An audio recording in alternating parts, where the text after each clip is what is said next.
Welcome, ladies and gentlemen, to LCK Spring 2024. I'm Atlas. I'm joined by Chronicler as we bring you the final day of Week 8 of LCK. And this day starts with an interesting matchup. A matchup that may not necessarily mean anything at all on paper, but it means a lot for the hearts and minds of those watching on. Make sure you pay your bro tax as they take on the Best Friends Club of Nongshim here in our first one. This is a connoisseur's matchup. Everyone can enjoy T1 versus Genji. Everyone can enjoy DK versus Genji. Yeah, of course, it's going to be cool. T1, how will I? Whatever. The real LCK fans are here right now, early in the weekend, to watch peak LCK gameplay from our lower-ranked teams. Exactly, and by lower rank, you mean the very bottom of the standings. Let's bring that one up right now and have a perusal, shall we? Bro and Nongshim, yes, not necessarily the very bottom of the bottom, because of course DRX did suffer that one extra loss. If Bro are unable to actually take this victory here, though, they will slink below DRX once again. Nongshim just wanting to equalize, you know, even things out. And if they do win, they move all the way up to 8th. And there is an opportunity here for Nongshim to, as you say, climb multiple ranks just in a single one. And it still, to me, is so both tragic and funny that their game score is so much better than a lot of their lower ranked teams that are with them, because they've been able to get wins against teams more so than any other team right now. Brilliant used to be that team that got the big upset wins, although as we see here recently it has been much more Nongshim favored. But the baffling thing to me is that Nongshim is seemingly as consistent in winning single games as inconsistent as they are in actually closing out series. Yep, it's been basically impossible for them to do so. But the thing that I'm really worried about, and the thing that we're only seeing surface right now, is the fact that Bro have absolutely nothing to play for. And do you know what that means? That means they win, and they win often. It's when all of the shackles have been removed, all of that burden of expectation has been lifted. That's when this team absolutely crushes their opposition. Maybe not from the mid lane. Karis versus Call Me isn't necessarily the point of power between these two squads. As Envy versus Jiwoo, this is going to be an interesting one, but I know where I'm looking. I think there's only one lane in this series that means anything at all. It's the Lord versus Ult Reliable. Oh, baby. I also do want to highlight Smolder for our top teams. Kind of bait. Ban it if you're against a low-tier team and you're not confident in your ability to close out games. Like, if you're a KT, say, for example, and you've had some inconsistencies, maybe just ban it. Death doesn't like the little dragon very much, I don't think. Especially not after yesterday's debacle.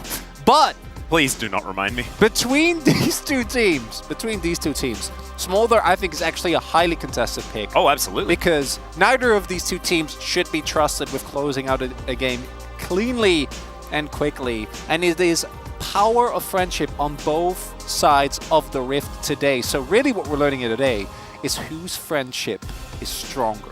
And do you know what I did to prepare for today's match, Chronicler?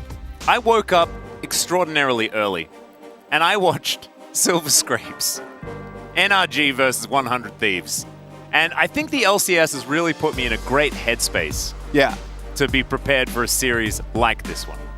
It's congratulations to my boy Spooks, by the way, and 100 Thieves on their victory. Sorry about spoilers if you haven't caught up with the game, but you know, you should have. Yeah, I unfortunately yesterday watched another OCE boy Swiffer watch his team throw away a couple of perfectly good leads as SK lost.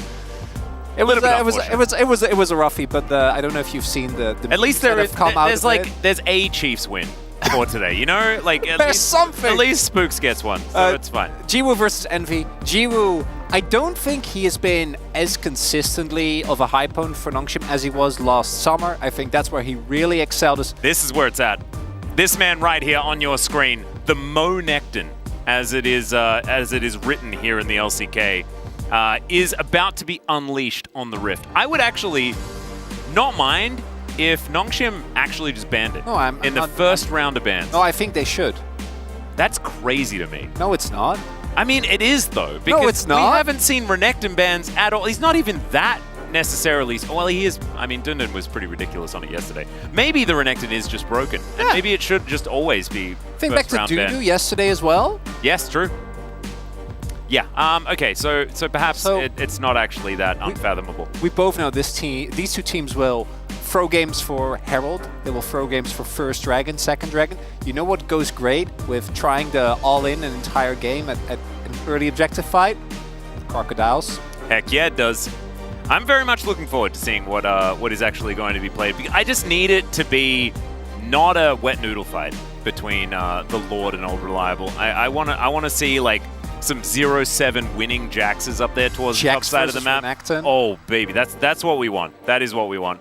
I'd like to see Karis and Call Me play something a little bit different as well. We did highlight their champion pools a little bit earlier on. They've only been able to pick up wins on Karma and the Ahri, respectively. Karis on the Karma and Call Me on the Ahri.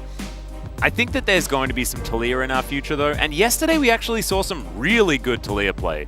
Taliyah was a pick that I was kind of just falling off the wagon on. I just wasn't that much of a fan of the champion just in general, but we did see her value really be epitomized over the last couple of days. Even Zeka looked good in it. I know, Which right? That feels wrong, but he was genuinely one of the biggest reasons as to why Humble Life was able to take down T1 in that amazing series. Here today, though, we know both these two teams very well. We know their playstyles. I think scaling is going to be the name of the game here. I'm expecting some smaller events. I'm expecting some crocodiles to be taken away as well. Do Bro actually scale, though? That's the question. Or do they just play for a really long time? That's what I've been trying to figure out. Like, is it actually scaling that they do? As we are into the draft, but I do want to continue the conversation. I think in their mind, they are scaling. Aha, that's what it is. Because scaling, really, as much as anything, is a mental thing. If you believe you have the scaling, your opponent will respect it. Aha. That's why KT loses so often, because they're like, wait, but they have the scaling advantage, regardless of whether or not that's true. Yeah, that's very true. And that's why DRX is always playing so slowly, because they're scaling even if they have only early game champions. Yeah, it's fine. But they have Teddy. Teddy's the fountain laser, man. They have a scaling player, and so therefore it's fine. So far, we haven't seen a Renekton ban, which I'm a little bit sad about. Or actually, I'm not sad about at all, because that means Morgan might be able to first pick it. Would it be first pickable? I keep asking these hypotheticals to myself, and I know that the answer on the other side of the desk is yes. And I think that they probably will, if it's going to be left up and available. Senna is probably going to be the ban. It has to be. Unless you're like, okay, you get Senna, and then we get Renekton Rel? I'm like... Rel Necton? Yeah, I'm trying to stretch, especially with the smaller ban. I think you are somewhat forced to. It's not going to be the case, though. And the big thing here is that Kalista is open. And I think Kalista is one of the... As I was going to say, that is one of the few matchups where people are like, I do not want to play Senna into that. The early power is simply too much. So I wouldn't be surprised if it is just a... Oh, no. So I was... This isn't the answer, though. I was thinking of Varus, and I was like... Yeah, you just go Varus. You can go Varus Renata here, right? You can go... Why do people think that Xayah is the pick into the Kalista, Chronicler? So, in my mind, the idea is that Kalista doesn't really get to walk into Xayah's range without being at the risk of getting snared down, you know, getting caught. I don't even know if that's true anymore, particularly with the new lethality build that we have seen. I actually think that build, Xayah hates poke, absolutely detests playing into it. Yeah. It's Nongshim though, so they any excuse that they can get to play Xayah Rakan, and they will take it. That is... Guess so. That is what they want. That is what they're going to be looking for. Imagine if it was like... I know Neela Rakan would have a horrible time into this Renata and Kalista, but that paired with the Rel, that would have been so much fun. Yeah, I do love Neela. I think as you already point out, playing the Neela specifically into Renata, I think can be really tough. Yeah. Not going to be the case here. And instead, it's just going to be like the most stock standard of the Nongshim drafts to start us off here. It's not really sparking joy to me right now. But maybe, just maybe, these solo lanes are going to be able to fix it up for us. It's going to be Arthur Renekton. That is what we're heading towards here. Unless they end up banning it away here because they want to lock in like a Karma, for example. I mean, is it R4 Renekton, or do they go a different Shuriman route? As, I mean, Dundun is a bit of a Cassante fan. Yeah. Bit of an enjoyer. You said Shuriman, I'm like, Nessus? He's coming top lane, he's coming back? The brothers gonna be doing battle? That would be great. I do not have any hope that is going to be the case here. The power of the Kalista Renata, I think, is exceptional. The downside of it, obviously, is that it is execution dependent, and it does falter in mid to late, which is where we expect this game to go, basically regardless of draft. Yeah. In theory, though, I do 100% agree with you. I don't like the Xayah Rakan right now. I don't think it's that strong. I also don't see Brion really pivoting their draft too much into it, which actually is... Oh, there it is! to the benefit of Nongshim, because if they like end up going, I don't know, Jace Karma, Call Me or Jiwoo actually doesn't get to play the game. Like if they end up going for, they can still end up going for Jace, but if they did go Jace Karma, I'm like, it's actually just it's not playable. Now, if they go a full short range composition, barring the Orianna, I don't think they should have gotten away with it, and Viego as well. Yeah, that's not looking very high range. What I'm learning here is that Nongshim knows Brionne better than we do, and they knew that they would just opt into playing Viego Cassante into... it is a riddle that is yet to really be unfurled. Okay, so anyway, the Karma will be locked in here for Call Me. He is going to be playing that one against the Orianna. Of course, they do have the late-game insurance of Jiwoo and Peter here towards the bottom side of the map. And therefore, they just need a bridge, and they need the ability to peel. And that's what they have in spades. I actually love the Karma into the Viego especially, because even if you don't have your Mantra available, the Inspire can really help deny some of these resets from coming through. And it is honestly, in the end, just fine. I just kind of thought maybe it'd be punished. People often say that it's the journey that matters, not the destination. Not for Nongshim. It's only the destination is great. Yeah, it's a good destination. Like, they shouldn't have been able to make the journey there, but we'll see. I do think that specifically with Kalista, Viego, and the Renata, there is so much early game power for Brionne. And if they play a vintage Brionne game where Gideon, like used to do, goes in early, they find a couple of really big skirmishes, obviously this composition is going to pop off. But the reason why we're apprehensive is because it's Brionne. Yeah. And when Brionne do this and draft things that need to do stuff in the early game, we tend to get a little bit worried. Nongshim, however, as long as they've got a team that does work together, things could work out. Let's jump onto the rift for game number 1. Okay, Brionne, Hana, do his head. Okay, Brionne, fighting! Ooh. Yeah. Vladimir Chronicler. Nongshim, Hana, do his head. Nongshim, fighting! Woo! Yay, Nongshim, noodles, yay! I love noodles. Okay. So, for the next game, we're going to swap. All right. I'm going to do the Hana duel set, and you can... Because I'm ready. It's fun. You know, we need to keep each other on our toes. Well, Envy's on his toes now, as he was just chunked. He's going to go immediately back to base to get that 100 health. Cannot be laning without that extra 100 health as a guarantee. As Call Me now with some control. We'll be able to walk on over. Of course, some defensive vision being put down by Brionne.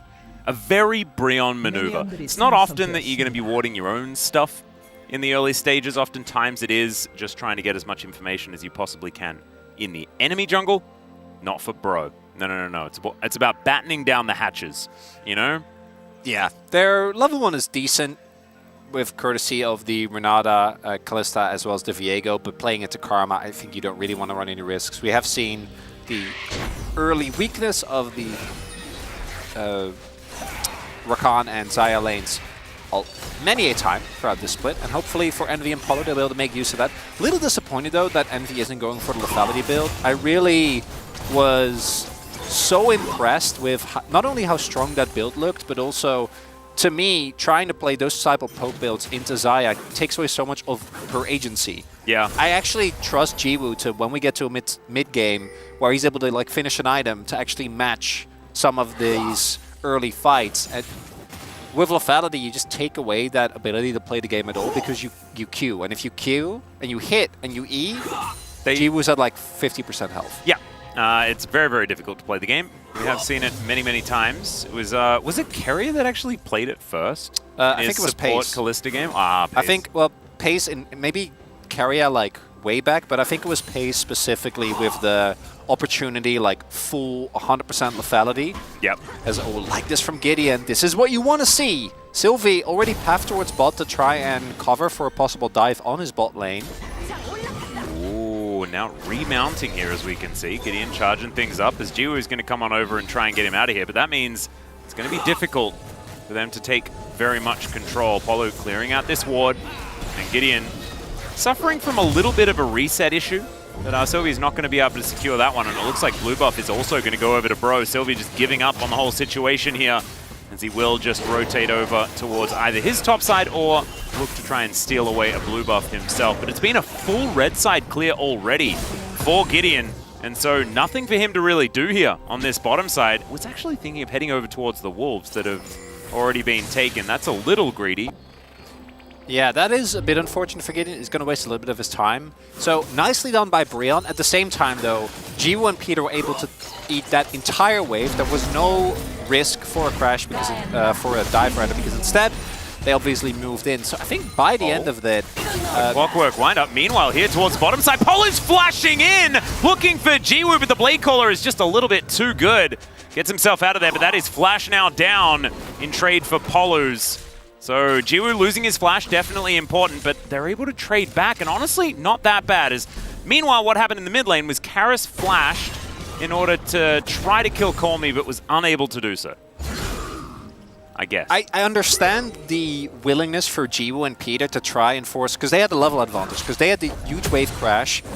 Envy and Polu actually path towards the jungle to try and help out Gideon with his invade. So then looking for that play, I understand the idea behind it, but it is still Renata Kalista, so disrespecting it a little bit. Really nicely done by Polu, because I do actually think that they win that extended all-in, even as we saw with the initial level disadvantage. And that is costly, because the wave was pushing away from Jiwoo and Peter. So they basically flipped the lane after being given an early pass through the first couple of levels, and now are going to be sitting at quite a big deficit. So pretty big mistake here from the Nongshim bot lane, trying to be very opportunistic, and to be fair, if you do win that all-in, the lane is kind of over. But now, Sylvie has to come towards bot side to try and fix this wave. On the flip side, Sylvie was able to farm top side and catch up in farm to, not fully, but to a nice degree. Yeah, and not doing too bad.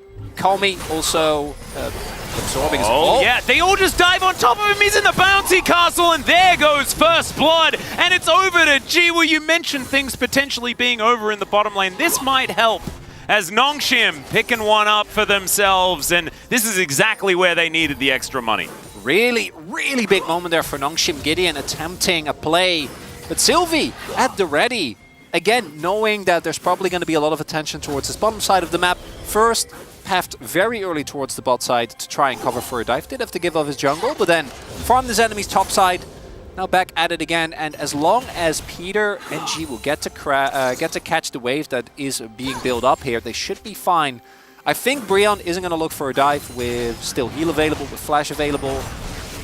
And instead, they're just going to turn this into an early dragon, which is good, but by itself, not necessarily enough, right? You really, with the Kalista and Renata and this Viego as well, try and push as much as possible. Oh, Sylvie. Yeah, looking for another opportunity here. Does manage to get the Shattering Strike. There is the Shockwave, but I don't know whether it's going to be enough, as Karis does have 300 health, but is still able to get himself back underneath this turret, and they're not going to dive any further. Drake is going to go on over here to Bro. And Karis, without a flash, still able to survive. Not a lot of damage available here for the Rel and the Karma. Karma obviously does have a lot, but it's more in these extended type of traits and fights. As Call Me does still have his flash available, and yeah, Kara is not having his ultimate. I think it's really hard to set up for this. Yep, dashing forward is Call Me here. Doing a little bit of damage, but not going to be able to threaten too much, as you say. So first buff going to go down, and Sylvie actually sticking around, wanting to collect as many of these as possible. He can utilize the top lane advantage that Dundun has with just the fact that he's a crocodile. Head by about a wave, as we can see. Morgan just doing his best just to find what he can in that lane. We know that K'Sante can struggle against the crocodile. And so things just kind of cruising along here for Nongshim, ahead by about 1,000 gold at, as we crest the 7-minute mark. And all is just pretty calm, pretty nice. Yeah, they're feeling great outside of the early mistake made by Jiwoo and Peter, which has set them behind pretty substantially in terms of CS. I think it's going to be down like maybe 2 waves once they are able to catch this incoming set of minions. And that's with a kill. So you're basically sitting even. No gold has gone over to the Kalista. They've also been able to keep the turret very healthy, which is a really big deal.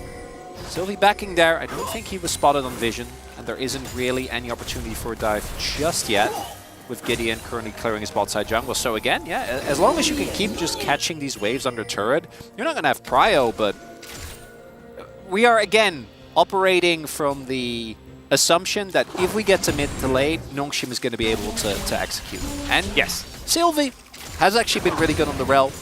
Peter on Rakan, I don't think he's been as much of a standout as it has been in past seasons, but still has been fine. And it's G1 hypercarry. Yeah, and so generally it should be all right. We know that Nongshim, they team fight very, very well. We call them the best friends club for a reason. As Bro looking to steal another blue buff. Blue buffs just are illegal. They're not allowed for Nongshim. And so they're going to be able to deny that one as well. Colmy back in this laning phase up against Karis, who's throwing orbs around. But thankfully Colmy does have a shield available. Big thing for Brion is going to be, what soul do we end up with? Oh, nice entry there from Paulo. Yeah. What soul do we end up with?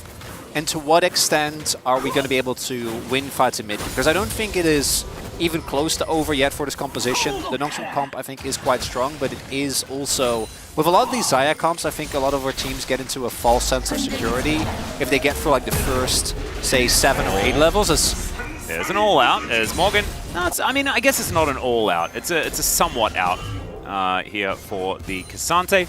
Just putting on a bit of pressure, trying to get rid of Dundun, and does manage to at least get the dominus out of him. And so it's just going to be some R buttons traded. And yeah, sorry, continue. We need to remember that, yes, we've already gotten our first blood, but this is still a Brion game. So I think we should take the points of actions when they do arise.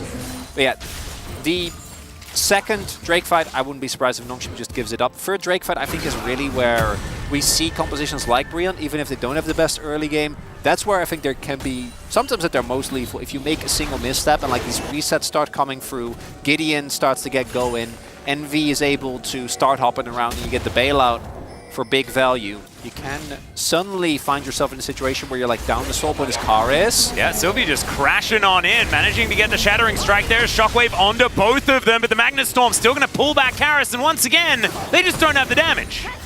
Especially with Mercs finished for Karis. He does still have to use his flash though. Sylvie there, gap closing with the W, but honestly, I don't even know if it would have mattered if he W's on top of Karis, especially with Palu coming in. Yeah, it was definitely creative, and I guess it works out because they get the flash. Yeah, so there you go. Flash. Again, you are a double AP mid-jungle 2v2, and Sylvie, he technically does AP, but also he's rel, so his damage is just not really going to blow you away, and no Malignance yet for Calmy, as we all know. That spike for Karma is a little bit strong. Yep. So still waiting for that one. Do have Knight's Vow now completed for Sylvie. See who's going to be pressing that button on. As Sundered Sky done for Dundun. Know that Dundun, bit of a meta builder when it comes to the Renekton, likes his Sundered Skies, likes his Eclipses and things like that. We have seen some Stride Breakers and stuff like that, some strange choices for some of our Renektons here in the LCK. But some evolution with the builds now that the Gore Drinker has gone. And Renekton is now back. It's kind of fun. No contest already going to come through here. They're already pinging towards the top half of the map. Yep, that's where Sylvie is. For the triple grubs. They don't have to. It's Chemtech as well. Ox isn't here today. Yeah, and he's obviously, he's sleeping in, I think. So this is just really negligent, I think, from Ox. If we could get some Susja in the chat, that would be absolutely fantastic. Imagine having a day off. Yeah, I know, it's pretty unfair that he's not watching on his day off for us. Like, really, he should. We'll have a word with him afterwards, make sure that he does stay vigilant in the future, but this was just a little bit of a tragedy. He's fortunate that it's Brion fans and they will never hold anything against anyone. Because it is actually quite rough for them that they will be facing not an Infernal Soul or a Mountain Soul, who I think can both be game deciding. Yeah. As in, it's gonna 100% force a response from Nongshim. Like, looking at what Brion have, obviously it's going to be nice, you know, the bailout, you get a little bit of extra level of safety with that. Morgan is going to be really tanky, which he is Cassante will always, but it helps out a little bit, but it just doesn't compare. There also isn't a Karma. I feel like if you get like a Karma, you do feel like at least you're getting some value out of the shielding power. It's like Karis can shield people. Hey, no, they do have a Karma because they've got a Viego. who then just kills the Karma and gets Karma. Very good point. So, I take it back. Yeah. No worries. Plenty of value here. For Chemtech. Yeah. As Dundon presses W and unfortunately does not get to do his slicey onto Morgan. A little bit of a shame. That's all right. Gideon now going to rotate over. Polu also finding Sylvie here. No handshake. So therefore, Sylvie's just going to be able to walk his way out. Looks like Nongshim starting to get a little bit more confidence in this game as there's a little pullback. Morgan going to take Culver Meek though. And once more, going aggressive. Health bars going down low and then up again and then lower again. And then Sundered Sky comes in and then it's really just fluctuation but no real result. Yeah, Dundon just standing there as Cassante W's like, I am not afraid of you. I am Dundon. I am level 11. I have level 2 Dominus. Should he be? Probably not, because I've seen Cassante's punish overextensions like that plenty of time, but not going to be the case here. No. And Dundon's never afraid. No. Half the time he should be. So it's hard to evaluate exactly how things are going to go on the top side because it always looks like Dundon feels like he can win. Even if it doesn't look like that in any way, shape, or form. As he does get pulled back in there, but you can see Sundered Sky working out for him as does throw down the Dominus here as we've got another fight happening elsewhere. He's going in underneath the turret. Of course he is. This is Dundon, in fact, as Gideon just too scared, too intimidated by the just supreme power of this guy's lack of fear. What an iconic top laner's Envy. Colmy just threw that thing to Narnia, and now Envy could be in trouble. There's the flash forward from Jiwoo. He wants this one. There's the Q, and Colmy just steals it away. Misses the first Q by a country mile, but he has a scope for the second one. Really big there. Yes, 2 flashes have to be invested, but that's even more gold going into Nongshim. Colmy picks this one up. Teleport coming in, they might even contest for this. They don't even have to, because right now they have Jiwoo pushing towards the bot side of the map. He is getting really well paid for his efforts because he was sitting at like a 30 CS deficit. He's going to be able to pick all of this up. I don't think they're going to stop him. Like the teleports with mid from Colmy, a little bit optimistic. And this is with Void Mites as well, so 6 grubs. And it means that Nongshim, throughout the rest of this game, are going to have all of that extra pushing power, already demonstrating it here. But that news does not get better for Bro. And I was thinking, you know, this is with the shackles off. This is the unleashed Bro. And we're not seeing that killer instinct that this squad can have when they are completely out of contention, as Envy able to dash on forward, utilizing the Pierce to make sure that Colmy looks as silly as possible throwing that Q away. It's a zoning Q, because then he has to path up. Oh my god. He has to path up towards Jiwoo. If he hits it, Jiwoo doesn't have to flash. So it's not, I'm joking, it's not a zoning Q. But it ended up working out nonetheless. They get the kill, they get the turret, and now Nongshim are looking to be in a much better position to fight for this Fur Drake. Would love it if they just pick this up, and then for the Fur Drake, you can maybe threaten the Baron. I hope Dundon is going for Black Cleaver. I think Black Cleaver right now is exceptionally strong, and he is playing into Morgan, who now also has finished not only an Iceborne Gauntlet, but a Bramble Vest as well, making the Crocodile's life much less fun. But I've seen what Emax second and Black Cleaver can do to Cassante. Yeah. See if Nongshim can manage this push in mid. Yeah, a bit of a battle happening here towards the river as well, as they do throw the Herald in, but only 50% health on that turret. Banana Brush. Yeah, Morgan just going aggressive. Finding a few buttons, but Nongshim are going to scatter, and Dundon, he is at his power spike, sitting at 50% health. That's what he wants to be for the start of these fights. That crash down, pretty powerful here from Sylvie. And Polu down to 50% already. Dundon spotted on the flank. And now Nongshim just doing their very best to avoid all of this poke, and they are able to do so. The orb not really hitting the targets. And there's a Mega Cone to get the Crocodile in towards the backline. Embers not quite working out here, as there is the Shockwave onto 2. Envy locks down the first kill, as now Jiwoo up in the air and unable to pull back the feathers. It's a disaster as the double kill comes in for Envy, and Bro have come alive. And this is what we were talking about. You cannot underestimate the power of a skirmishing composition like this going into that third Drake fight. Nongshim, unfortunately, Colmy goes down immediately and... Oh, never you mind. Okay, there is the Magnet Storm as Karis and Polo are going to get pulled back. Karis is likely to be dead here, but Polo, he's allowed to go back and report to his masters what happened. You know, sort of like that messenger that gets sent back after the battle. That's what it sort of looked like there. I bring tidings, my lord. Ah, yes, yes. The tidings are not great. If for Brion, getting this Drake and winning this fight means that they're still in the game, it doesn't mean the game is over, as this really is a... I know it's shocking, but it's a Morgan angle, as he finds Call Me with the Q3. That means Karma is immediately gone, and Renaxin is trying to flank here. Jiwoo gets basically chain CC. Really, if he goes for an earlier ultimate, maybe it gives time to Dundun to show up. Dundun actually just kind of wandered on over, and he took the Mega Cone to the Tri-Brush instead of just going straight through the Dragon Pit to try and get into the fight that had sort of erupted. It was like the worst possible timing for that Q to be found by Morgan. Well, that's the thing. Like, Call Me, if he doesn't get caught by Q3, then that flank from Dundun it works. Is big. Instead, it just looked a little bit silly. But alone, not enough. If this was an Infernal Soul, we'd be like, okay, Brion. Now, you're going to need a little bit more. Even if you do end up getting the Soul, that by itself isn't going to be enough. They need another one of those fights. And I think there we did see how an ideal fight for Bro plays out. You start off very early with a pick. It doesn't really matter on who. It can even be Peter on the Rakan. Just find someone, take them down, start the resets for Gideon so he can get multiple ultimates off and use the utility. Start getting Envy to go for these big spear setups. The rest of the team. So far it's working, and I feel like Morgan is hitting a pretty happy place as well. 3 assists now. It's idyllic, honestly. For the Lord of the top lane. He just loves being that sturdy rock that's getting the rest of his team ahead.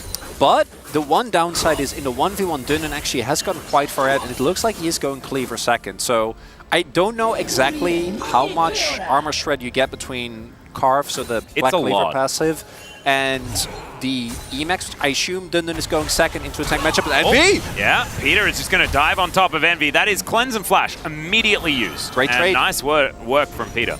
Definitely will take that one, even without the Hex Flash. Rakan has so much mobility, and Envy, him being able to play is really big. Nongshim, I hope they're not thinking about Baron. That is definitely a little bit optimistic, but maybe just trying to get some control. Really, they need to be working on taking down this outer ring of turrets, because that is really going to take away so much of the safety for Brion.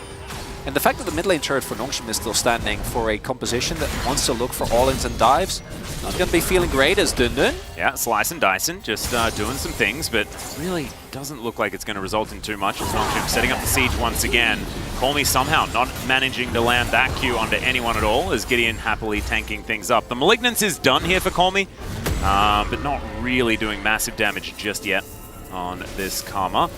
And the gold, there is 300 in it. The main thing that we have to focus on is the fact that there are 3 dragons set up for Bro. The fact that if they manage to get this next one in 2 minutes' time, there could potentially be an Elder on the map. And the best thing about that is the teams will both go for these Elders, one after the other, and we may hit a record of the amount of Elders taken in one game. Because I don't see either of these teams getting a game-winning advantage for a really long time. I just can't see it. It's not in the near future. No, I think you're looking at 3 Elders at least, Atlas. So really... so many Elders. Brion is doing There's so much wisdom. So much wisdom. They're doing everyone a favor. Well, I hope the teams take the wisdom, because maybe they don't listen to Elder Dragon. And you always listen to your Elders. Yeah, you got it. That's rule number 1. I think everyone knows this. Well, we'll see whether they do. As Nongshim, they extended their gold lead by an extra 100 as we were having that conversation. The game slipping out of Bro's fingers.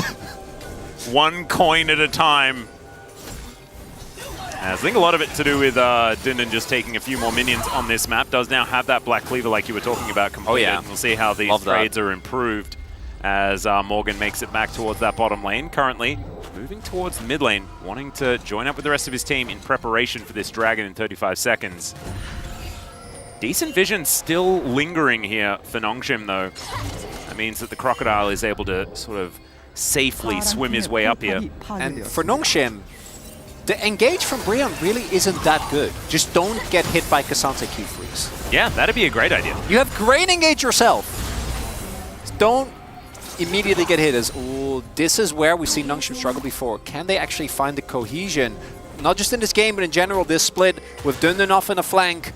And the rest of the team, finding the angle at the right time. We're seeing Bro very proactive. They want this soul. Yep, they're all grouped as 5 already, as Morgan, you can see, charging it up, wanting to find this one more time. And Dundun lurking on the flank as per usual. We've seen this before. It's because it's exactly the same as the last Dragon fight. That is going to be a heal used by Jiwoo just to get himself out of the way of this Orianna. Karis has been playing very aggressively, paying off in dividends there. As they get the summoner spell. Morgan taking a bit of damage as Dundun off to the side. Gonna have to slice, but won't have the dice. Will have to flash. Get himself out of the way there. And now Polu, he dives on over. We've got the Drake started though by Nongshim. And Bro are just going to leave. This is where the Bro composition struggles, is if you don't have control of the river, if you don't control that so important banana brush, you can't start off the fight with the engage the way that Nongshim has. You need to find a pick. Finding a pick when you don't have any control is really hard. It's the TP. Yeah, Dundun. They don't know. The Dominus has already been popped as now Karis is going to get dove upon. It's a decent shockwave defensively, but he's still just going to get lapped up by the Crocodile. Massive engage as well off to the side. And now Nongshim, they're demonstrating to Bro what they're capable of in these team fights, and they'll look for a Baron immediately afterwards. In the battle of the power of friendship, Nongshim find the first big blow, as that Dragon take didn't mean that much in the grand scheme of things. But this Baron going to be absolutely pivotal. It felt like that was maybe the last opportunity that Brion really should have, not gonna have because it is Brion versus Nongshim, but should have in this game, because now the scaling composition finds the angle. And it all starts with Dundun. Great TP. Karis unfortunately flashes, but the auto windup has already been found. Collapsing onto Dundun already is going to be hard, but yeah, Sylvie more than ready. Unfortunately, Palu doesn't get... If you get the ult up before that and there's no follow-up for the Magnet Storm, maybe you can win, but instead, and especially with Karis already down, so much consistent damage missing, Nongshim not going to be able, or Brion rather, not going to be able to get the team fight win, and now their fate in this game is looking dire. It is definitely looking dire, because you mentioned things about... you just indicated that Dundun has now got an arm guard on. He's ready. He's the golden croc. It's the wizard lizard. Oh no, Darian's back. And maybe that's what Dundun stands for. It's just double Darian. That's what he's been this whole time. It's been right in front of us. Oh god, the original wizard is reborn. Okay, now I was completely distracted. Oh, what we're going to say is the Baron power play that is likely to come in here. So far, it is on about 1,600. But you mentioned all of the turrets that were yet to go down, and the fact that Bro does rely on these turrets for map control and things like this. It's going to make it a little bit more difficult for them to get out onto the map and make things happen when they do start to fall down, and that is what's beginning right now. You can see this inner under fire on the top side of the map as well, as Colmy going to get engaged on here by Gideon, needing to flash to get back towards the rest of his teammates. Is now Morgan on a flank angle, wanting to find an opportunity. Early Featherstorm here from Jiwoo. As Peter, what can you actually do to try and help this one? As Sylvie, so many sticks in him as now Envy just trying to catch up. What was Colmy doing there? Well, he is just going to die, unfortunately, and Dundun is in a side lane. He's got his new jewelry to be worn on his wrist. He doesn't want to put that in danger by joining a team fight or anything silly like that. And now Bro going to continue pushing. We'll be able to take down this outer in the mid lane. The Zhonya's is complete. Completes it! Man, that AP scaling on his ultimate is going to pop out. Oh, yeah. And honestly, Dundun does a lot of standing in the middle of enemy team. I just don't know, though, why he would not just sit on it and find... Okay, so Jiwoo committing a bit of a cardinal sin here, standing in front of Cassante, forcing him to Featherstorm really early, which takes away a lot of the threat and damage. Calmy already got punished for his subpar positioning towards the top side of the map, then gets even more punished on the second play. Nicely done by Gideon as well there to make sure that the fight did continue.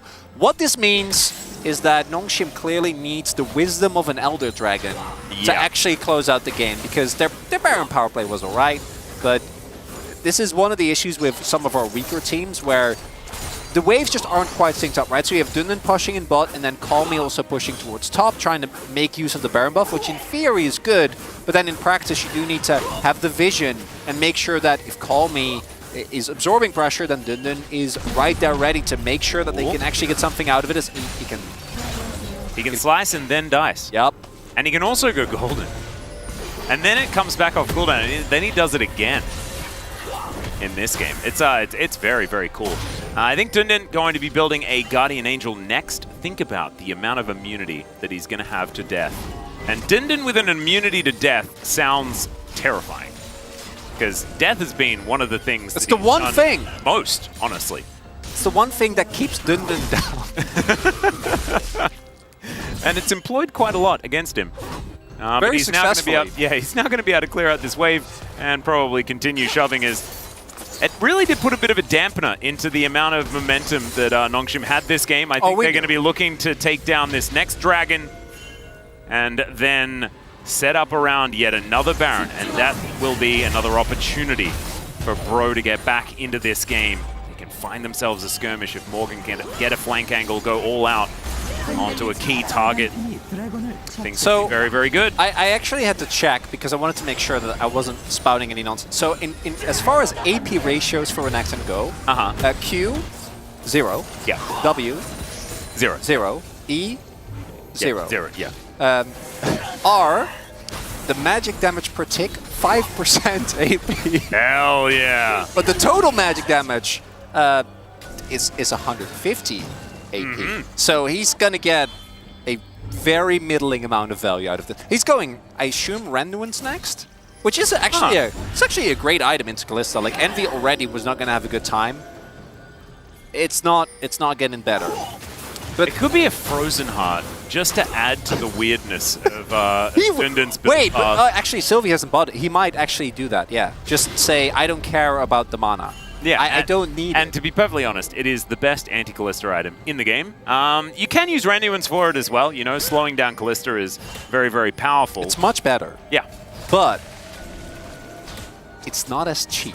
And he's only sitting on this component. And it's not as weird as well. You know, like building Frozen Heart on Renekton, that takes a different kind of mind. It takes a special player. It certainly does. It takes a lot of convincing to make Boris even give it to you. At that point, he's like, "Are you sure? Do you really?" It's like you shouldn't get this. This is not for you.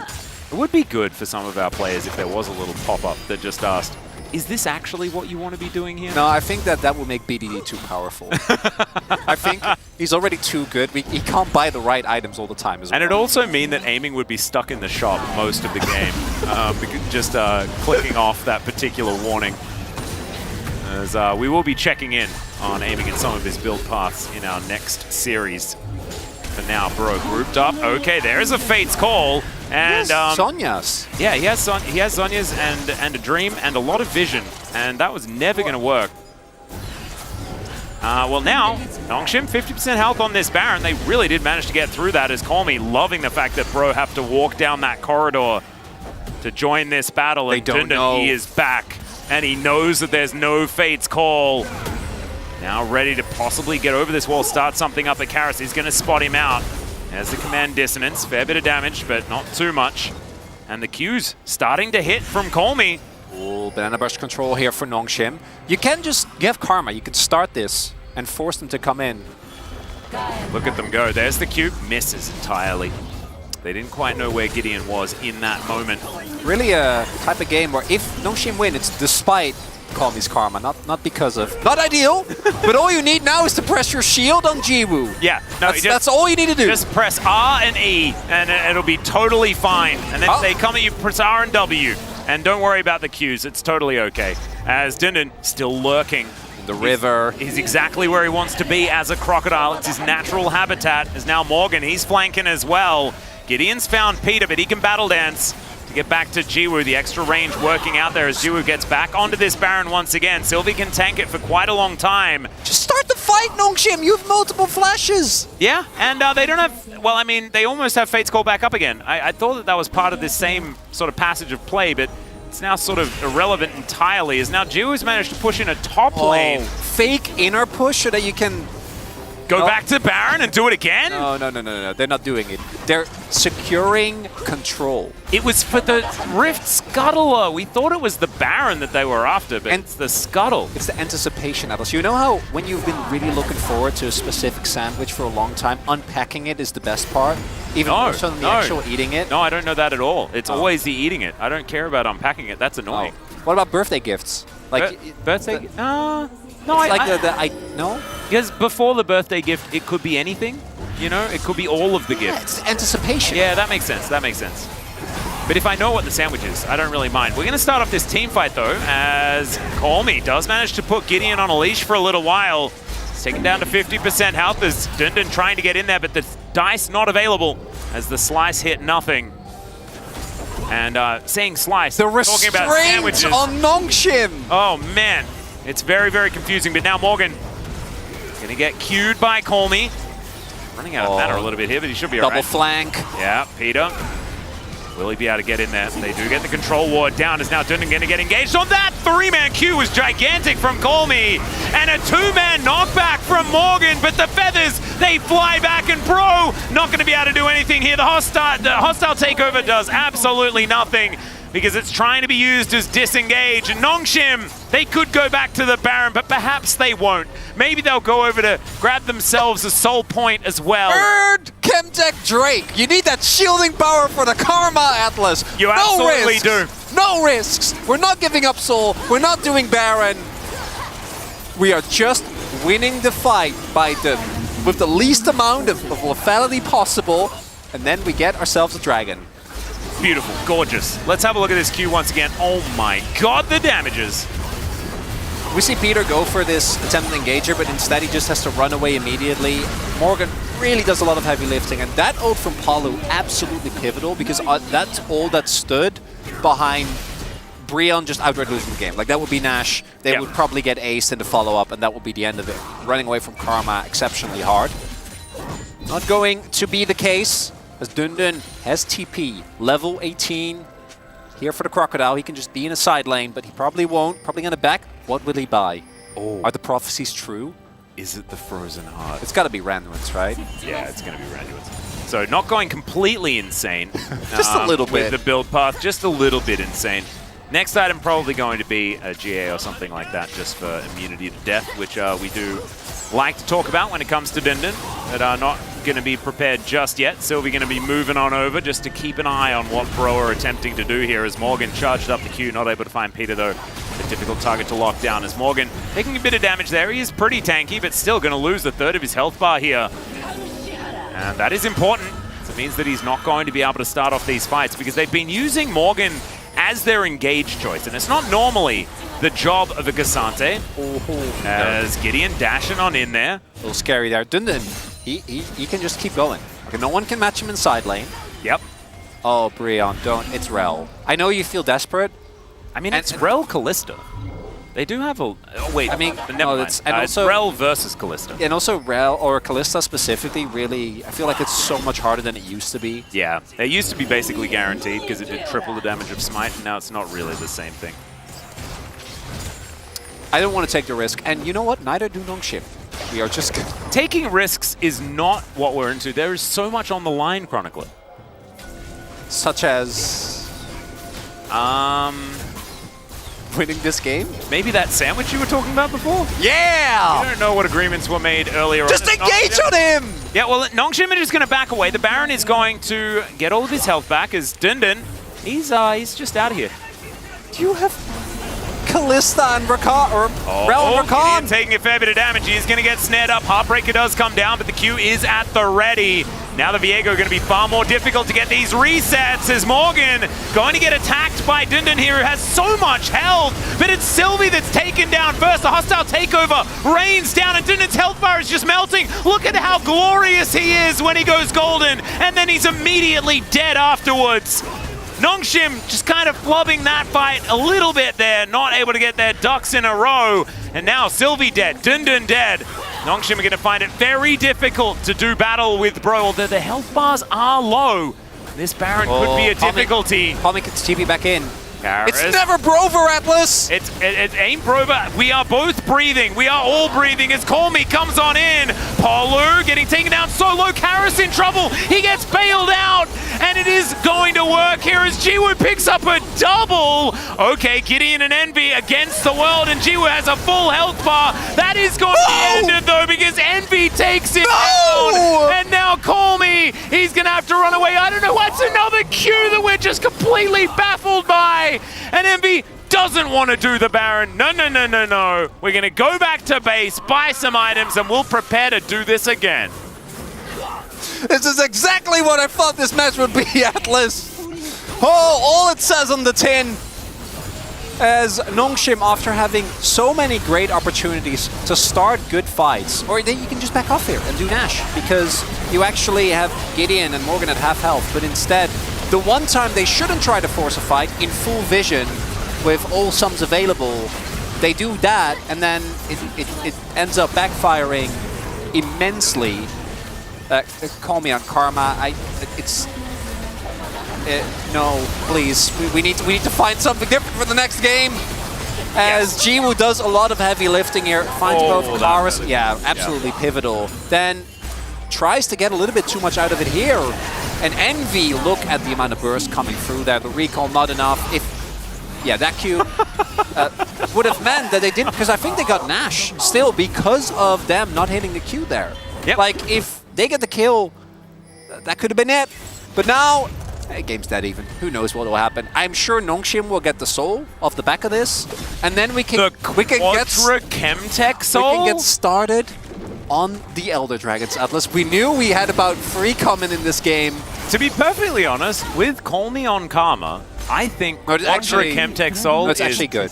Mega high value. Because he's not hitting Qs, but he doesn't need to worry about being able to hit Es. Because they're targeted.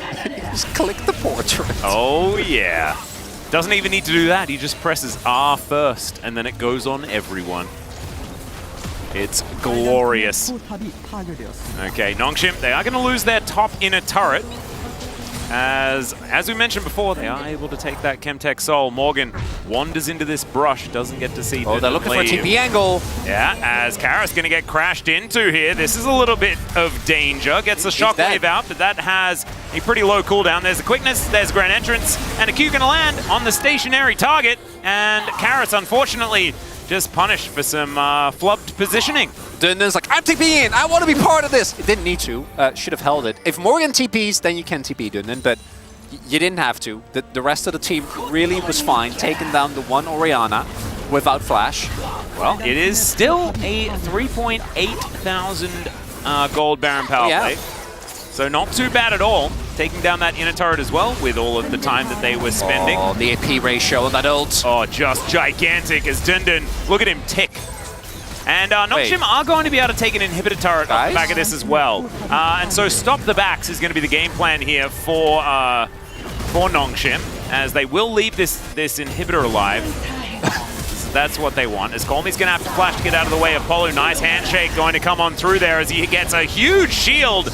But it isn't going to be enough as Gideon going to possess the Karma momentarily. And bro, they trade mid laners with Nongshim. Jiwoo collects himself a rapid fire cannon to augment that range. He's now got 6 items to match Envy. And with this inner going down as well, bro will actually have a relatively significant gold advantage. Which means so little it is not funny. Yes, it is. It doesn't mean anything. We're 41 minutes in. 2k gold deficit for Nongshim. Oh, with Jiwoo. Yeah, Jiwoo going to take half of his health bar. The follow-up, non-existent. And not going to find that one either. So the Baron is going to dissipate 10 to 10. 6 turrets to 7. 1 Baron to 1 Baron. And it's just the bubs Nongshim have in their advantage, and a Chemtech Soul, which is so very sad. Once again, shout-outs to Orcs for being terrible today. We are playing for Elder Flip. Oh, that is 100% where we're heading here. Again, Dundan, TP if and only if Morgan TPs. That's it. I know you want to be there with the rest of the gang, but the TP could have been used in other opportunities. Might have been able to look for a flank play as we take another look here. So them being far forward is understandable because they're trying their best to cancel the backs. But the bot lane had already backed off. So you don't actually, if you make the call to back off, if they are still in the inhib, I think Call Me dying there might be worth, right? Because if he gives his life and they take time to take him down, that's completely fine. That wasn't really what was happening here as Dundun does finish his final item. Starrick's Gauge now done as well. The amount of damage this man can take us. I don't know when Call Me did the most damage in the game. Yeah, I didn't see many of them landing, but I guess it's just karma things, guys. That's how it goes. He does have his Blighted Jewel heading towards probably a Crypt Bloom. It's Crypt, yeah, he already has the... oh no, he's turning that into... That's actually a goodbye for him. Yeah. Nice going, Call Me. Got to guard the arms. It's very, very true. Oh, no boots for Jiwoo. Oh, now that he has the arm guard, maybe with some wrist stabilization, the Qs will land more easily. Yes! Gorgeous. Absolutely fantastic play there. Look at these 80 carries as well with just all of the items. No shoes for Jiwoo. He is the barefoot Xayah. Atlas. Yes. Who wins this game? I have no idea. It's a trick. I was thinking about that before. It's a trick question. And I think that, like, it's the viewers. I think it's us at home. I think it's the friends we made along the way. Maybe the journey does matter. Maybe the journey does indeed matter. Or maybe it doesn't. Maybe it's time for an existential crisis. But maybe not. Maybe it's never time for one of those. As Jiwoo just stand on the front line here, just fishing for these rapid-fire cannon autos if he can find them. Doesn't have a GA. Like, all of these items that he has are really good at doing damage, but not a lot of them at protecting him, as he's going to get queued, and the Shockwave is going to have to be Featherstormed. So Jiwoo now able to get some autos into Morgan, but that's Morgan. That's not the priority target, as there's a Fate's Call right on top of Sylvie, who's the one that can also take damage, and now Envy's in trouble. He breaks the arm guard, as Envy going to get engaged on. Peter fights 4 with the quickness, and now Sylvie with the Magnus Storm. It is a catastrophe in the middle of this team fight, but Jiwoo is still alive, and so is Envy. So it's a 1-for-1 or a 1-for-2. And bro, their health bars are relatively low. They'll split off to the Baron, and Nongshim are going to go home. They could. Well, it's 28 seconds. Yeah, it's not able to trade it for the Elder Drake just yet. It's not enough time. That was, I don't know what was the deciding factor in that fight. It might have been Morgan getting, I think, 3 or 4-man Q off there in the midst of it. Call Me. It starts with the big mistake from Jiwoo, right? Getting caught by the Q3 as Xayah trying to fish for something ends up being really, really big. Then here, great ult from Palu because it means that Sylvie takes a lot of damage. Envy off on the side of this fight. There isn't really anyone to keep Call Me safe. He's able to stall for a decent amount of time. Then I want you to pay attention to this play from Morgan. 3-man knock-up, which keeps him alive for so much longer. And the reset from Gideon there. The Karma shielding actually coming up huge there as he possessed, and now Exodia here for Bria Nongshim in what looks like the promised land when they had found the scaling. When they did find the early game, these fights just aren't really coming together. And imagine, like, barely winning a team fight, but then you have Elder and Baron, and so now the game is going to be infinitely difficult for Nongshim to try and hold on to. Yeah, and I was getting to that. Do Bro actually put on enough pressure to win the game here? Because we can see already they're pathing down this bottom lane.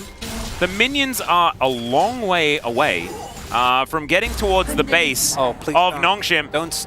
Dundun is gonna like get in here something for free. I swear. Do you remember there was a certain game where Dundun did things on the top side of the map? Oh yeah.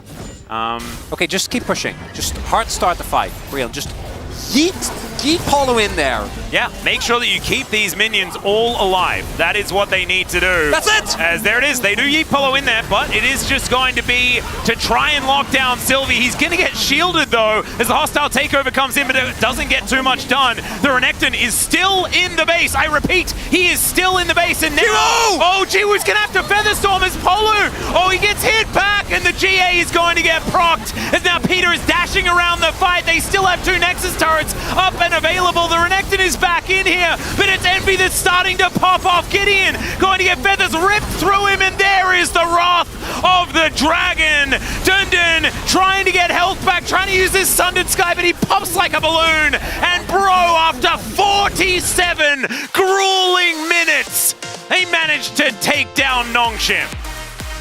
It is never over, Atlas. It doesn't matter what you think of scale, what you think of team compositions. What matters is that you believe in your friends. And Brion did that till the very end. They absolutely did.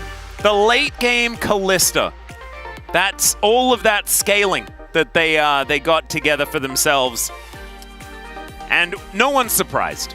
Absolutely no one that Bro picks a composition that is going to do decently well in the early game, should be more focused on winning in the mid. No. They're always going to be playing it out until as late in the game as they can possibly get to. It was that fight in the mid lane that went way too wrong for Nongshim. And a lot of it comes down to picking Xayah, in my personal opinion. I just don't think the champion is all that good at this point in time. But this, honestly, and I think a lot of picks didn't really mean a whole lot.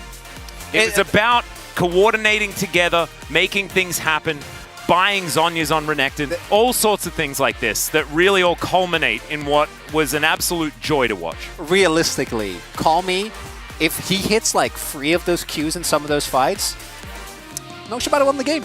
Yeah, I'm looking forward to seeing what Fiesta can do in game number 2. That is not a confirmation of any substitution here. We are going to go to a short break. When we get back, the space, and then game number 2.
아무 쳐도 아무 쳐도 괜찮아 오케이 렐 때려봐 내가 높을 앞레 때려 끝내자 렐 안 온다 끝내자 아 천천히 타워부터 오케이 렐 왔어 렐 잘 찍고 자 높을 자부터 더블 있어 레오스 볼게 렐 볼게 야 잘 볼지 있어 이거 자 높을 로고 아 내가 너무 좋다 소리 타워 얘네 내 자원 확실히 마무리해줘 타워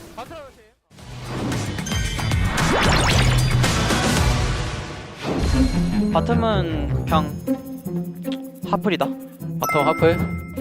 건침이 싹 도네. 미드 처음에 조금 힘들지?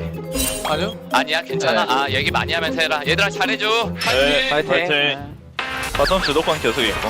나 가야지 바텀 한번 싸움이네. 오케이. 이번 라인 밀고 갈게. 먹방 할게 알리. Q1초 더블 하나 둘 셋. 나 가야지 나도 있어 불 봤어. 같이 해봐 이거 다이브까지 볼까요 우리? 라인 밀어봐. 볼게 돌고 높을 와우. 풀 있어. 한 입만. 알리 10초 뒤에 도착. 어시 들어갔다. 아래부터 볼게 우리가 아래 가는 중. 가도 돼 이거. 기다려봐 가야지 우리 보는 중에. 잡았다. 한 입만. 나이스 디텔 탔어. 봐봐. 한 대 맞춰 제발. 이건 한 입만. 한 대. 솔로킬 올려야 돼. 솔로킬. 옷이 나이스 땡큐. 솔로킬 이러고 있네. 나 한 3호시 정도만 하면 되는데. 뭐 돼? 사모시 하면? 4천일걸? 해보자. 아 진짜? 파이팅 해보자. 야 세나 잘한다. 스몰도 높을. 와 세나 잘한다. 불대구 몇이? 세나. 나이스. 불 이겼네. 우리 이긴 거야. 욕 먹고 공 박을 테니까 가자 이거. 민식이 어시 채워줘야지. 후회 볼게 우리 후회. 왜? 야, 쏘자 볼게. 어시피면 안 돼? 나 거기 가면 안 된다 형. 쏘자 잡았어. 나 아래쪽 봐줘. 파이팅. 야 제발 좀 잡아봐. 잡자. 나이스. 나이스. GG. 그지.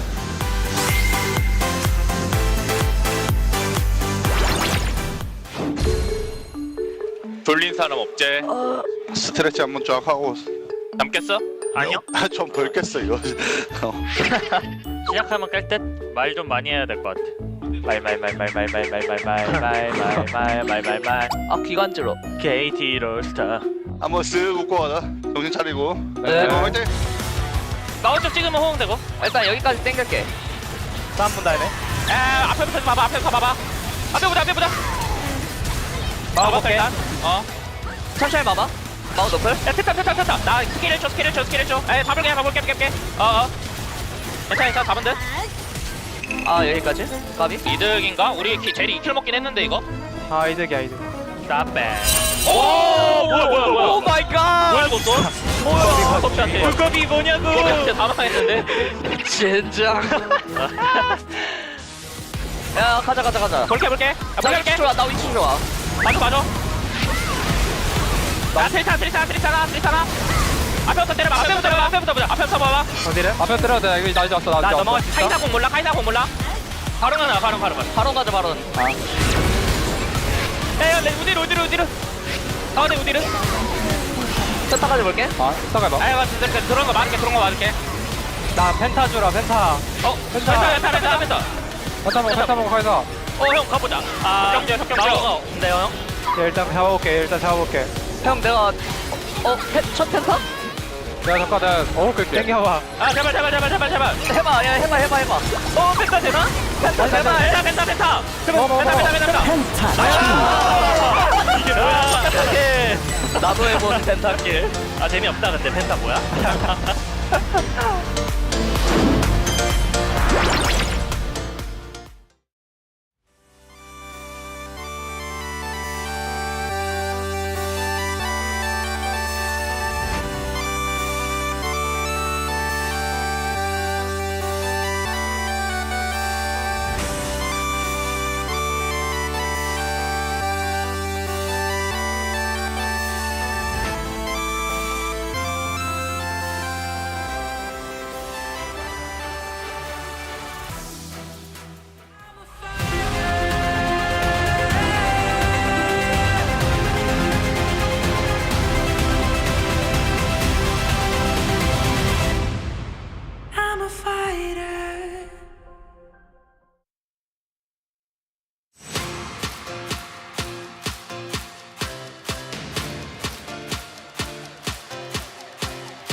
Hello and welcome to the space. We are here after game number 1 of Bro versus Nongshim, and that one was a big bout. Very long, about 47 minutes, but we did make it all the way to the end by the end of it. I am Valdez, and today I am joined by Huni and Wolf to break down this wonderful game 1. How are you guys doing today? I'm feeling all right. I think we got the maximum amount of League of Legends in that first game that was possible. There was a lot of gameplay happening. Maybe a little bit too much gameplay was happening. Let's talk about the draft first, because we weren't really big fans of the Xayah, but I thought the one thing that saved the Xayah in this composition for me was the Rel. Unfortunately, Sylvie didn't really engage with it very consistently. I think if he had played a little bit more aggressively around those early Dragon fights, maybe this game could have been one-sided, because Bro didn't respect him, but he didn't respect his engage either, didn't actually utilize it too much. The Renekton ended up being quite key in the mid-game. Didn't really like his itemization all too much with the Zhonya's. We weren't huge fans of that, but at the end of the day, I feel like picking Xayah into this Kalista, probably not a good idea, but, you know, if the Rel actually engaged, it could have worked out. That's kind of my feel about this draft. Yeah, I mean, 100%. I mean, the Xayah Khan is like, as we know, like later on the game, like it could easily bring the huge impact to the team. At the same time, it synergized really well with there was a Renekton. Also, Karma can back you up with the Xayah as well. And the Rakan with the synergized Rel. I think, as you said, if there were like a little bit more the proactive making the clear plan, I think it would have been much better, especially around the controlling objective, and especially also the other team, the Kalista Renata side, they were stacking the Drake really well until third one, but they got screwed over. So I think the Nongshim had a great chances to come back the game, but it was a little bit sad to watch. It felt like they were a little bit scared to engage for some reason. They just weren't finding the angle. Sylvie couldn't get it done, and it just didn't really amount to too much. But let's talk about the first highlight in this one, a very early Drake fight about 17 minutes in, where Bro were able to totally take over the early game after kind of a wishy-washy very early game. You can see Sylvie has an angle to engage a lot of these moments here, but he just simply isn't. And it's actually Karis is engaged first with the Orianna ball that ends up helping them win this fight, as also the flanking Renekton didn't really do all too much here, as Dundun was just so far away from the fight. And so Dragon does end up going over there. Bit of a weird engage, but it was a really big turning point for me, as I felt like, not because of like what the outcome of that fight meant, because the game went on much longer after this, but just it felt like Nongshim didn't really know what their comp was trying to do, and the fact that Karis was able to dictate that fight and not the Rel was not a good sign for them winning the first game. Yeah, I mean, I'll say this is like really huge breaking point, which is like this was a third Drake, and also the Kalista Renata side had a huge win. So in theory, I think the Soul should be come through with within 23 minutes with the next one, because that was a 17 minute, which is really fast, and they can spawn the Elder pre-30 minute, and they can also the pressure with the Baron. Like that's the optimistic play, but we couldn't really see from the Bro play. We didn't quite see it, and Nongshim did end up getting 4 dragons in a row, and actually they were the team that got the Dragon Soul, the Chemtech Soul in this one. And then we zoom all the way to highlight 2, which was 44 minutes into the game. Bro finally decide to go ahead and press their buttons. Yeah, they do, and again, a little bit of hesitation from Sylvie in this fight, as Morgan does so much in this, because he gets on top of Gio, forces out his ultimate. This is something Valdez was calling for early in the game. Like, Morgan's just going to walk at Gio and get his ult, and he did, and he's very tanky. Meanwhile, look at the Berserk that comes through onto Sylvie. We never see a re-engage from him here. There's no way for Gio to do damage, and then Morgan just continues to put the pressure on this backline. When the engage happens on the top side of the fight, he follows up. He's super low on health, but he gets this triple airborne here, the triple knock-up with his Q3, and that guarantees them to win the fight and wins them the game. Yeah, I mean, I still like the Morgan play as well, but I think the Karis, the ultimate, is just forced Desire ulti at the same time. I think the Envy, like the aggressions, like going with the teammate, I think it was like really great. And also the pressing the Kalista ulti time was like pretty good. I think it was like really decisive. I think this game actually decisive was really the key. And I think for sure the Brion was like way more have a clear plan when they want to fight. And I think the team, as a team, just like they knew that like what they wanted to do. Like everyone was like the level was like higher than Nongshim for sure. Yeah, absolutely. It was very nice to see the Kalista getting value late in the game as well. But let's take a look at who does pick up the POG here for game number 1. We had our eyes in the top lane with the Lord Morgan, and he will pick it up. We did have Huni voting for someone else. We'll talk about that in a little bit, as Morgan will pick it up here. Yeah, I mean, Morgan had some really good fights. He also was able to withstand the pressure in top lane extremely well. The Renekton didn't really put him down. And his flanks, I think, were why Karis was able to get into position for a lot of his ults. Envy was given a ton of space as well. And I completely agree with you, Huni. It felt to me like Bro knew, I mean, not perfectly, but way more than Nongshim, what this comp is capable of in the late game. But they were a lot more decisive and a lot more confident. And they did eventually kind of send it and won the game. I mean, it's just like more so the reason why I personally gave it to the Envy. The reason why it's just like I just wanted to shout out to him, because like I could easily see him that like losing the confidence these days, and it's like I think this game was a really huge bouncing back with the actually playing like aggressive like with the Kalista. So I mean, for sure, I think I'm still really happy to Morgan getting the POG as well. Yeah. Very good split there, 7-5 to Morgan and Envy. But that was game number 1 going to Bro. Let's throw it back to the casters for game number 2.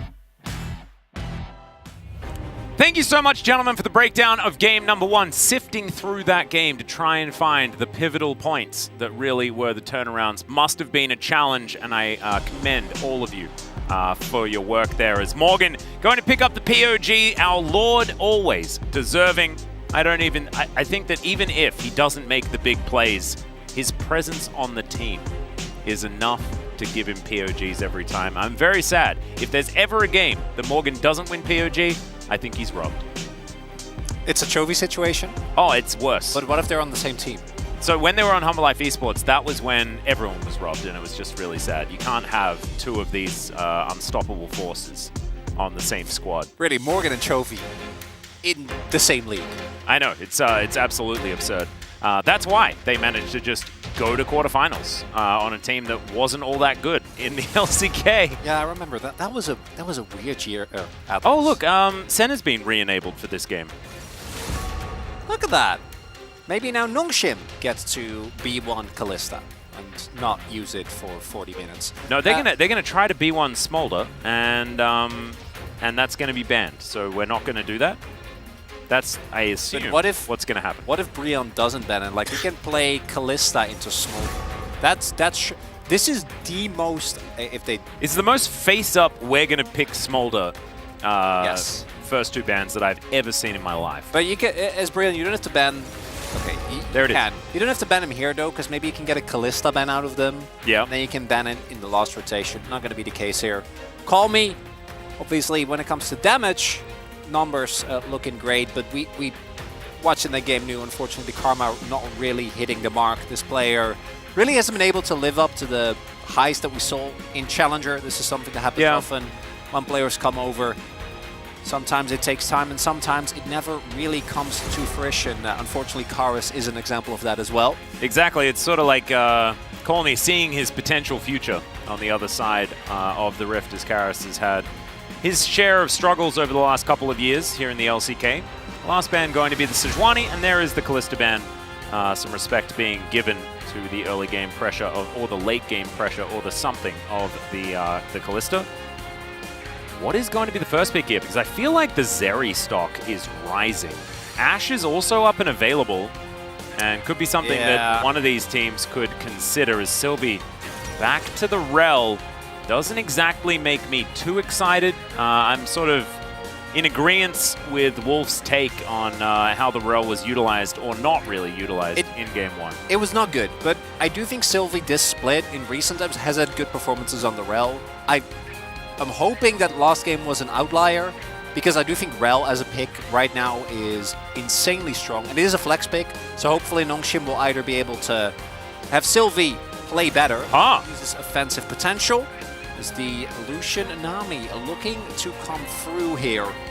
It's Lucian Nami Zeri Lulu. It is 100%. It's 100% Lucian Nami Zeri Lulu. Yeah. Unless they pick a jungler and then it's like the T1 tech where they pick away the Nami and then it's they go, Lucian Sona. Lucian Sona and then... And it's weird. Nongshim go like Neela Nami. Oh, that'd be exciting. I don't... In a bad way. Yeah.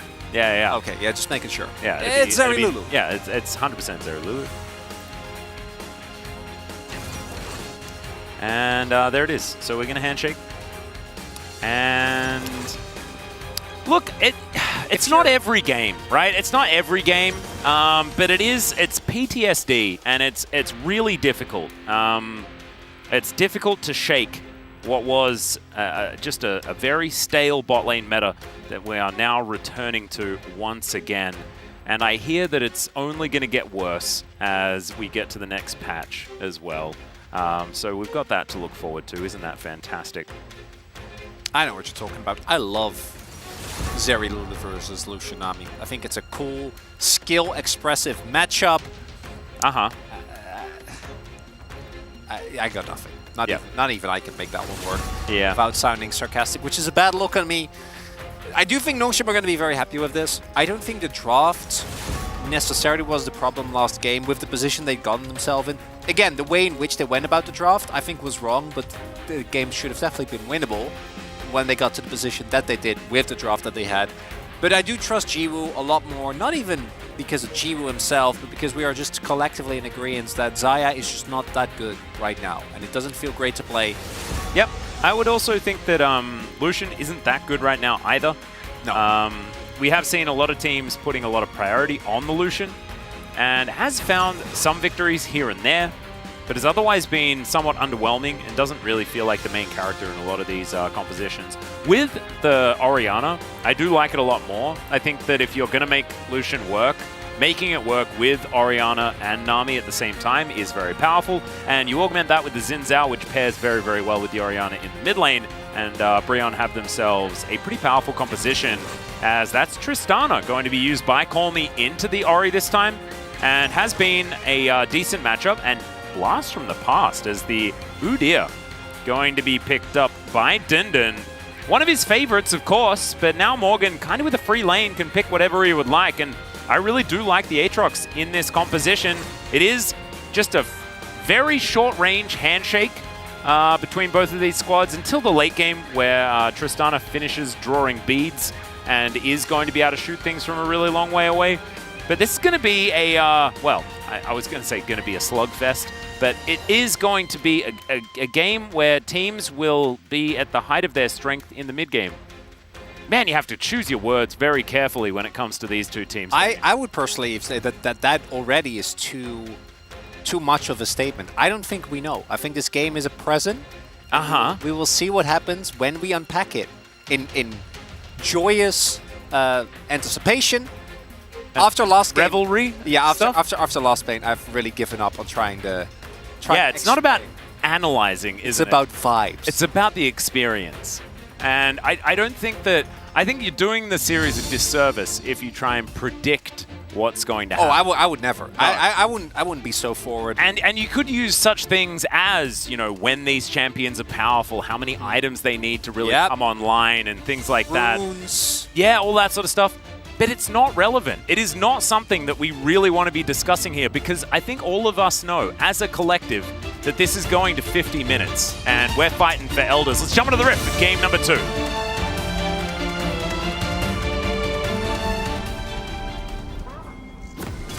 Nongshim Red Force. Hana, do set. Nongshim, fighting! Brion. Hana, do set. Brion, fighting! I had a lot of fun. I had a lot of fun on the show. Thank you so much for that, Chronicler. Appreciate you. As, oh, gee, we're taking a little bit of damages here. Oh, the unbridled aggression. As there are a lot of Jiwoo's friends in the area. He was doing his best to do some baiting, but it does not quite work. To surprise of no one, we are looking at Envy going for the first strike here, Ignite, and then the barrier and heal on the other end. We have seen this matchup a million times. Level 1, if you're playing it well, Zerilulu does really well. Then you get the first couple of waves in, you get a nice crash, maybe you go home, pick up a call, and then you hope that Dilution doesn't get a lot done for him, because if Gideon shows up, if you get Dove early, it can get very ugly very quickly. If you get through laning phase though, you get to the mid-game, obviously Zerilulu is going to be great. I do think that particularly with the amount of aggression that's available for Brion here, there is even come mid-game, a lot of power, and also we all just watched last game. We both know that whatever we might say about team compositions is a limit on the creativity that these two teams will showcase. Yeah, and even, you know, that creativity materializing in the shop. We'll see what Dundin's actually going to purchase. He was one of our first Udyrs to go for the, you know, the forbidden technology with the Rift Maker and things like this. So we'll see what he's got in store for us here. Maybe it's a Leandri's for the first time. I'd be excited about that. Would love that. But that would make a little bit too much sense. We need things that make absolutely no sense at all. So maybe it's like first item, Blade of the Ruined King. Cosmic Drive? Oh, Cosmic Drive. A bit of that makes too much sense. That's too much sense. Way too Horizon Focus, so he can run away and then yeah. Now now we're getting. That sounds painfully bad. Which is exactly what we're talking about. 6 loss streak for the Udyr. That's why we haven't really been seeing too much of it. The Aatrox also having a decent matchup into it, as Morgan happily counterpicking in this one. Oh, love this. Early Zeri kills could be absolutely huge here. Sums are available. Yeah, and they're chasing him down. The Rel making her way in. Polu going to be the target here as he's stunned up and is going to have to flash. Tries to get himself out of there. Oh, Sylvie not able to kill everyone's flashing. And Envy just wondering why all of a sudden everyone appeared on top of him, but they're not able to kill Polu. Envy even holds his flash. Jiwoo trying to get the right click there, not actually going to get it. Obviously, your Q not going to be able to reach Polu through a wave of minions. Oh, and if not for Dundin standing guard the entirety of this topside jungle might be taken. Instead, it will just be the blue buff.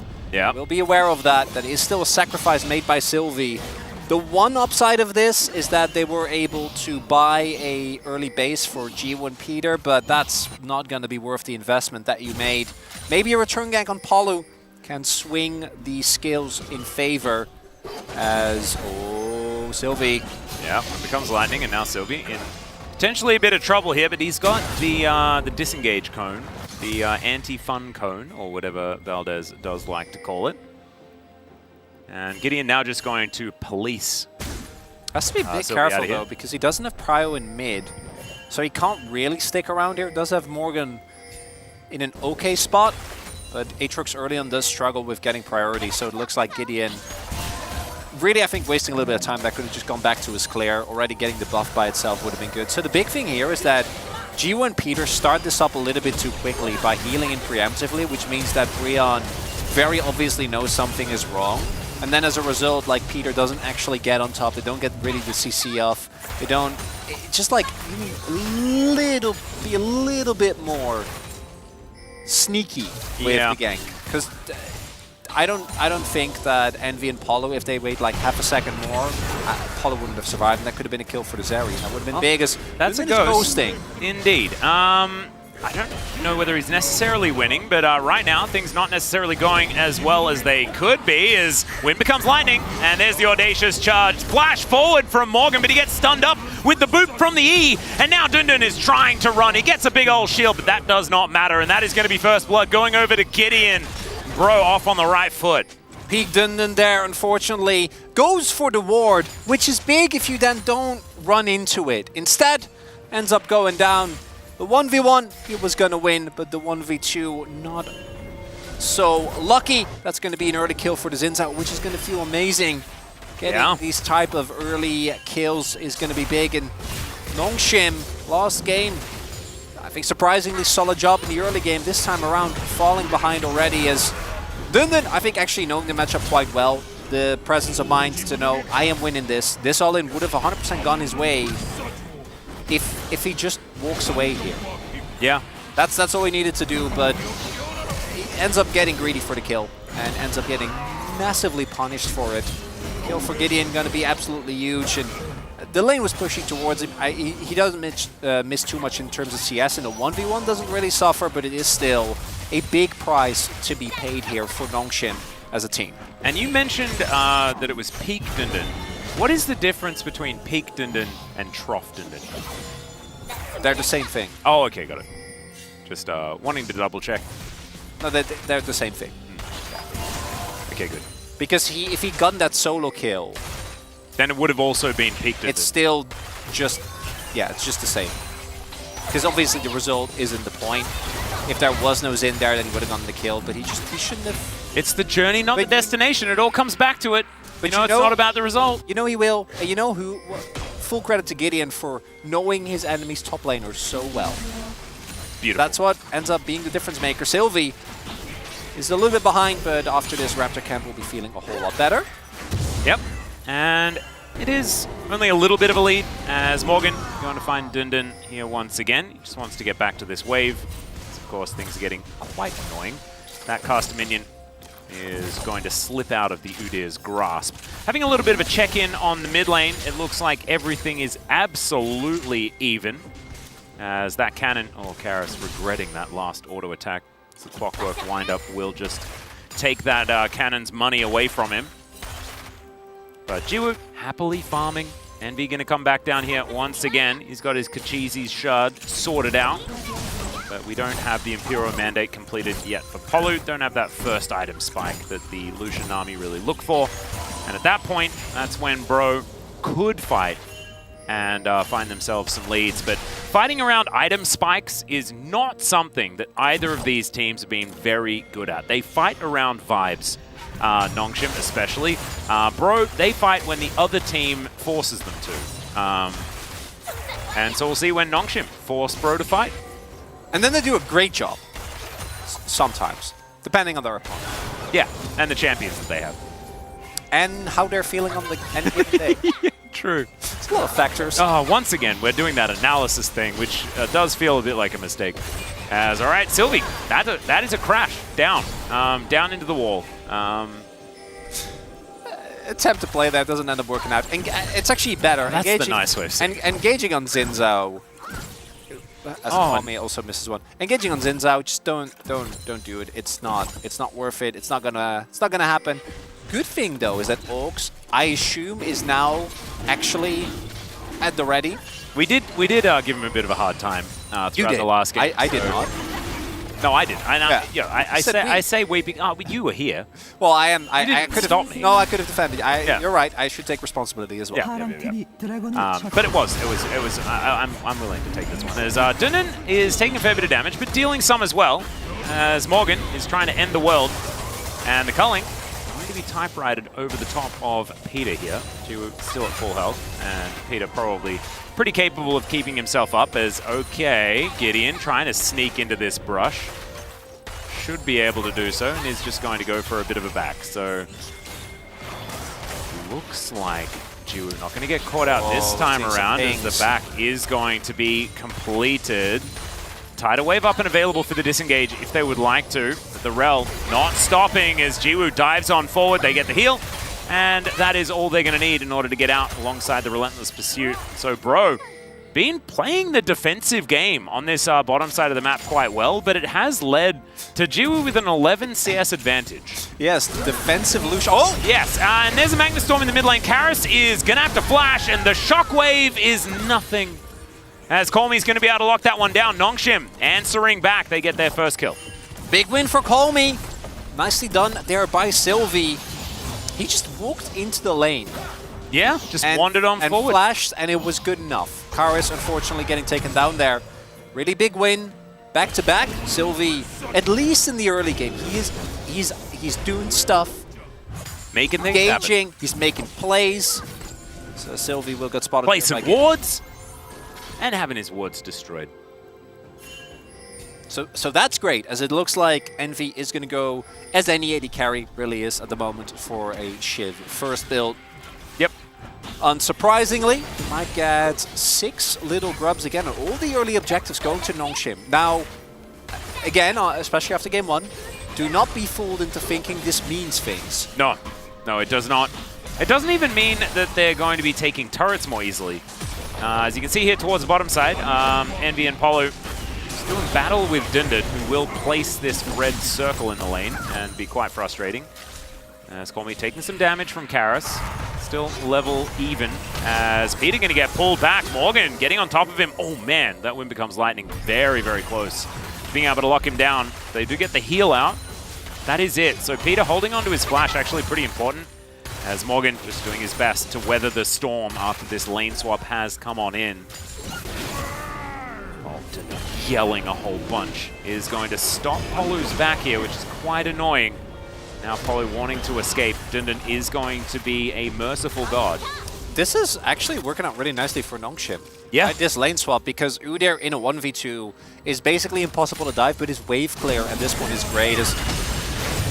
Yeah, Karis, maybe just flash. Sylvie with the flash Q. Obviously nicely done by him, but I feel like that is the only way in which you died at that gank. Is by, yeah, not flashing. Karis ends up going down. Early Knight's Vow being picked up here by Sylvie, which I am sure will go back onto Jiwoo, who in this game has a lot more agency than in the previous one. Zeri just does a whole lot more than Xayah. Xayah really, as we discussed as well during the break, don't blind it. Colmy is going to dive on top of Karis. Fair bit of damage back though with the command dissonance. As now Peter not really able to offer too much. And with the arrival of the Nami, things are going to... Oh, Envy, I'm not sure about the position of that one. Has to flash back towards Gideon here. As Dundun just 100% outplaying him. Or maybe it was Envy outplaying himself. I'm not entirely sure. That too is Dundun. Ah, right. Oh my, I know what it is. Dundun is like, you know Stilgar in Dune? Yeah, that's just to say it's everything he does. It's the raucous energy.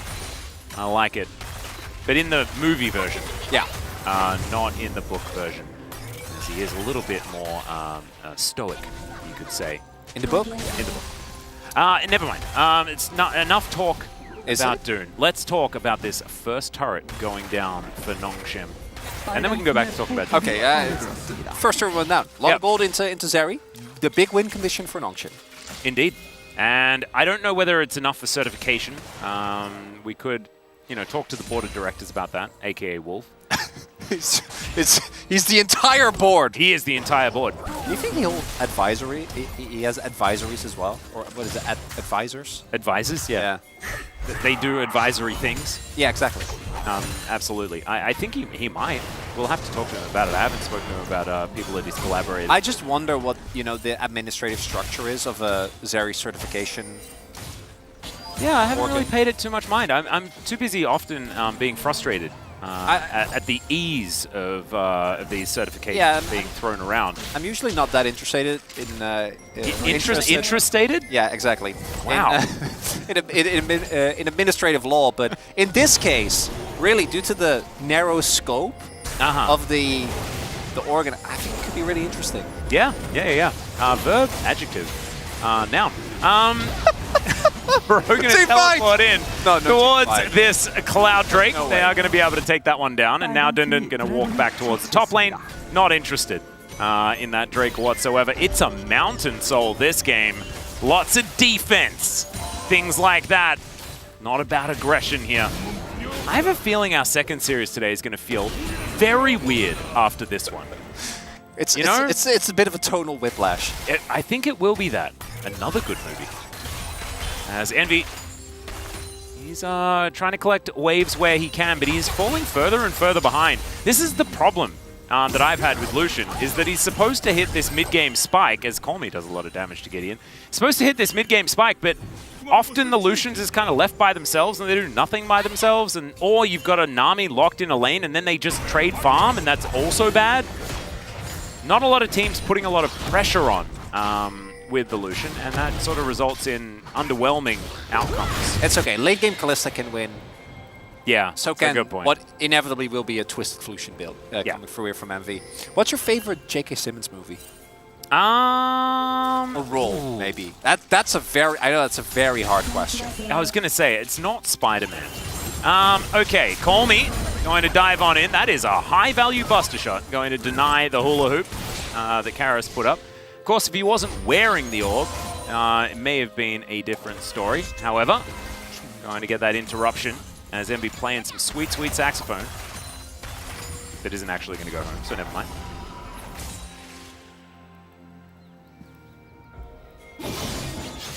It's your turn. So J.K. Simmons. Oh, right, yeah. I like Juno.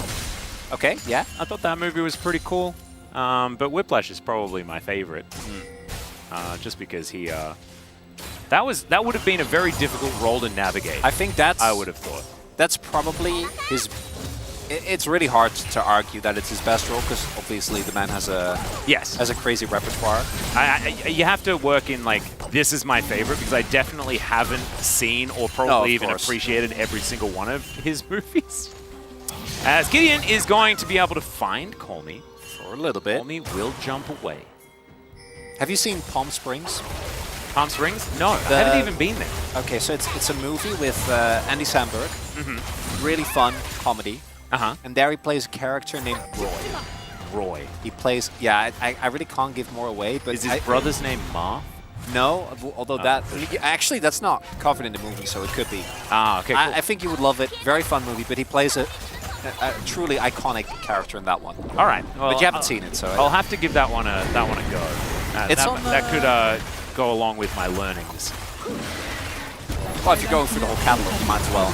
Yep, no, I'll give it a crack. As we've got some driving going on here, as stabbed is Shelly, unfortunately. Not going to get that second charge.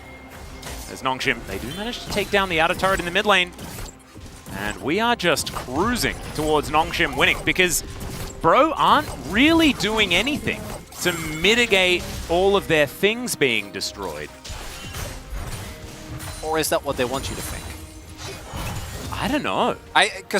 So this is the problem. Looking at these drafts, currently Nongshim has 2 hyper carries, both of which are building a pretty big advantage. You have a reliable front line in Sylvie and Dundun. You have great engage with Sylvie as well, provided that he actually plays aggressively. Yes. And with the current state of the game, I feel like it's very likely that Nongshim is going to try and fight and start stacking these mountain dragons.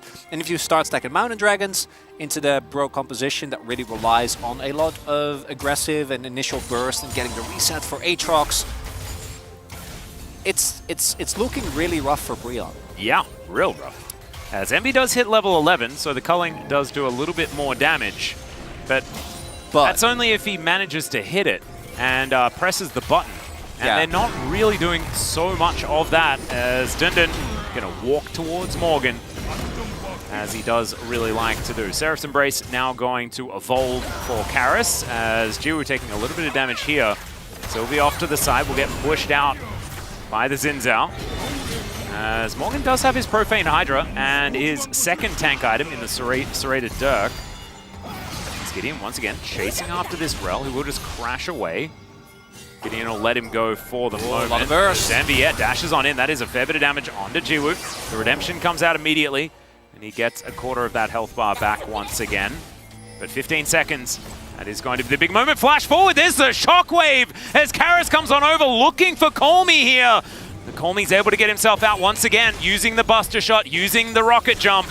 Not needing the Flash for this one, but I think that's going to be enough to get Bro this second Drake for themselves and the first mountain of the game. Would be really big as Sylvie does have Flash available.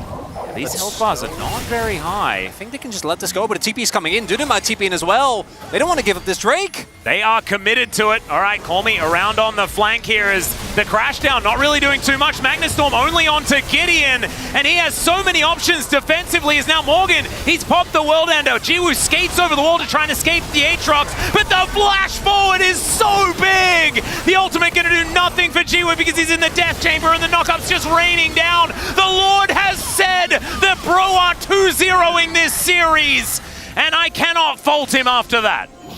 Big moment there for Breon as Nongshim. The decision to hard commit on this fight by itself, somewhat questionable, but the way in which it went, definitely not what you want. Sylvie's, he did take the advice from last game to heart, which is do engage. Didn't end up quite working out. So, problem here is that they're trying to commit on top of a Xin Zhao. Really nicely done there by Gideon. The double combo of the knockup with Karis also able to find a Shockwave. This should be enough. Like, you're winning topside, just keep shoving there. And instead, we get a really awkward engage here because Dundun and Colby are coming in. If they are there and Sylvie actually hits multiple people, that could be enough. But instead, they end up taking so much damage already. And this play from Morgan, absolutely huge. Not quite able to find the first couple of Qs, but that third one, my god. And I know how you feel about Aatrox's. But when it's Morgan, doesn't it feel better? No, not at all. But that wasn't on lethality Aatrox because he didn't tank an unreasonable amount of damage. I'm okay with it as a Gideon. Well, he's going to have to use his ultimate. There is a tidal wave as well in Celebration. As Gideon going to get crashed into, the bubble is going to connect, but it does not matter as Jiwoo collects his first kill of the game. Is that Nash? It could very well be. Morgan doesn't have TP. I think they're going to start Nash. This is double AD carry. This is going to go down very, very quickly if there's no smite available. There is a control ward in the back of this pit. Envy and Polu don't have their ults either. I think Nongshim might be able to take this.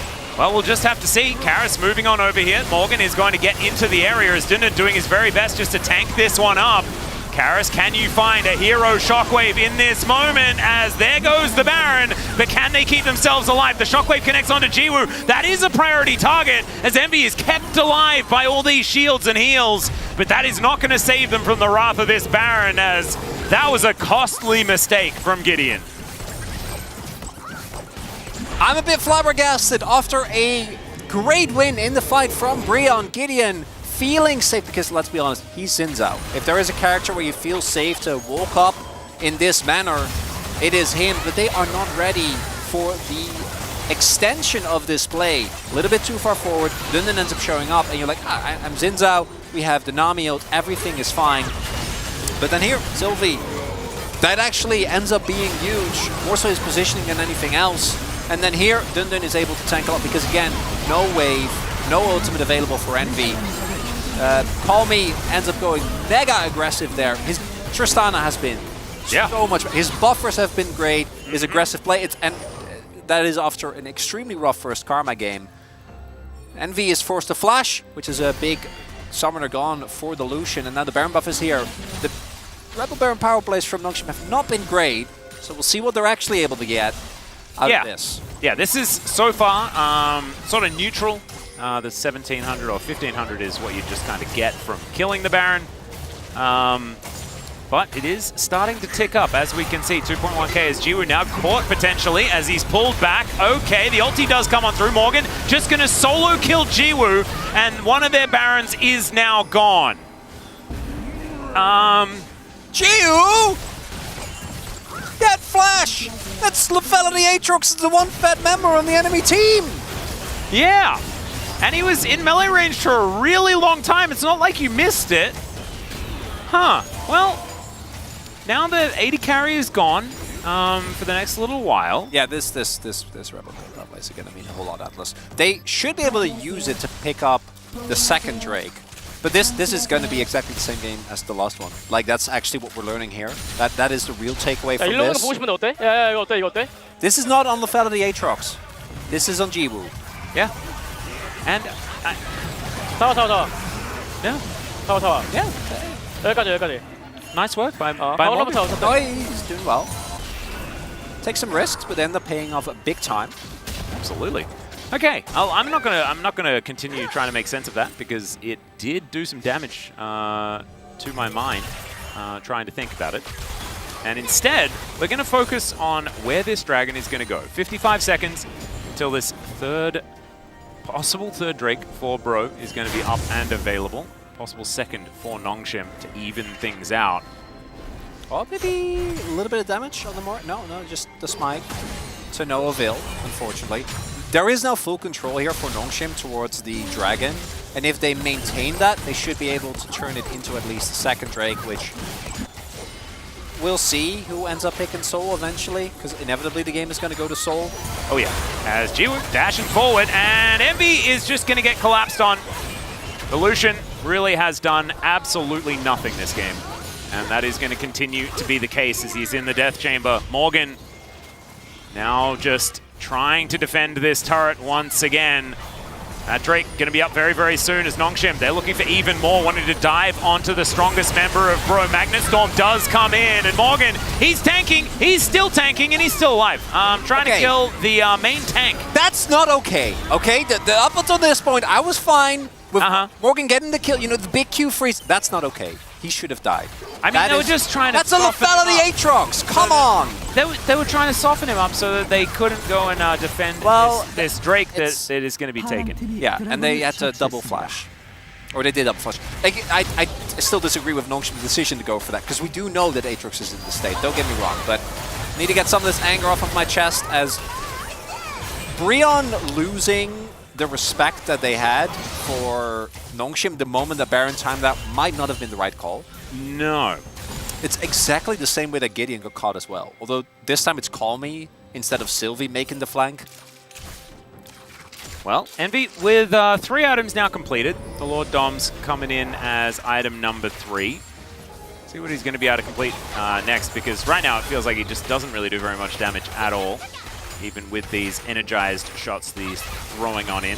Does, of course, synergize very, very well with his first strike, but hasn't really been getting very much value for it.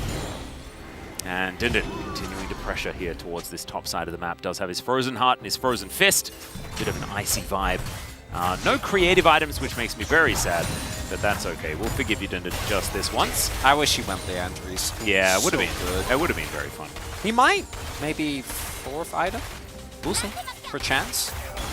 There is a possibility there, but we'll see. I'll have to see it before I believe it. Dragon up very soon. Nongshim have been playing better around these objectives, I do think. Once they get the objectives, that's where things kind of start going haywire, but they have a really quick Baron, again, with the double 80 carry. We'll see if they're able to utilize that as Gideon does get spotted. Oh, the culling actually somewhat landing here by Envy this time around. 50% of Jiwoo's health bar is going to disappear as now Sylvie. the bro's coming on in. Sylvie looking for that flank angle as Envy just going to avoid him entirely. He gets knocked up and then bubbled immediately afterwards. And Sylvie, they had to invest the wild growth into him as well, as now the Baron, as we can see with this big zoom out from Jonas Strong, up and available on the table without these key cooldowns. Could be something that Bro could look at. Not a good engage from Sylvie. He did get the flash out of Karis, True. which is valuable. So in the short term, not a great trade. Obviously, ideally, you'd want to keep that CC potential. And I do like this from Brian. If they do want to try for this, I do think you should turn. You should not actually try to flip. This is Rel. Been over this many a time. But they do not have Wild Grove available, nor Magnet Storm. Dundun does know that this is going on. We'll see if they actually want a hard commit to doing this. I hope they turn. Calmy does have TP. Yeah, and Calmy's going to have to press that button if they do want to try and stop this, because Bro looks like they're committing to getting this damage down. Sylvie getting into the area is now Dundun getting amongst it as well. Oh, taking so much damage is now Gideon with the Crescent Guard into the back line. Polu just goes down, and now Calmy has turned up to this fight. Dundun just running amok, and Morgan, he cannot do it by himself. These resets for Calmy are just gigantic, and Envy once again a passenger in this game as he's just going to get lapped up. And Calmy just bouncing around like Mario, picks up the triple kill, and this might just be the end. Of course we're going to a game number 3, Atlas. It was written, Chronicler. We knew, but what a comeback game from Calmy. Really, after a really rough Karma performance, the Tristana gets picked up, and we were a little bit apprehensive, but man, did Nongshim make it work. This was not even close. This was Nongshim in control from beginning to end, and yes, Morgan managed to find that one team fight. The Aatrox working out quite well, but he tried to be a one-man army, and unfortunately one was not enough to take down Nongshim, who together as a squad just made the right calls in that game. I don't know what the switch was, what really was ticked over here for this team, but they figured it out here in game number 2. I know what it was. What was it? B1 Lucian. I didn't really want to talk about it. I'm sure the space will have some choice words for that as well. Now we've had R1 80 carries fail 2 games in a row horrifically. Yeah, so with Lucian specifically, there really is such a high barrier or floor rather of execution that we see even some of the top teams just kind of be like, you know what, I know this is good in scrims, but we might be willing to let it go. That wasn't the big factor though. I want to give credit to Calmy and Dundun. I think they were the big standouts here. How did Dundun do the most damage? No, he actually played the team fights super well, which shocked me because we've seen Dundun Udyr, and we saw that mistake he made early, and really, that was the only big mistake he made this game. Certainly was. All reliable, certainly living up to his name in this one. We're going to go to a short break. When we get back, the space will break down that game. We'll have the final one in the series. See you there.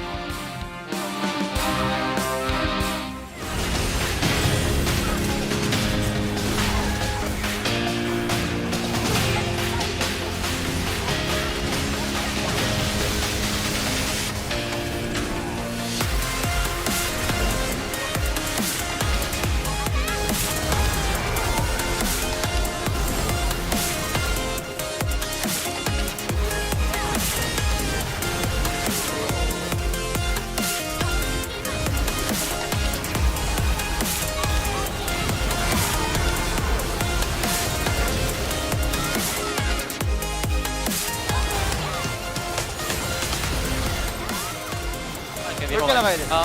이거 지훈이도 텔 찍어줘. 많이야. 아트도 있다. 야 이거 왔다. 이거 끝까지 가야 돼. 나갈게. 나가봐. 오리 노플. 야 남이부터 남이 잡았어. 야 오리도 노플이야. 이거 딜러 가줘. 한번 뺐어. 쭉 갈래 이거? 쭉 걸래 가자. 이거? 자, 궁대. 다 잡으면 끝나 이거. 끝낼만 할 듯. 미드. 나 이거 갈게. 가. 라인 내려. 자 탑으로 가자. 탑으로 가도 돼.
and welcome back to the space. We're here after game number 2 of Nongshim up against Bro, and Nongshim this time around were able to play much more solidly, winning in the lanes and getting ahead and actually having some very nice team fights. Everybody was on the same page, and they do tie up the series here 1-1. So guys, thoughts on that second game?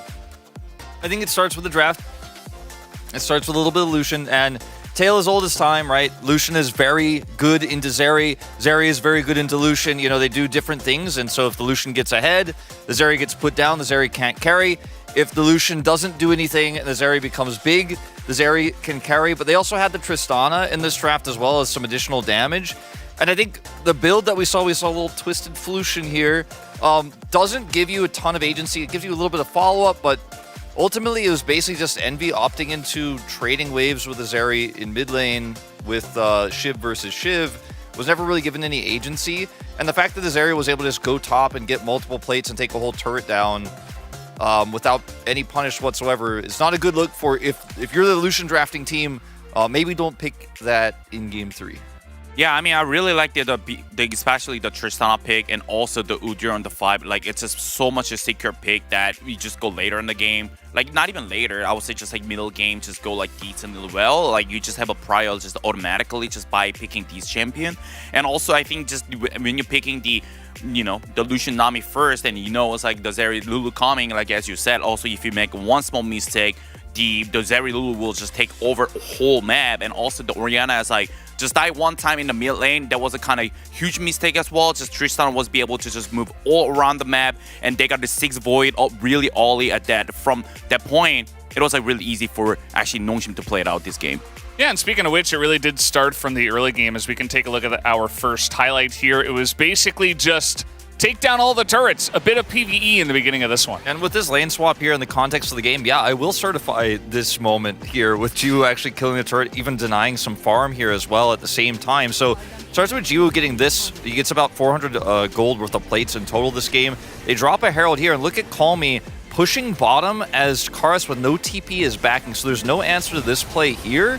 And then moments later in the bottom lane, he does, in fact, finish this turret off. He has the Void Bubs. He's going to get 3 turrets here with his team. And both the Zeri and the Tristana were about 15 gold ahead at that moment in the early game. No fighting, no action.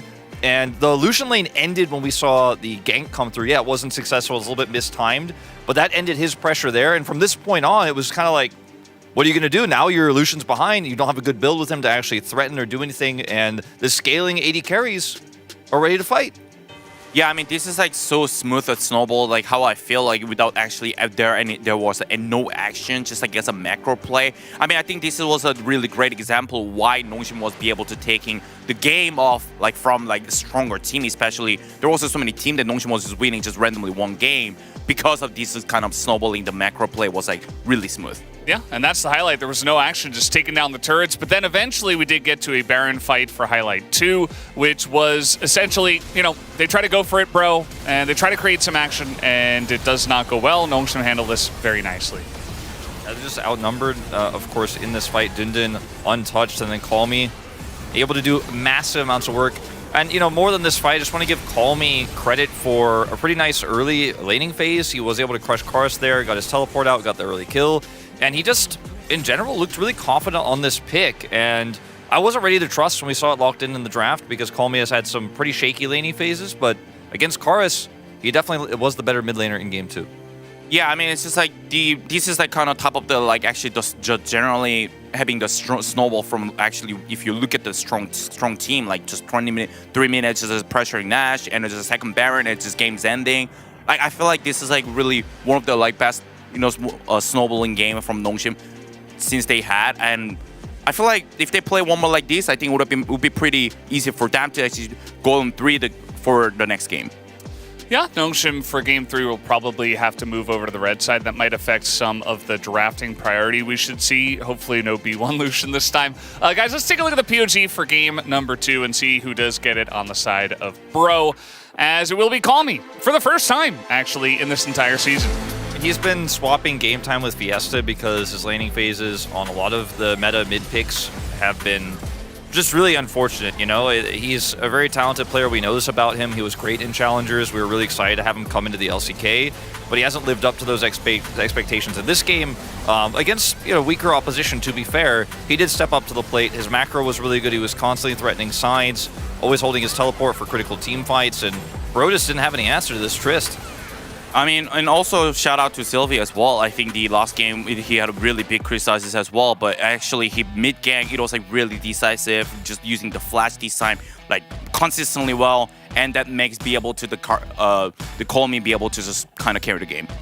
Yeah, did a great job. 9 out of 12 this time around. We also did have one cheeky vote for Dindin, who played out the lane pretty well and survived a lot. He won the lane. And ran at them very menacingly. I feel like that might be a little bit of a comp vote because he did provide a very nice front line for the team. But after all, it was Call Me who did the boom boom damage in this game. But guys, we're done on the space for game number 2. Let's go back to the casters for game number 3. Thank you so much, gentlemen, and congratulations to Call Me for his very first POG, and finally, a little bit of a happy face on the man as well, as we haven't really been seeing too much of that throughout the 2024 spring season. And I have a stat for you guys. Currently, in 3-game series, Nongshim have not ever been able to win this season. They are 0-6. You know what I say to that? What do you say? At least they get to a third game. They do, against a lot of different teams. Some of them better than Bro. I think we can safely say that. I'm just shocked at you saying it. Yeah, maybe not necessarily top side of the map because we know that Morgan is the best. But as a collective, they haven't been able to get themselves together. And so now, Bro, can you do it? Utilizing the blue side that has been far more successful so far this series. Can they get over the line? That is going to be the question. We've got the Vi ban coming in again. The Smolder ban also coming through again. If we go back to the bans in game number 1, Vi, Ashe, Maokai, and then Smolder, Sejuani, and Nautilus were all 6 of them. See whether we get any deviations, as there is the Rel ban against Sylvie. Not wanting to see that for 3 games in a row. And so Nautilus is going to be the second one as well. So Sejuani still up and available. Ashe also still there for them to play around with. I feel like we're going to be walking into something like a Senna situation, and then Nongshim are just going to slam Maokai Tristana. I'm feeling it. I feel like just getting Call Me back on that pick again, I think is going to be a high priority. It would be big. I also want to echo something that Atlas actually said during the break, which was that the R1 80 carry picks have not been good. It's been a bad time. In this series, it's been a consistent problem, and one can only hope that this time around it will be better. So it makes sense you won't ban Senna or Kalista because Kalista acts as a deterrent. I also think the Kalista pick, even though it won, didn't really feel like it was the problem. So letting that go, I am okay with. Just no Zyra comp this time around. Oh, yeah, I don't like Lucian either. I hate it not as much as in the previous game because you are playing into another early type of lane. Yeah. You know me, I'm no big Lucian enjoyer either. So it's going to be Lucian Nami versus Renata Kalista most likely. Sylvie does pick up the Sejuani here. Quite a strong pick, even though we have not seen it be that successful, is mostly also because it gets banned a lot, has very high priority in general. Yeah. And probably a Maokai or a Xin pickup here for Gideon. Xin or Viego, I would both like. If they follow the trend though, it is Orianna, 100%. Yeah. I'm expecting Orianna to come in. Of course, Call Me is unable to pick his Tristana here on 3. It will have to be, I guess maybe Emilio, but Nami is probably likely to have picked to. up. Yeah. And there is that Maokai that you were talking about, some Shadow Isles vibes coming on in here with the Kalista and the Maokai. Could, of course, be the bottom lane, but likely not to be, as there is the Nami locked in for Peter. Or not locked in yet, but it will be. Has to be Milio, like you could technically go for, but we really saw, even when Lucian was a lot stronger, that pick kind of fall by the wayside. It's just that I do really like Milio into specifically Maokai. I think there you get a lot of value, but Not going to be the case as the Nami will get picked up here. Nami still doing quite well. It's going to be about this early bot lane. Whoever ends up getting a lead is going to be mega oppressive here. It's going to make it really hard for the enemy to play the lane reliably. I think playing Nami into Kalista always is going to feel a little bit scary. The laning phase for Envy and Palu has not necessarily been that amazing, unfortunately, especially after the last one, as we are banning Corki. Are we going to like ban Corki Orianna and then pick Talia if it's not banned away, which it will be. 100%, I think. I think it has to be. Gonna get rid of it again. Yeah, no brainer. So Talia is going to go. I think it's probably okay to try and line yourself up for some sort of Tristana pick as well, because I think Karis is probably looking for it. We've seen so much Tristana Maokai picked up together. Could even be worth a ban here. Because of course with Sejuani you don't get as much value, even though Tristana likes being in melee range. She's not a melee champion. Do they ban Jax? Because we both know Dundun is calling for slam me and R4 blind Jax here. That's, I guarantee you, 100% what's happening right now. Well, the Udyr is going to be taken away from Morgan. Dundun not interested in playing it again. He might be considering heading towards an Aatrox himself. He wouldn't do that to us. No, I don't think that I would necessarily like to see it either. No, you don't. It goes both ways. Huh. So the Orianna going to be banned away by Brionne. Not wanting to see the Lucian-Orianna combination that we were talking about a little bit in the draft last time around. Cassante, the consideration for Dundun here. Oh, Dundun. Letting me down. But this is definitely a pick that is hard to reliably counter, barring some really aggressive counter picks like the Gwen comes to mind. Nora is fine, but not necessarily as oppressive as Karis. Gonna be probably picking up here instead. We'll see what Call Me his answer is going to be. The problem is that a lot of the picks that normally you'd want to look for if you look to match a more aggressive style of mid lane would be going towards either melee, to go with your Sejuani, you're playing in Triss is really unfun. But something like an Ahri, like it's fine, but it doesn't synergize that well, I think, with the rest of the team. Yeah, and now we've got a full AD composition into Sejuani and the Cassante. Oh, I like Wei, actually. Yeah, I like Wei as well. See how Call Me is going to be able to do on it now with some reinvigorated confidence. I think if they do lock this in... Oh, never mind. Jace, the consideration. Ooh. So that's going to be the pickup here for the mid lane. So it's an agreement. We've just got no magic damage. Outside of, you know, some on-hit stuff that good old Nami can provide, as well as, I guess, some of what Sejuani does. But otherwise, it is all physical on both sides. And some big old tanks on the side of Nongshim. I like it more on Nongshim's side. I think they're going to feel better about it. Oh yeah, 100%. Because if you're going into a bunch of squishies, it doesn't matter what damage type you're doing, because they're not going to be building to mitigate it.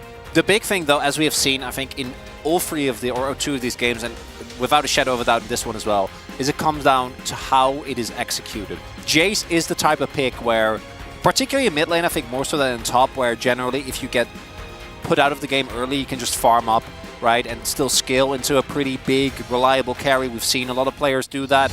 In mid, I do think that is a lot harder, so this mid-jungle 2v2 going to be my main thing to look towards. Obviously, bot lane, whoever gets an early lead is going to be big, but both teams have kind of just...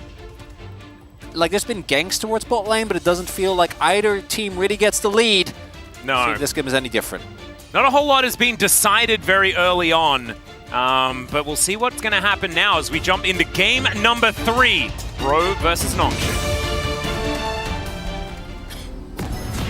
Okay, so I think this is Brionne. Hana, do, set. Brionne, fighting!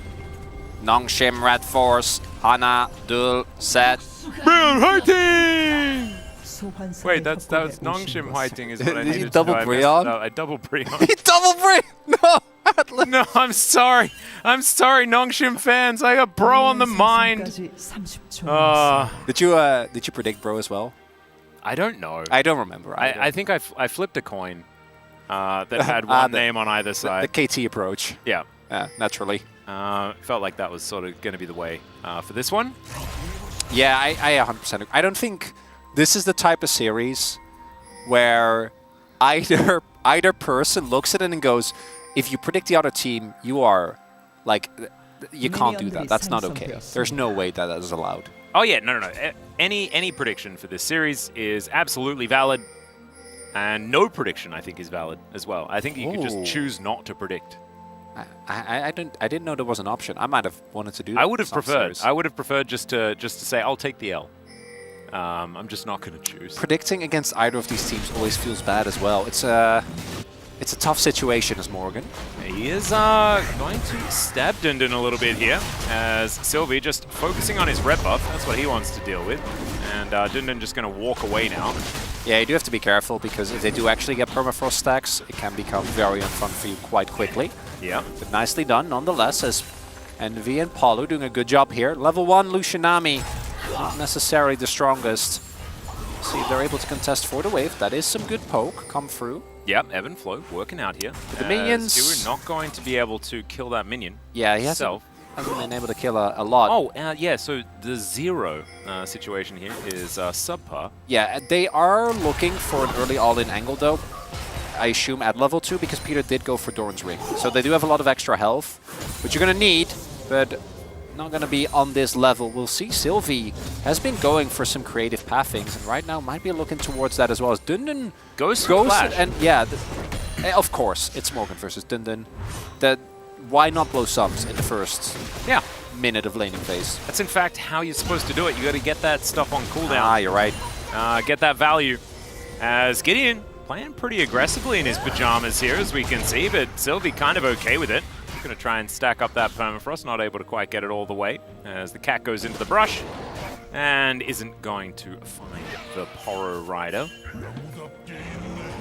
Okay, Gideon, are you just going to stick around and look to try and fight for this one? This is going to be the slowest battle, if it is indeed one, as Karis got to get a bit of damage down onto Colmy here. He's opted in for the Fleet Footwork this time instead of the Hail of Blades, which is what I believe Colmy went for. He did last time. And it will be much like game number 1, as Gideon doesn't get punished for that. Could have been the case. Big thing there is that Karis is winning this mid lane battle. And obviously, pre-first stack, I do think the Jace does really struggle into the Tristana. If he is able to get a bit more done, might have been enough to have Sylvie be like, you know what, I can contest this. As Apollo. Yeah. That's a nice back cancel. Throw some logistics protocol at him. I believe that's the name. It's a very weirdly named ability. Is now Sylvie going to move up just a little bit in front. Oh, that's big. The Arctic Assault is going to miss, but that means that Morgan is running in the wrong direction. The Q is going to connect from Dundun, and Gideon just not able to do anything at all to sway the outcome of that battle. So First Blood going over to good old Reliable there towards the top side of the map. There is no safer investment in my mind. I take it back. It was not big. They still won the 2v2. Sejuani early on. A real menace, as we can see. Peter and Jiwoo, though, this is rough because the early Doran's Ring and still having a tough time here in the matchup. A lot of CS missed by Jiwoo as well, as now both top laners have TP'd back. Early Bramble Vest is going to feel really good here for Dundun. Do think it loses a decent amount of value as we get towards, you know, specifically into Aatrox as we get a little bit later, as there's not a lot of mana. That's a flash, and Jiwoo's just going to dash out of the way of it. So no handshakes to come on in here, as that is a solo kill. Yeah, that's in the mid lane. So what happened there, Colmy really extended his back way past where it was safe. Fresh TP comes in from Karis, as Morgan might just die again. Huh. Well, there's a ward. I guess he's fine, yeah. If the Q would have hit, that could have been enough, as Nongshim are taking a lot of risks here. Yeah, Jiwoo once again going to save his relentless pursuit for the handshake. So he's going to be safe. Morgan chasing Sylvie out of his lane and out of the river. He's going to start off the bubs for Gideon, who's now going to cruise on over. This mid lane has really become a worry, though. After Colmy picks up POG in game number 2, he's now once again a weak point. I was hoping to see him, you know, start to find himself, but not to be the case, at least in this early game. So we're going to check this out one more time. And then Morgan just doing some battle. And okay, there was this was all the way back at the very beginning. Yeah, and then here, there's sums. Can't miss your autos, fortunately. Sylvie missing that Q, obviously going to feel really bad, but Dundun actually doing a great job again, getting the flash early was quite nice as here. Call me. Yeah, it's very straightforward. Yeah. Just had... Oh... Stacks it up, flashes to follow. But he should have just flashed right from the get-go. He already greeted by staying in lane, not backing, and then allowing Tristana to get off extra autos on the explosive shot. Just a really big mistake, unfortunately. As mentioned, this player has struggled. Is this another replay, or is it the same thing? Okay, well, there's the explosive charge. It's not actually going to get the kill, as Colmy is down to about 100. Still, with Sylvie in the area, is going to survive, but that is going to mean that Bro will collect this dragon. First one going to be the Ocean. We'll see what the second Drake is going to be in a moment's time, because it is going to be a Cloud. So Ocean, Cloud, and then Chemtech is going to be our Drakes for this game.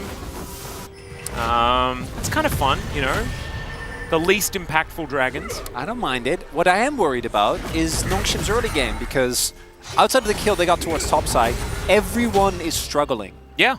To varying degrees. And Sylvie struggling isn't really his fault, because he has to cover for multiple lanes, having a really rough time at the moment, particularly mid and bot side.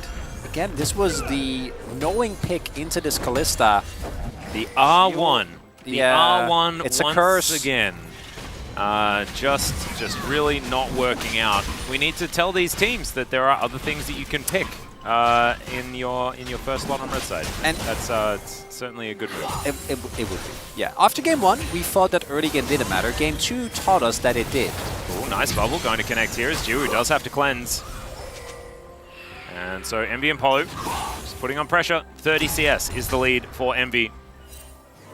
And I still don't understand why you'd ever pick Lucian. Just don't get it. Just hasn't been good. And there's a Fate's Call. He may have to flash this time around. There's the handshake, and he does end up flashing over the wall, but Envy is going to be there, so he's going to use every summoner spell, and he is still dead. It went from bad to worse. You got to flash the ultimate, knowing that Envy hits 6. He might not even throw him at you, but you got to at least try to flash over the wall initially there.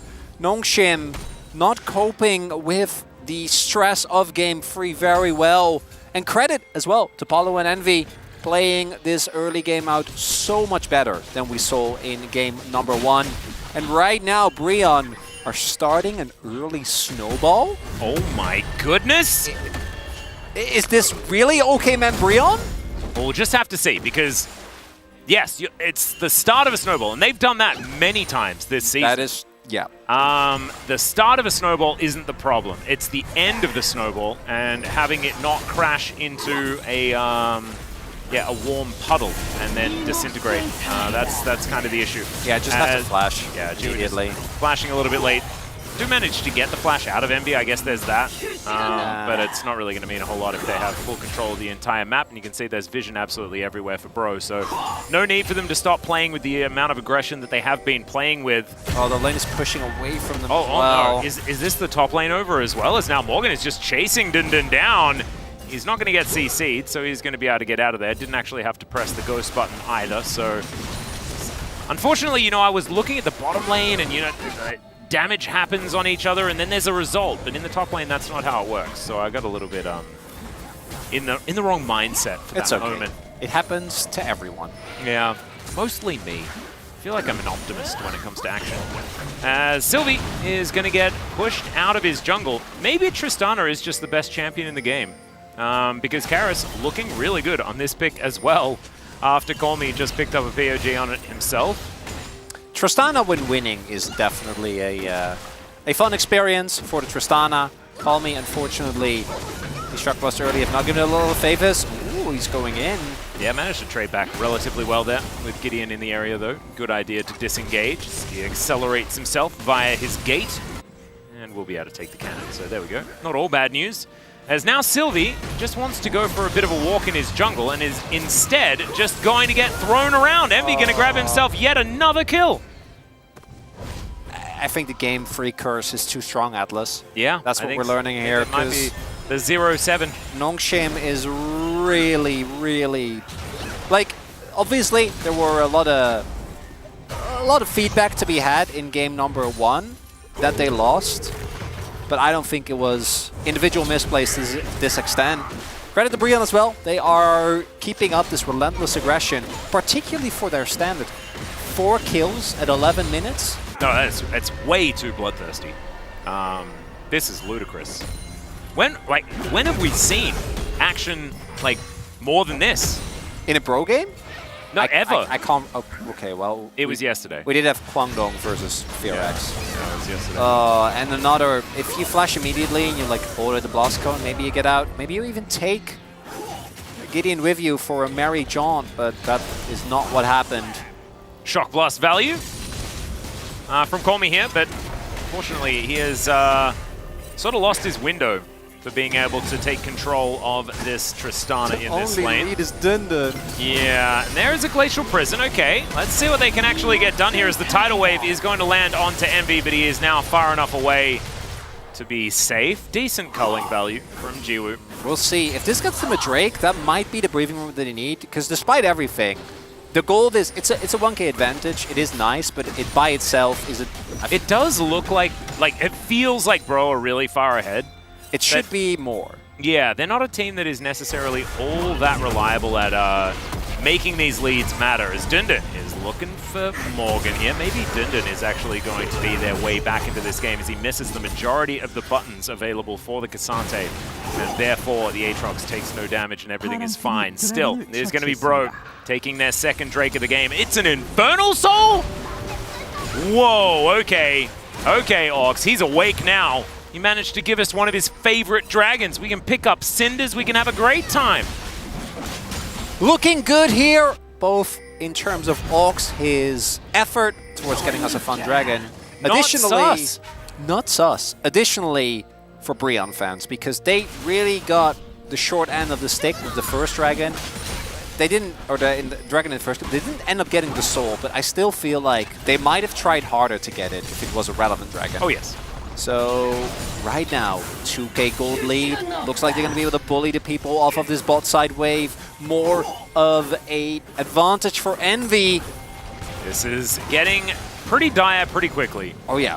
For Nongshim, as we do have still about, 35 seconds left on these plates at the same time as Jiwoo. You're not allowed to stand up that far. And yes, I know that there are minions that are just dying to the turret. As they're looking for a little bit of a battle here. As in they go, Nature's Grasp comes down from Gideon, and Call Me, he's just out of there because Sylvie is very, very dead. Glacial Prison, the fadeaway does come through, but Polo happy to tank that one up, as now Envy waiting in this brush once again as these minions continue to die. Don't brush camp though, you need to collect the Cinders, guys. Cinder collection, it's very important. If you commit to that, you have to fully commit. Like, I don't think they should, don't get me wrong, as... Well, Polo might just die here as Jiwoo looks for an opportunity. Nice bubble there as well as Envy. Also going to be taken down. So what? This is 2v3. But they did have some lower health bars. But you can see Nongshim not going to go quietly this time around. As Dundun just going to be able to get himself out of there. Mitigates the CC. All right. So it's not the end. But it's very close, Chronicler. Yeah, we're really getting there. Again, just committing to this in the first place and then seeming so hesitant is somewhat surprising. Maybe if you have Jiwoo's ultimate available there, he can actually meaningfully contribute to the fight, but Karis wasn't there, so maybe the read was that he was elsewhere on the map or he was in the back, but instead, Tristana's there. It's a 4 versus 4, which is very bad news. Gold lead now almost 3k here for Brion. Should be feeling amazing for picking up that Infernal Soul point at about like 16, 17 minutes. Going to be feeling very, very good about their game state, provided that they can keep the pace up. Yeah, exactly. 17 and a half minutes for the third Drake. That is very, very early. Space mentioning that in, I believe it was game number 1, where they were able to stack them incredibly efficiently as well. But that was where things went wrong. And it can, once again, go wrong. Because, of course, in our first game of the series, we did feel like there was some clockwork, some just business as usual in the first game. But then things went a little bit crazy. So maybe we shouldn't get ahead of ourselves. Count our chickens, all those cliches. Canned chickens? Count. Oh, count chickens. Yeah. I'm like, I've never had canned chicken, but I can't imagine it's good. I think it does exist, but... No, I know it's there. It sounds pretty cursed. Morgan gonna get a decent knock up there onto Dundun, but he wants to just clear out this wave. Profane Hydra now done. Of course, wanting to get like as many Dirks as possible, but if for the next fight he does at least have like Profane Hydra and a Serrated Dirk, then maybe Morgan can find a flank angle and pop off. He's still going to do a heck of a lot of damage to Jiwoo as we're having a look at all of these fan signs on the bro side of things. Even turning the lights on, man, that's really, really cool. But there's a team fight now as Sylvie goes in. A lot of damage onto Envy, but the bailout is there. It's not going to be enough, though, as now Gideon's in trouble as well. Colney, cancels like 1,000,000 auto attacks, and unfortunately, that is going to mean that the tree survives. An environmentalist, I guess, is Jace. And Nongshim, they manage to take down a priority target, and then they back away. Still a big shutdown going over as... Oh, Karis doesn't know. Oh, no, he does know. They just walk towards mid. That's good, though. Getting mid lane turret, absolutely huge here. Oh, okay. Well, guess it's fine. Yeah, he's not going to get... well, he does It have was to not. fly. It was not fine. Says the narrator. I would love an Atlas-style narration for the entirety of the game. I'll Maybe just sit one VODs. out. Maybe for the VODs, we could like actually just go back and retroactively add narration. Or like or director's commentary, or like, Yeah, oh yeah, yeah. I remember this we joke. should just commentate every single LCK game twice, is what I'm saying. That's what we should do. That's the content that people want, I'm pretty sure. And we'd have to do it on the same day as well. So like after today, we just go back home immediately after both of these series are done, and then go through them again together. That sounds like a treat. I reckon that sounds like a really good thing. Let us know on Twitter if that's something that you would like. Make sure you tweet at ChroniclerCasts. No, at the LCK. Yeah, or at the LCK. Just not at. No, not. TV. I don't really want No, to. no. Hey. Actually, you're doing me a favor. Look at you, giving me free interactions. That's yeah. so nice of you. No, you're welcome. What's the catch? The fact that you have to deal with the interactions, not me. Yeah. Not much of a catch. No, it shouldn't be that much of a catch. I'm just lazy. Morgan? All right, Morgan. Now underneath is in a turret.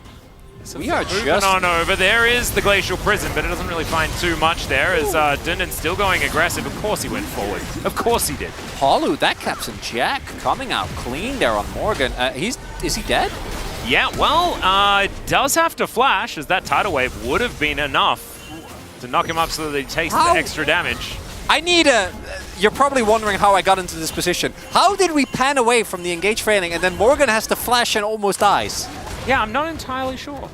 It was a really nice it's only a 2k gold lead now. Is it Nongshim that just somehow wins like the next team fight, gets the dragon and pulls a reverse Brionne from game 1? Maybe. Maybe. I mean, it's about as possible as it not happening. It's just, it can either happen or it can't. Yeah, 50-50, baby. Oh, yeah. That's how probability works. Yep. I remember. High school mathematics. It's precisely what they said. I went into my first class of probability and they said, happens or it doesn't. Sylvie? Sylvie's going to get his hand shook. And he's going to have to Arctic Assault away. Teleport to come in, though, as Polu. Going to cleanse. Nice sidestep on the shove there. That's Renata. Yeah, they are chasing Renata down a corridor. So I feel like I understand that this is maybe a negative. Calmy's TP as well was that's the most... I am TPing, not because I actually can contribute, but this is a deterrent that I've ever seen. It's a please He was no literally teleport. like one thumb away on the mini-map. Yeah. But it worked. They did. They walked away. He did have to invest his TP though, which is a pretty big cooldown. Yeah, and bro, they did in the meantime manage to get the Infernal Soul. Did we actually take note of that? No, yeah, like we were that was a while else. ago. Yeah. Oh, yeah, we talked about that. Okay. Because I don't remember that moment at all. Maybe I'm losing my mind. There's a lot of stuff happening. In there might have been. Maybe we didn't. I think I remember it witnessing it. Yeah, we were talking about J.K. Simmons in last. Oh, that was the last. Game, yeah, right? that was the last. Okay, good. Did you watch Palm Strings? Yeah, by the way, in the Like time in the that we break? had. Yeah, the time that we had between. Is it a 7-minute movie? It's about, I don't know, hour and a half. Huh. Weird that I didn't manage to watch it within the 7-minute break. Oh, you'll find a way, Atlas. I'm sure you can. You're a resourceful man. I am, but I haven't quite cracked the code for time travel and hyperbolic time change just yet. My expectations were we higher. need to talk to Pioshik about that. Because you kept talking about your knowledge of probability and stuff. Like Yeah. Well, I mean, I went to one class and they said it happens or it doesn't, and then I left. I didn't need probability anymore after that. Like, it was pretty obvious. Ah, gotcha. Okay, that's good to know. Yeah. And if it's more than just like two things, it could either happen or this could happen or the other thing could happen, you know? As Envy's gonna get culled, and that happened. That was 100% probability. Because it happened. Yeah, because it happened. I feel bad for anyone feel with, like with any statistics background that's just, I know they're joking, but it's still getting to me. And anyone that actually enjoys mathematics, and I actually am one of those people, but because I'm doing it, I don't feel the pain, you know? Really? But I imagine I'm really annoying. I did my degree for like, so like 60% of the reason was the degree. Because I liked video games. So and here we are. Yeah. and here we are. But my first one was to make them, and I realized I didn't want to make them, I just wanted to play them. So it was the wrong call, as it turned out. Well, you corrected very nicely. Yeah, I guess so. I found a way. So Nongshim is somehow going to get this dragon, aren't they? Oh yeah, no. So now, I mean, because this is a repeat of game 1, right? Because it's Bro on the blue side. Yeah, Bro take a ton of poke, and then they try to force the fight, and then it doesn't work. And then No, they're not going to. Well, they are going to start and try to force this fight as in goes Gideon, goes on a very long journey, and actually they've managed to single out Sylvie. Morgan into the back line is kind of working as the Shock Blast somehow manages to miss, as now Peter's going to get flashed on, and Karis manages to lock down that kill. 4 versus 4 now as Bro move towards this dragon, and it's Infernal Soul. Nongshim have to fight this. Yeah, they can't get this up. Peter, you had flash available. They needed the Nami here. I don't think they can make it. Oh, never mind. They're CPing in.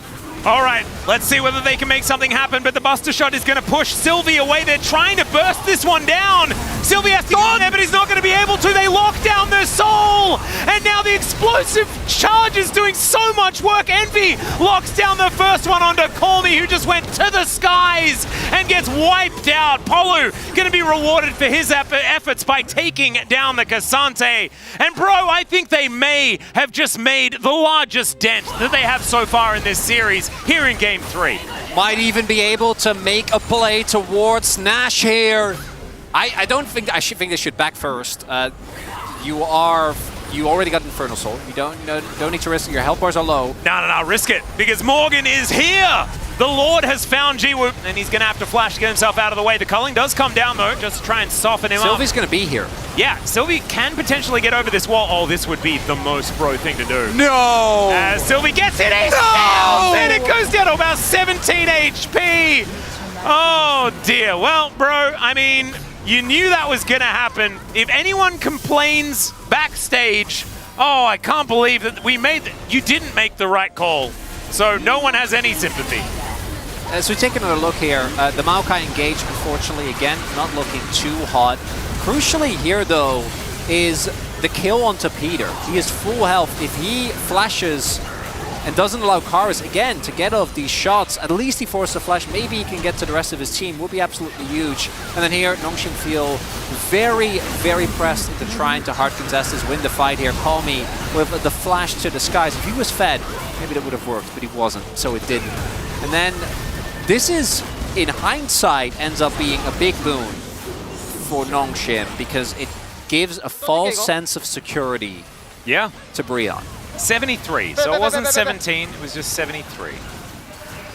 And I believe he just got into the pit, and Morgan is not psyched.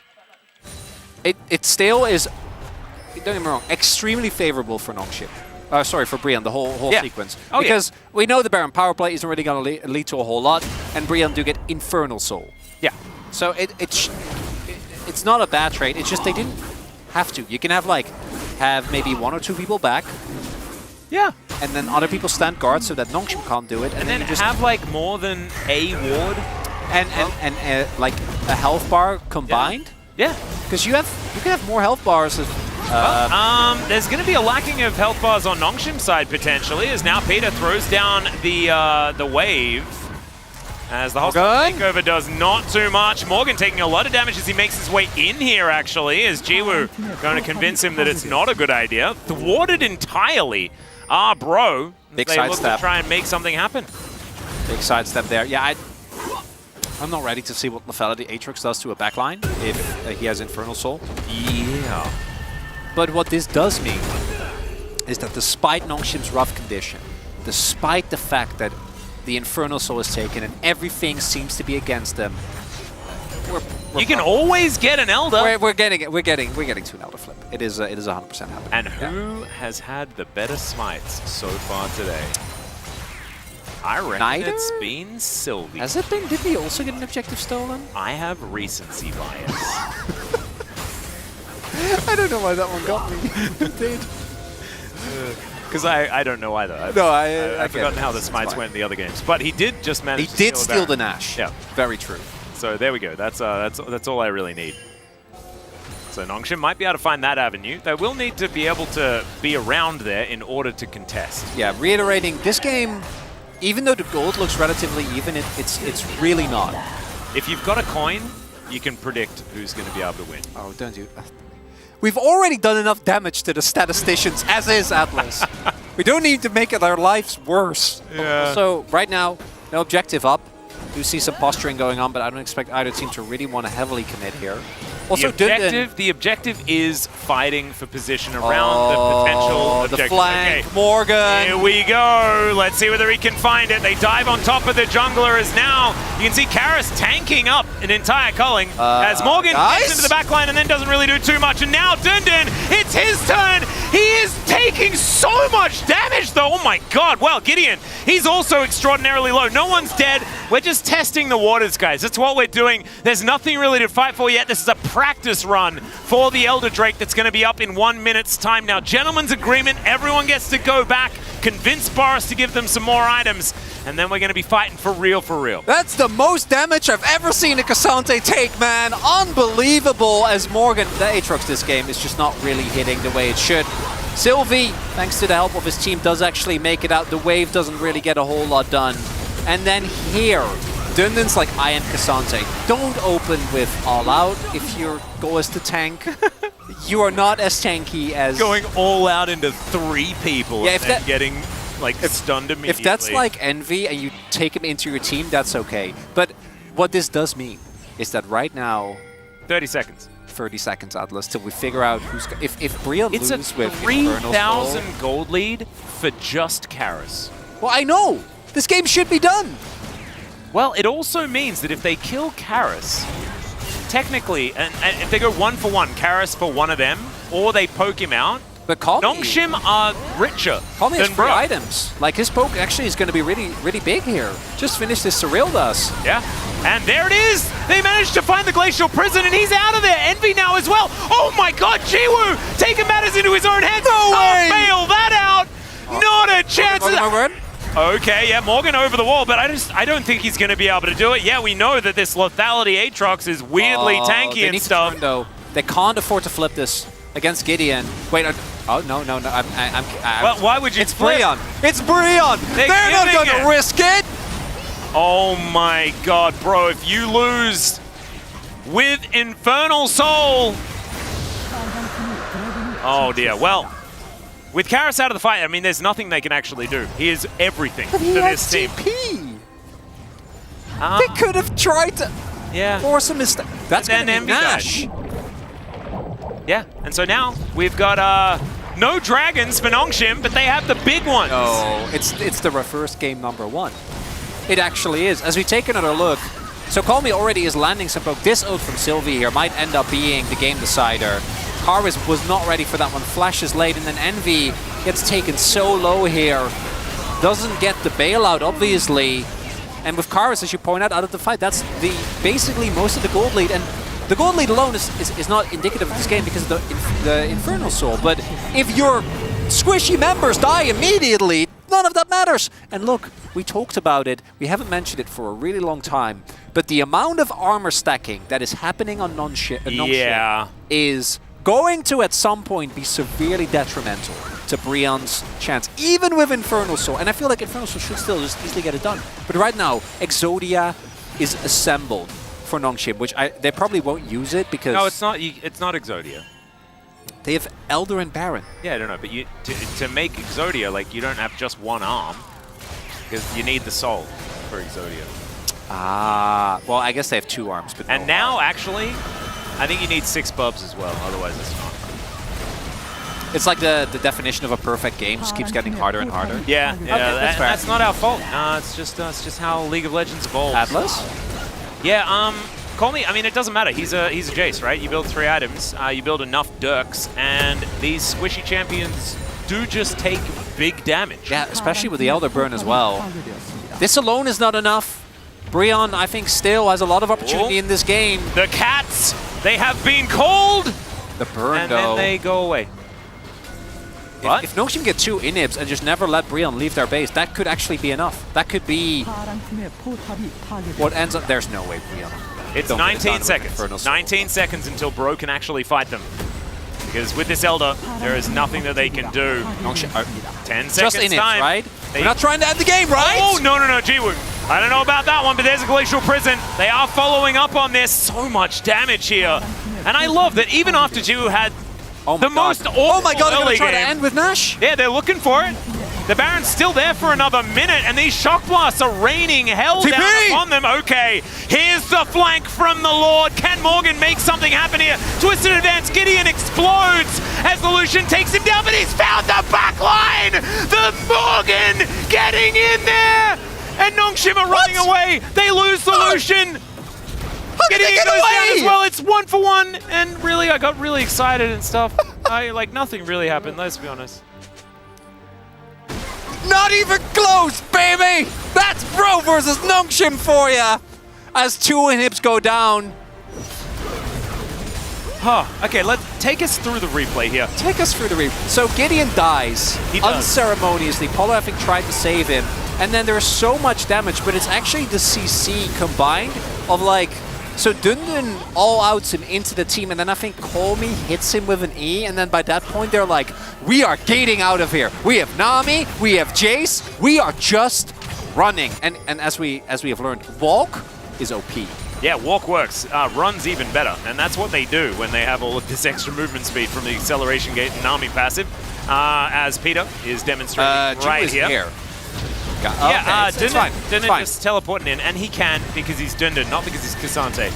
That's just how it works. They have double inhibs though, so this is eventually going to work out for Nongshim as long as they don't get engaged on. And Dundun should be able to tank a lot. They have great counter engage as well with the Nami wave.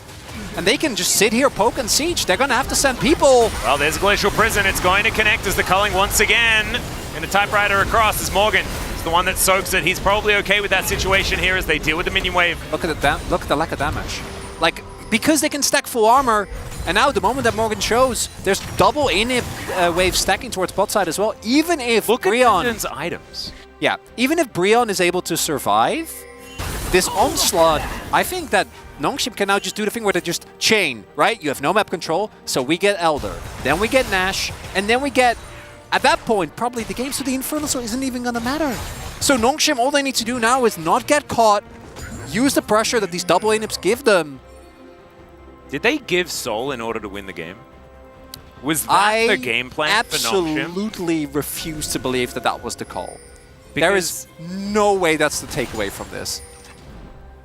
Right? I'm gonna write it down in my little notebook here. That Nongshim are the geniuses. If they win, I guess. Oh, look at us fools thinking Infernal Soul matters. It's just speeding up Nongshim's Elder angle. And there's a Shock Blast onto Envy again. See, look at this. Call me. He was like missing every single ability in game number 1. It was bait. Things like this, all of it, absolutely bait. Because now he's hitting Shock Blast, finding the back line. They even put the... Oh my god, Jiwoo's damage. Yeah, he has IE. He actually does do damage as Lucian late game. Yeah. Okay, you just played a slow Nongshim. You have inhib lanes pushing and you win the poke war. I mean, Envy's basically dead to start this one off. Polo's having to flash. There's a Glacial Prison being carried into the brush as Nature's Grasp is used purely defensively. Yes, Jiwoo is taking a fair bit of damage here, but bro, it's going to be so difficult for them to actually find it. 2-0! He dives over, and with the rapid fire cannon, he's safely able to do so. Look at the base. Yeah, the base is getting torn to shreds, but there's also an Elder Dragon that Breon cannot let go over.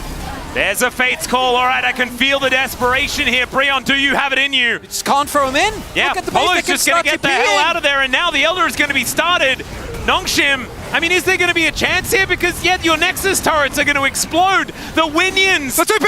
Yeah, Colmey's committed to. He's like, I don't even care about this. I'm just going to blow up your Nexus. And that is a perfect way to do it. Breon want one more team fight. They may get one. You've definitely lost the game. It's Morgan. Wait. He managed to make it back there. Never you mind.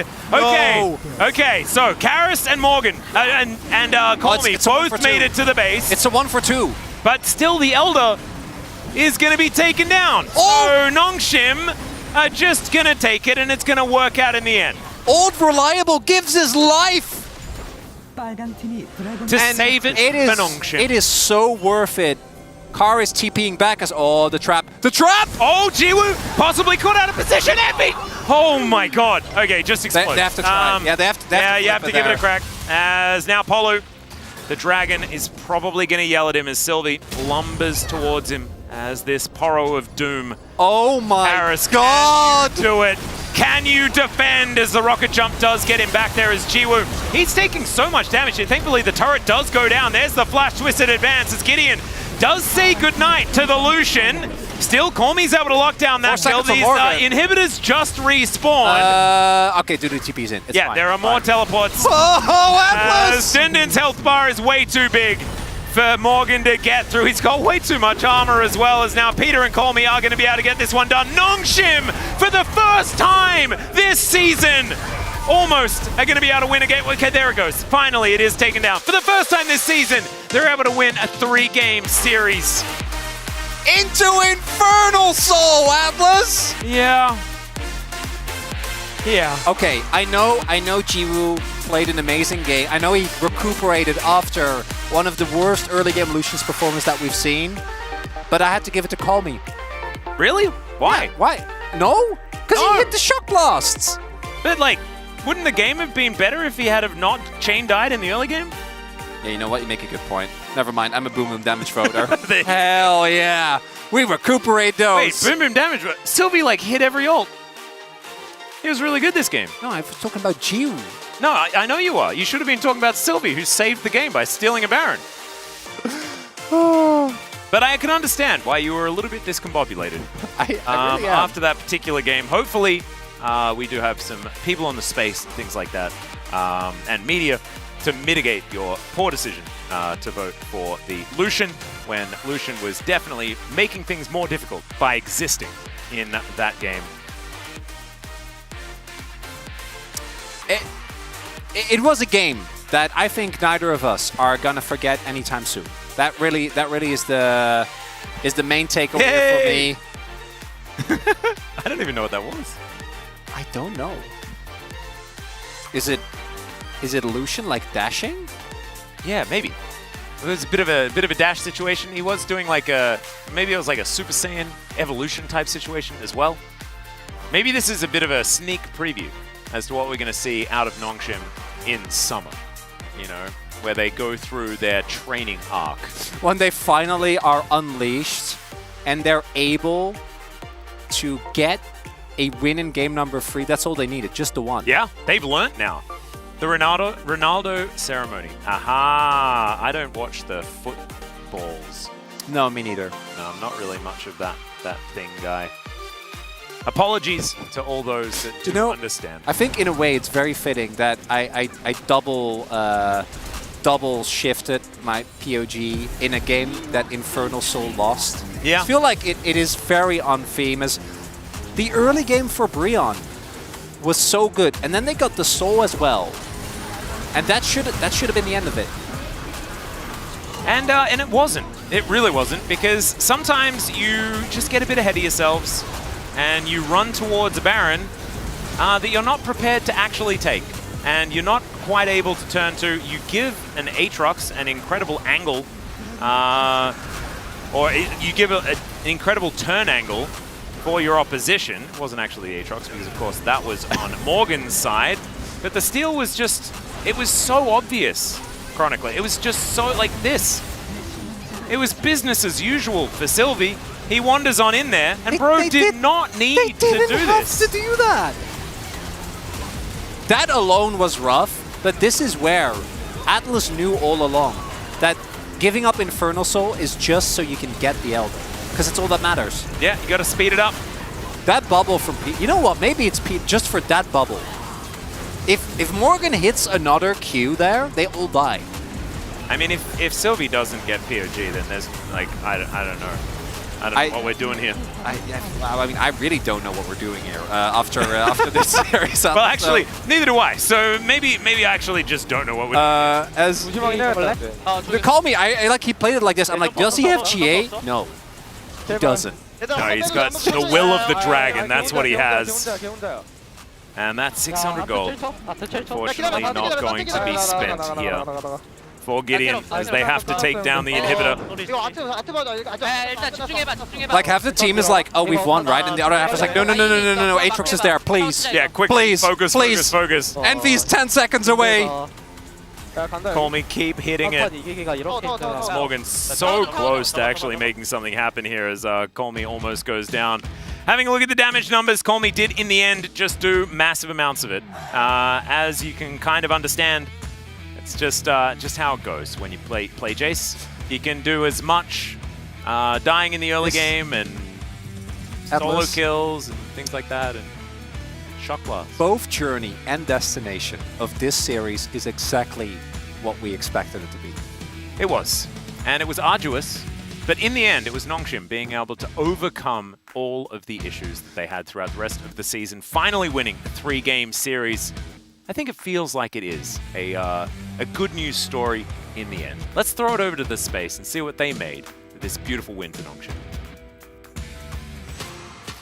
Thank you, casters, for the wonderful breakdown of that game number 3. Nongshim finally find a way to get all the objectives, well, except the Infernal Soul, and eventually win the game somehow, some way. They got the job done, and that's all that matters. A 2-1 for Nongshim tonight, as they finally win a game 3. By the way, they have not been able to do this yet in spring. Yeah, you see it's their 7th time trying, and not only is it the win in Game 3, but it's their 3rd win of the season. A day of 3s here for Nongshim, are able to get it done in the end.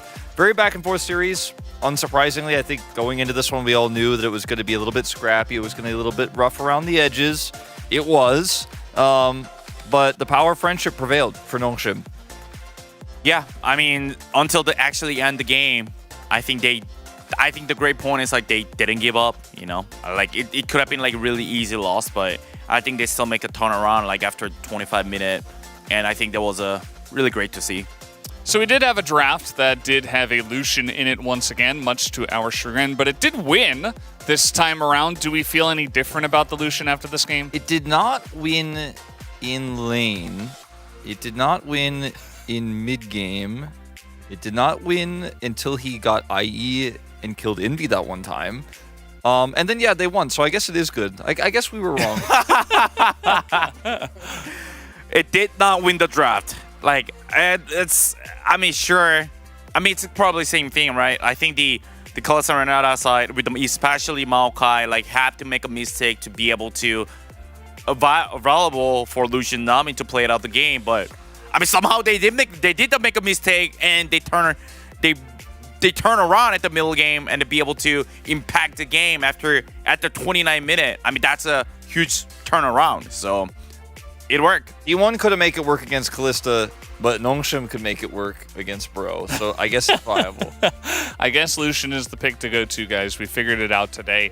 Let's take a look at our highlights. This one starts at 29 minutes into the game, where they get a kill in the mid lane, and then they get Elder Drake. Yeah, this is the beginning of Nongshim's kind of chokehold on the map here. They ended up getting, as Envy will be the one to fall. Will turn on him here as he tries to get the bailout reset. Call Me does take him out. But this pick was actually so important, and it wasn't a lot of gameplay here, just a little bit of an overextension from Bro trying to get Elder prio. That leads to them getting Elder, which leads to them getting Baron, which leads to them getting inhibitors, and then kind of resetting back to that Elder rotation that Chronicler was talking about, where once you get control once and you keep getting Exodia, you do eventually win the game because there's not much your opponent could do to crack down on both of those critical late game objectives. Yeah, I mean, this is the huge mistake from the Bro. Like, I think the tempo, also they were so behind. Like, when they're so diesel hit, like 5,000 gold, and they have in the Infernal Soul, everything was ready, but still they are late for the the contest, and that makes not be able to the contest for the Vision fight. And it's like, I think it was really great for Nongshim. They find opportunity. Oh, they make a mistake. They are late, and we do have a Lucian Nami with it, and they are trying to contest so late. So we gotta punish with the ultimate, and at least we can chunk them. Worst case is even though we don't kill it, we can just go back to the Drake and then try to make a proactive play. That was a really great plan. Yeah, absolutely. Sometimes in these bottom table clashes, it's all about taking advantage of your opponent's mistakes and making as few as possible for your team. And Nongshim were able to do that. They did steal that Baron that one time as well, so little things here to get them back in the game. And then we had Highlight 2, which was the Elder fight, and this one didn't directly immediately end the game, but it was the nail in the coffin. Palmy put on a ton of poke damage before they got to the objective and had teleport, so he gets to force the teleport here, threatens the back door, and then it's really difficult, of course, for Bro to back here. Their backs are being denied, and even though they start to get a little bit of control over this Elder, it's too little too late. They won't be able to ultimately win this objective. And the teleport call there doesn't end the game, nor does it win them the team fight, but it actually breaks Bro apart into two groups, forces a defensive teleport there. And that was ultimately the moment that won Nongshim the game. Those two plays back-to-back to control the late game is why we skipped all of the early game, because it doesn't matter if Jace eventually hits 3 items and can win you the neutral, and then you eventually get those critical objectives in the later parts. That TP play kind of actually reminds my Jace TP play. I always used to do those kind of play, and it's that way, it's you don't actually have to 50-50 on the actual team fight. You can just drag the strongest person to the actual defend nexus, and you can just go away. It's already a huge win, and you can just TP, walk to the Drake. There's so many different options that you can actually choose. And I think it was the perfect decision making from the Jace. Yeah, for sure. Nongshim just a bit more clutch in this one. But guys, we do have our POG ready to go for game number 3. Let's see who does pick it up here on the side of Nongshim. And it will be Jiwoo on the Lucian, actually outputting a lot of damage on this pick, which we don't always see. I mean, a lot of these fights, he was given a pretty immense front line, and we saw, tidal wave traded with the hostile takeover. But this is obviously one of the most critical moments in the game where he's able to do a ton. And the way that you play around this Lucian, I think, is generally speaking trying to kind of avoid his combos and then blowing him up, because he doesn't do the same kind of long-term damage a lot of other AD carries have. He has some mobility, but it's just not the same type of crit damage. But he was given a big leash to work with. His ultimates were pretty good at contesting neutral with the Jace. And he got the important kill that led to all of this happening as well. I mean, Call Me took the kill from him, but it was his play. I mean, just one time, just at the killing mid lane, I think that was it. I mean, honestly, I think this really deserves. So we had 4 votes as well for Sylvie in the jungle. I think, maybe the Baron steal had a big part of that, and then eventually just, throwing in some ults at the right time. But yeah, a nice spread overall. I like the Call Me shoutouts, even though he had a relatively weak early and mid game. He eventually became such a powerhouse that he actually controlled a lot of the game. So a nice split overall on the side of Nongshim, and a very deserved win in this one.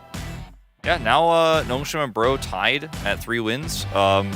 Battle for not getting last place still ongoing, and I know that sounds weird, but it is important for these teams, and that is still what they're going to be fighting for going into our final week of regular season next week. So important for Nongshim here. I think good for their mentality going into a longer break, obviously after next week, going into summer. I mean, it's also, as we highlighted, I think it's a huge win for Nongshim. At least they break the Zings, the going game 3. They're kind of, they have never won, but this time they actually made it out. And also, even game 3, they actually hold the game stance-wise as well. It should have been kind of easy lose, but they turn around. They turned it around, they held on, and they clutched it in the end. And now we do have an interview ready, so let's hand it over to Ji-sun for the translation.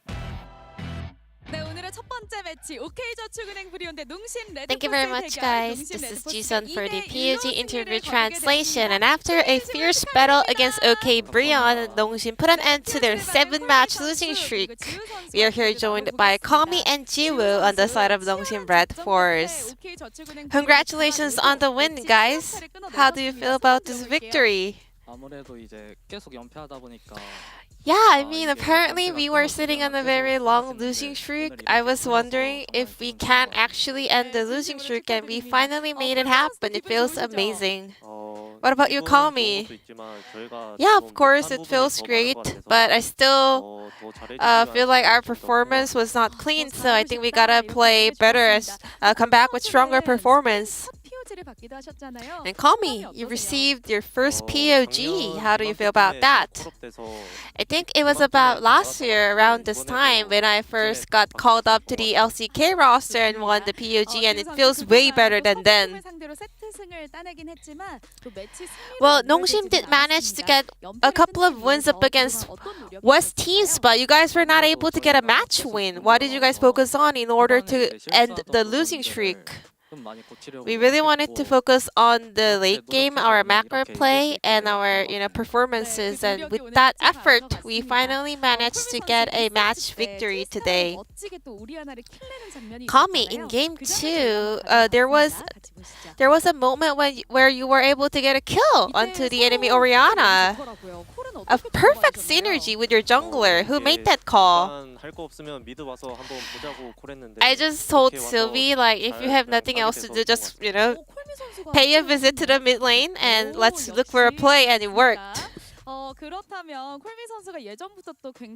Kami, Tristana has always been one of your comfort picks, and finally you won a POG on that pick.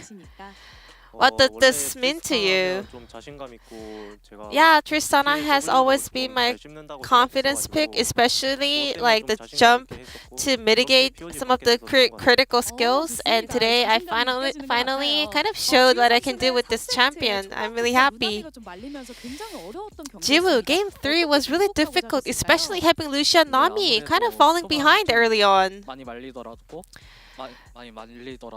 I was like, even though we are falling behind early, as soon as I finish my rapid fire cannon, we will be able to catch up. So I was just looking for that item power spike in the late game.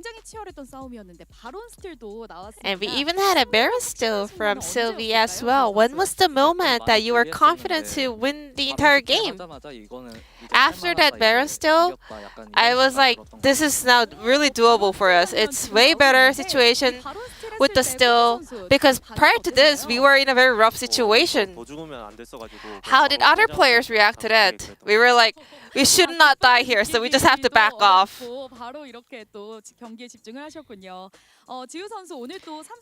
Jiwoo, this is actually first time Nongshim winning.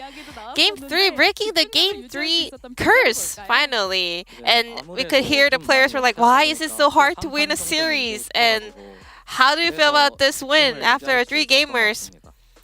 I just focus as much as possible, I think keeping that concentration until the very end was the key. Any ceremony after this valuable victory, Kami? Your famous Kami ceremony maybe to the camera? Because you only did a V pose after the win. I really want to say this to all my fans, there were so many games where we were doing decent early on by losing the mid to the late game, but I think we today finally overcame this, so it feels amazing. And he strikes his signature pose. Jiwoo, you as well. In the lane mate bot lane episode, you said you know the Siu meme, the Ronaldo meme, and you're gonna do a Jiwoo version of it. And there he goes. I wish we had Nongshim Red Force fans out here giving you guys so much support live at the venue. Although the playoffs contention is no longer a thing for Nongshim, but it is really important to finish out the remaining matches with the best effort possible. Next week it's gonna be T1 and Fear X. I will make sure to do our best in order to win both of the matches next week. It's unfortunate that we are out of the playoff contention, but we still have 2 matches to play for the regular season, so I will make sure to come back stronger and win both of the matches. And this will be the end of the POGs on the side of Nongshim Red Force, and back to the space. Thank you. Thank you, Ji-sun, as always, for that awesome translation. Let's take a look at the standings now as Nongshim get the big victory tonight here, and they will move into 8th place very comfortably. Yeah, you know that meme with the guy who's got the champagne, he's at the bottom of the ladder in 8th place? Nongshim tweeted that out after this win. They are hilarious. They're sitting on 8th place, they jump up to -15. That's only a +1 to their game score, but they finally got that critical Game 3 win. They got to be happy. You know, it was the best result they could hope for, obviously, after what was a rocky start to the series. Yeah, I mean, as what Ulf said, that last place battle has not ended yet, and it's really close, so they want to get out as much as they can. They got to try. 8th sounds a lot better than 10th, I'll say that. Guys, we are done here for the first match of the night, but we do have a great one on the way after this break. We will have DK up against Genji for our second match of the night. Also catch lane mates for the mid lane in the break for some awesome content. And we'll see you after the break.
LCK 대표는 10명의 포터편 윤수빈이 원정편으로 다시 돌아오게 됐습니다.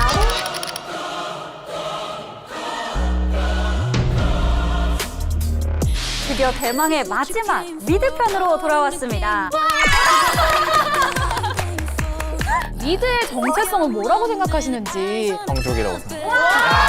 저는 미드가 아니면은 딱히 저도 약간 미드 말고는 관심이 별로 없어서. 미드 라이너가 역시 황족이라서 다른 라인은 볼 필요가 없다. 그리고 이제 초비 선수도 POG 제일 높은데 미드 어떻게 생각하세요? 네, 미드가 POG 포인트가 제일 높은 걸 보니까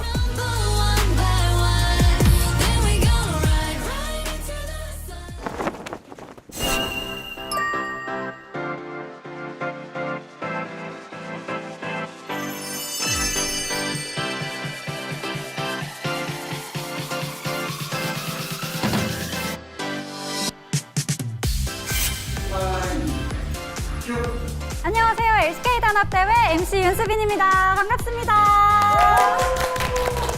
안녕하세요. MC 배혜지입니다. 반갑습니다. 안녕하세요. 스페셜 MC에서 고정 MC로 돌아온 캡틴 잭입니다. 네, 반갑습니다.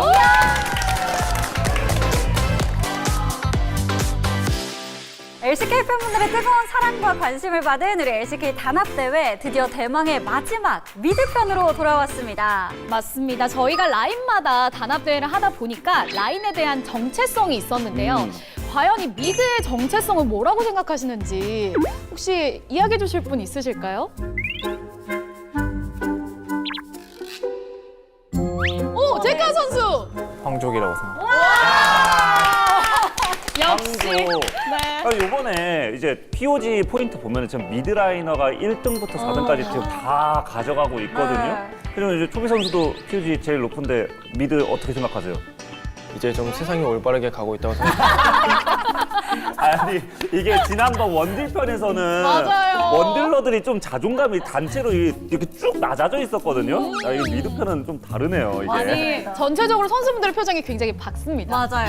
이게 좀 클래스를 보여주는 이런 표정이 아닐까 싶은데 오늘 이렇게 POG 포인트까지 휩쓸고 있는 미드라이너들과 함께하는 단합대회인 만큼 어떤 이야기들이 오갈지 굉장히 기대가 많이 됩니다. 그렇습니다. 그리고 저희가 또 단합대회를 하다 보면요. 라인별로 모임장을 뽑고 있는데요. 라인 토너먼트에서 혹시 또 뭐 팀장으로 선발되셨던 페이커 선수가 모임장을 하면 어떨까라는 생각이 드는데 어떠세요?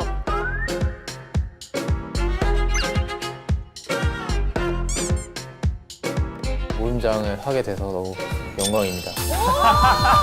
바로 시작을 하셨는데. 원래 투표로 해도 되거든요. 그러니까요. 혹시 투표로 해도 되는데 제가 봤을 때는 아마 투표를 해도 되실 것 같아가지고. 또 연장자시기 때문에. 네. 뭐 다들 인정하시나요? 네. 좋습니다. 네. 그러면 페이커 선수 모임장에 계신 기념으로 호감 한마디 하고 가도록 하겠습니다. 또 이렇게 우리 미드 백성 여러분들이랑 아니야 백성 아니야 백성이 아니죠. 미드 형족 여러분들이랑 같이 하게 돼서 너무 반갑습니다. 잘 부탁드리겠습니다. 아니야 백성이 아니죠. 본격적으로 저희가 좀 토크를 해볼 텐데 미드 편 말고 다른 편 좀 보신 분들 있으실까요? 안 보신 분들로 여쭤볼게요.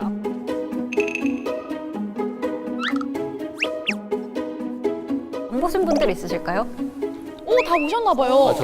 저 안 봤습니다. 안 보셨어요? 하나도 안 보셨어요? 하나도? 저는 미드가 아니면은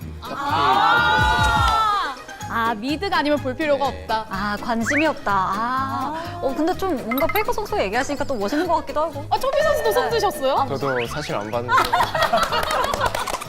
저 혼날까봐 지금. 저도 사실 안 보겠습니다. 뭐야 이 미드? 아니 왜 다들 게임하느라 바쁘셔서 안 보셨어요? 저도 약간 미드 말고는 관심이 별로 없어서. 근데 여기 역시 미드들 뭐야?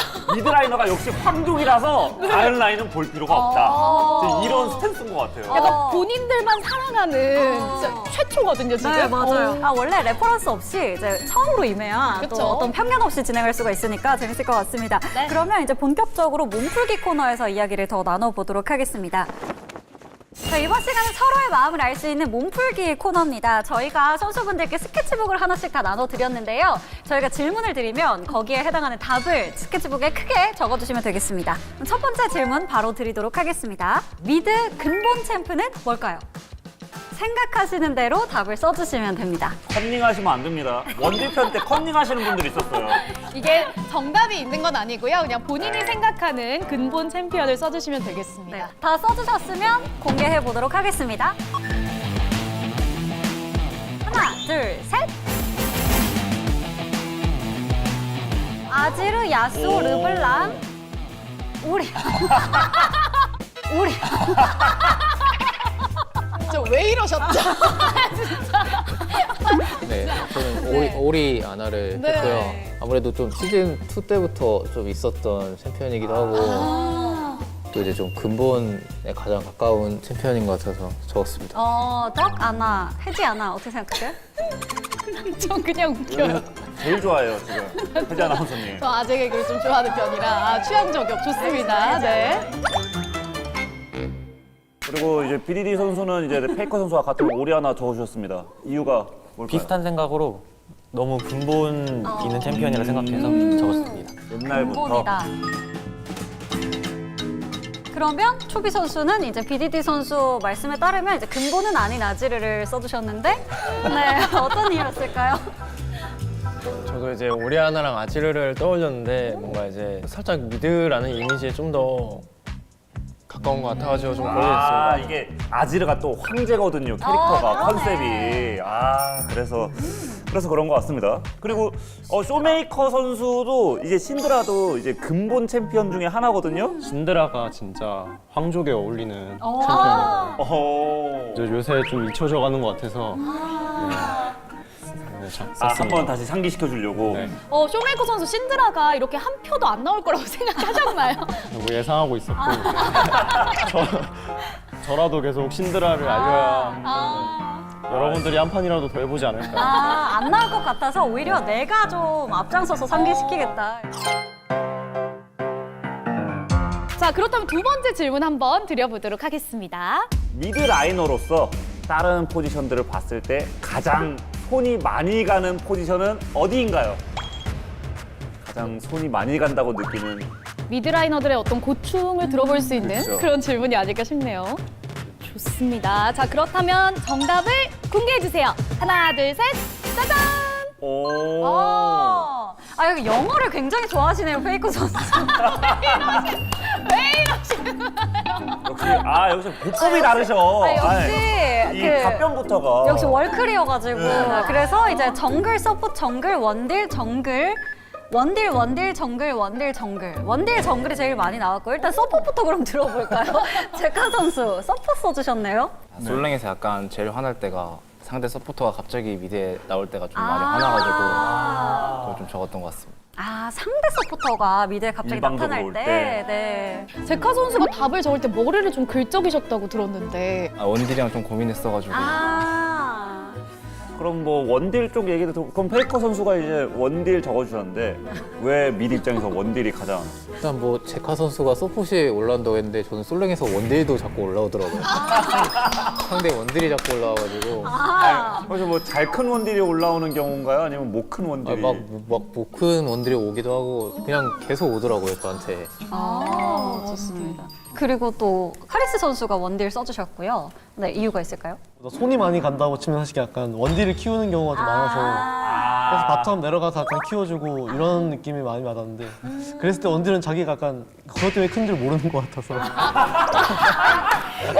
이 고마움을 모르는 원딜 같은 이란 말이야.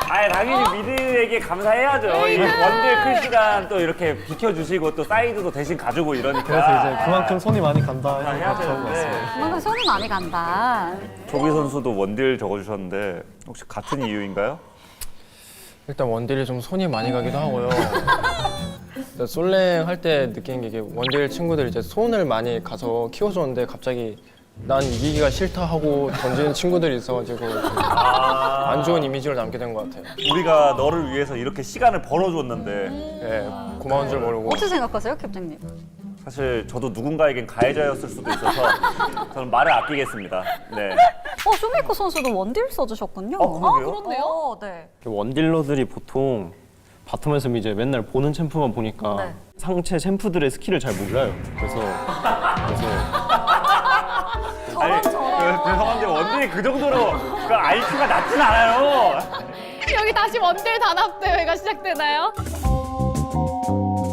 아니 근데 보니까 탑이 한 표도 안 나왔어요. 그러네요? 약간 이제 미드 같은 경우에는 탑 선수들을 조금 믿는 듯한 그런 느낌이 있는데 어떠세요? 동의하시나요? 지금 소비 선수 쓱 나오셨고요. 지금 이걸 지금 여시려고 탑을 안 적으신 이유, 탑이 안 나온 이유는 뭐라고 생각하시나요?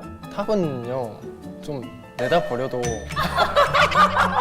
알아서 잘 삽니다. 아예 존재를 잊어버렸던 건 아니죠? 이제 원딜은 이제 안 봐주면 이제 살짝 집안이 휘청거리는데 탑은 안 봐줘도 그냥 나 알아서 잘 먹고 살게 하고 이러더라고요. 저 그래도 초비 선수의 답변으로 원딜은 그래도 게임 영향력은 있다. 답변 주셔서 감사합니다. 네.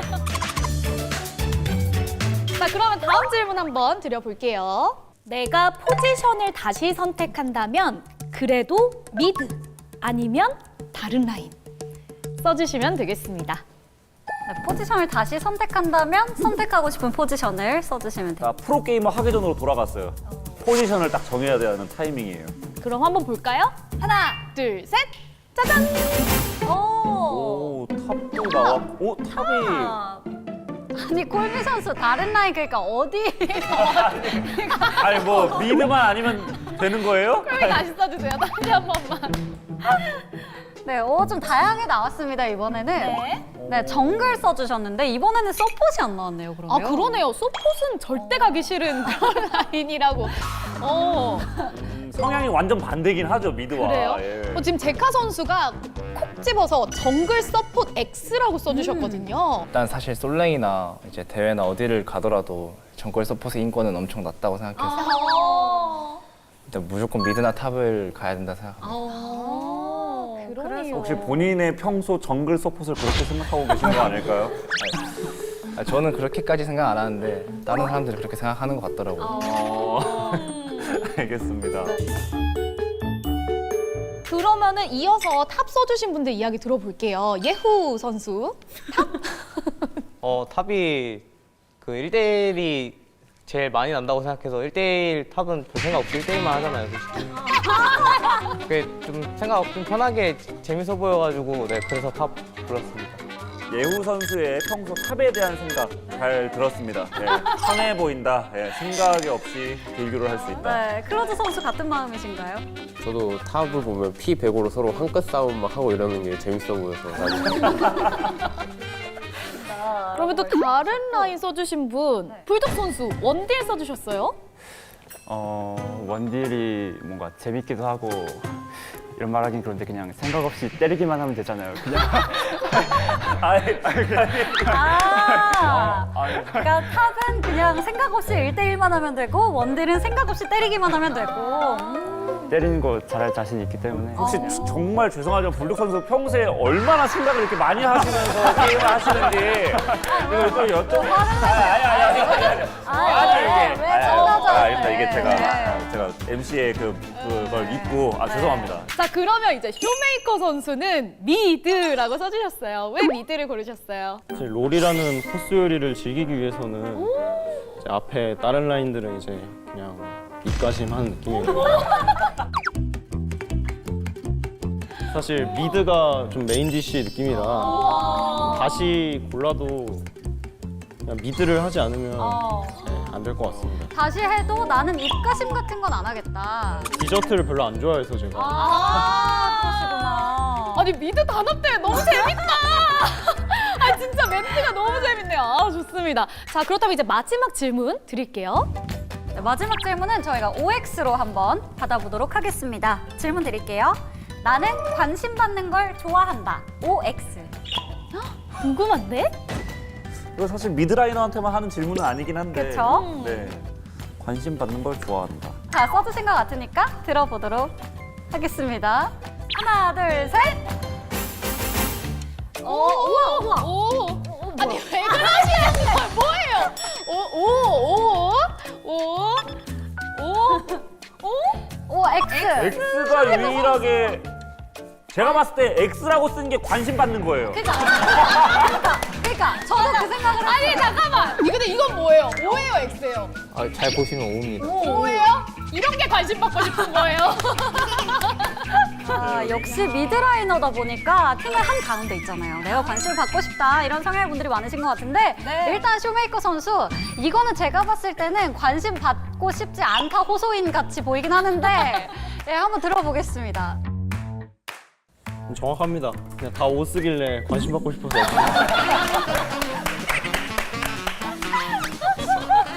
자, 좋습니다. 이렇게 해서 저희가 몸풀기 한번 해봤어요. 네, 맞습니다. 그럼 이어서 바로 다음 코너로 한번 넘어가 볼까요?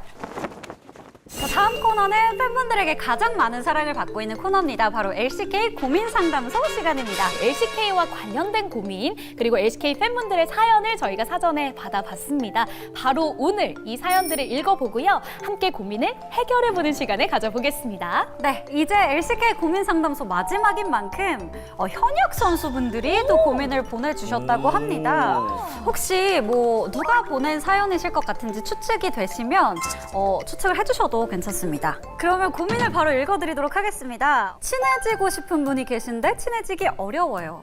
그분 번호를 꼭 따고 싶은데 어떻게 해야 할까요? 참고로 제 이름은 BDD입니다. 이게 뭐야? BDD 선수! 고민 또 보내셨어요? 제가 뭐 자다가 모르고 적었나 봐요. 자다가 모르고. 네. 그런 게 진심인데 또. 그러니까. 알겠습니다. 뭐 조금 더 적극적으로 다가가 보실 생각은 없으신 건가요? 거절을 좀 많이 당해가지고 더 이상은 힘들지 않을까. 뭐 한마디 이 자리에서 남겨보시겠어요? 누군지는 저희가 모르지만. 좋아합니다.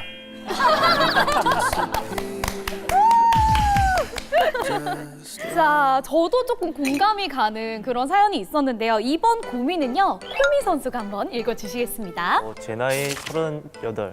이제 손이 안 따라가서 얼마 전부터는 롤을 직접 하지 못하고 경기로만 챙겨보고 즐기고 있습니다. 롤을 직접 하는 것도 좋지만 보기만 해도 충분하다고 생각하는데 선수분들은 경기를 직접 보는 것과 직접 하는 거 어느 걸 더 선호하시는지. 우와. 아니, 콜미 선수 이 사연을 다 외우셨어요?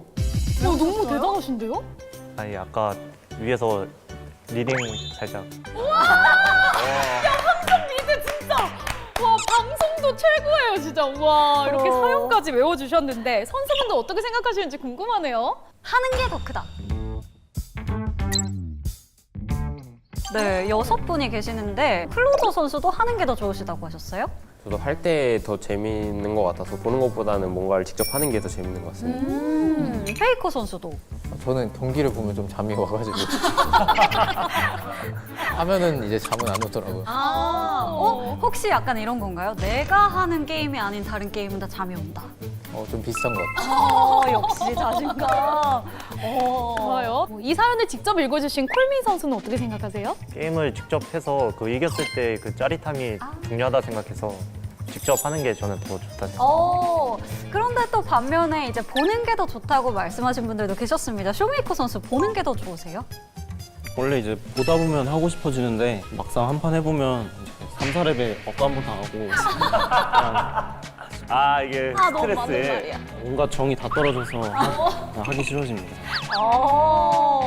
초비 선수는요? 오다가 하고 싶어서 이게 정체성을 잃은 상태였는데 쇼메이커 선수가 하는 말 듣고 다시 정체성을 찾은 것 같아요. 저도 지금 똑같은 얘기했는 것 같아요. 좋습니다. 자, 그렇다면 저희가 또 다음 사연도 한번 만나볼게요. 이번 고민은 이제 제카 선수가 한번 읽어주시면 되겠습니다. 안녕하세요. 저는 롤 입문한 지 한 달 정도 된 초보 미드 라이너입니다. 게임을 하다 보니 황족 미드의 자리가 부담되어 라인을 옮기고 싶어요. 롤 초보에게 미드 라이너는 무리인 걸까요? 확실하게 저에게 맞는 라인을 정하는 방법을 알고 싶어요. 이게 롤을 갓 시작하신 초보분들 입장에서는 미드가 조금 부담이 될 수도 있거든요. 맞아요. 선수분들은 어떻게 생각하시는지 굉장히 궁금한데 초보에게 미드라인 추천한다 안 한다로 한번 또 손 마찬가지로 들어보도록 하겠습니다. 일단 추천한다 있으실까요? 해도 된다. 네. 두 분이십니다. 페이커 선수 추천하세요? 미드가 일단 아무래도 다른 라인에 모든 코스 요리를 담고 있기 때문에 그래서 이제 좀 내가 어떤 음식을 좀 좋아하는지 이제 알 수 있잖아요. 그래서 좀 추천하는 것 같습니다. 가장 맛있는 걸 먹어보고 나서 그 다음에 라인을 골라라 뭐 이런 이야기인 것 같고요. 쇼메이커 선수는요? 저도 이제 뭐 다른 디저트들 푸딩이나 계란찜들 라인 할 바에는 미드를 계속 하셔야 역시 삼겹살을 무조건 먹어야 된다. 진정한 리그 오브 레전드를 하신다고 생각합니다. 진정한 리그 오브 레전드를 할 수 있다. 심오하네요. 네. 그러면 다른 분들은 어떤 라인을 추천하시는지 한번 들어보고 싶은데 일단 초비 선수 어떤 라인 추천하세요? 롤 처음 했습니다. 한 달이에요? 한숨 안 돼요.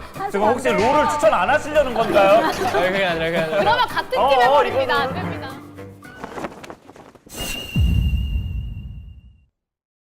내 안에 무한한 힘이 넘친다님의 사연입니다. 쇼메이커 선수에게 도대체 어떤 점에서 신드라가 좋다는 건지 여기서 못 맞추시면 벌칙을 수행하셔야 됩니다. 2위. 아니에요. 나 의욕이 오다.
my blood. Fear is afraid of the dark side of me. I'm not gonna stop. I'm not gonna break. No. I'm a fighter, survivor, awakened in the light. I'm a fighter, rising higher. I'm burning through the night.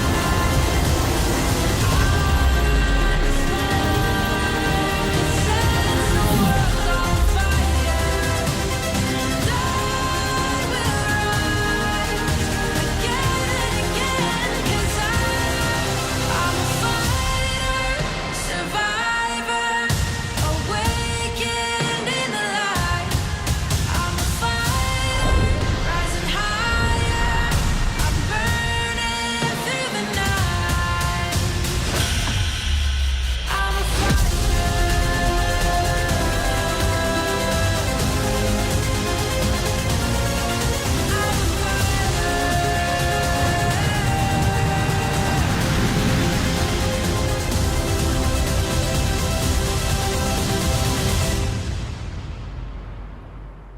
I'm a fighter.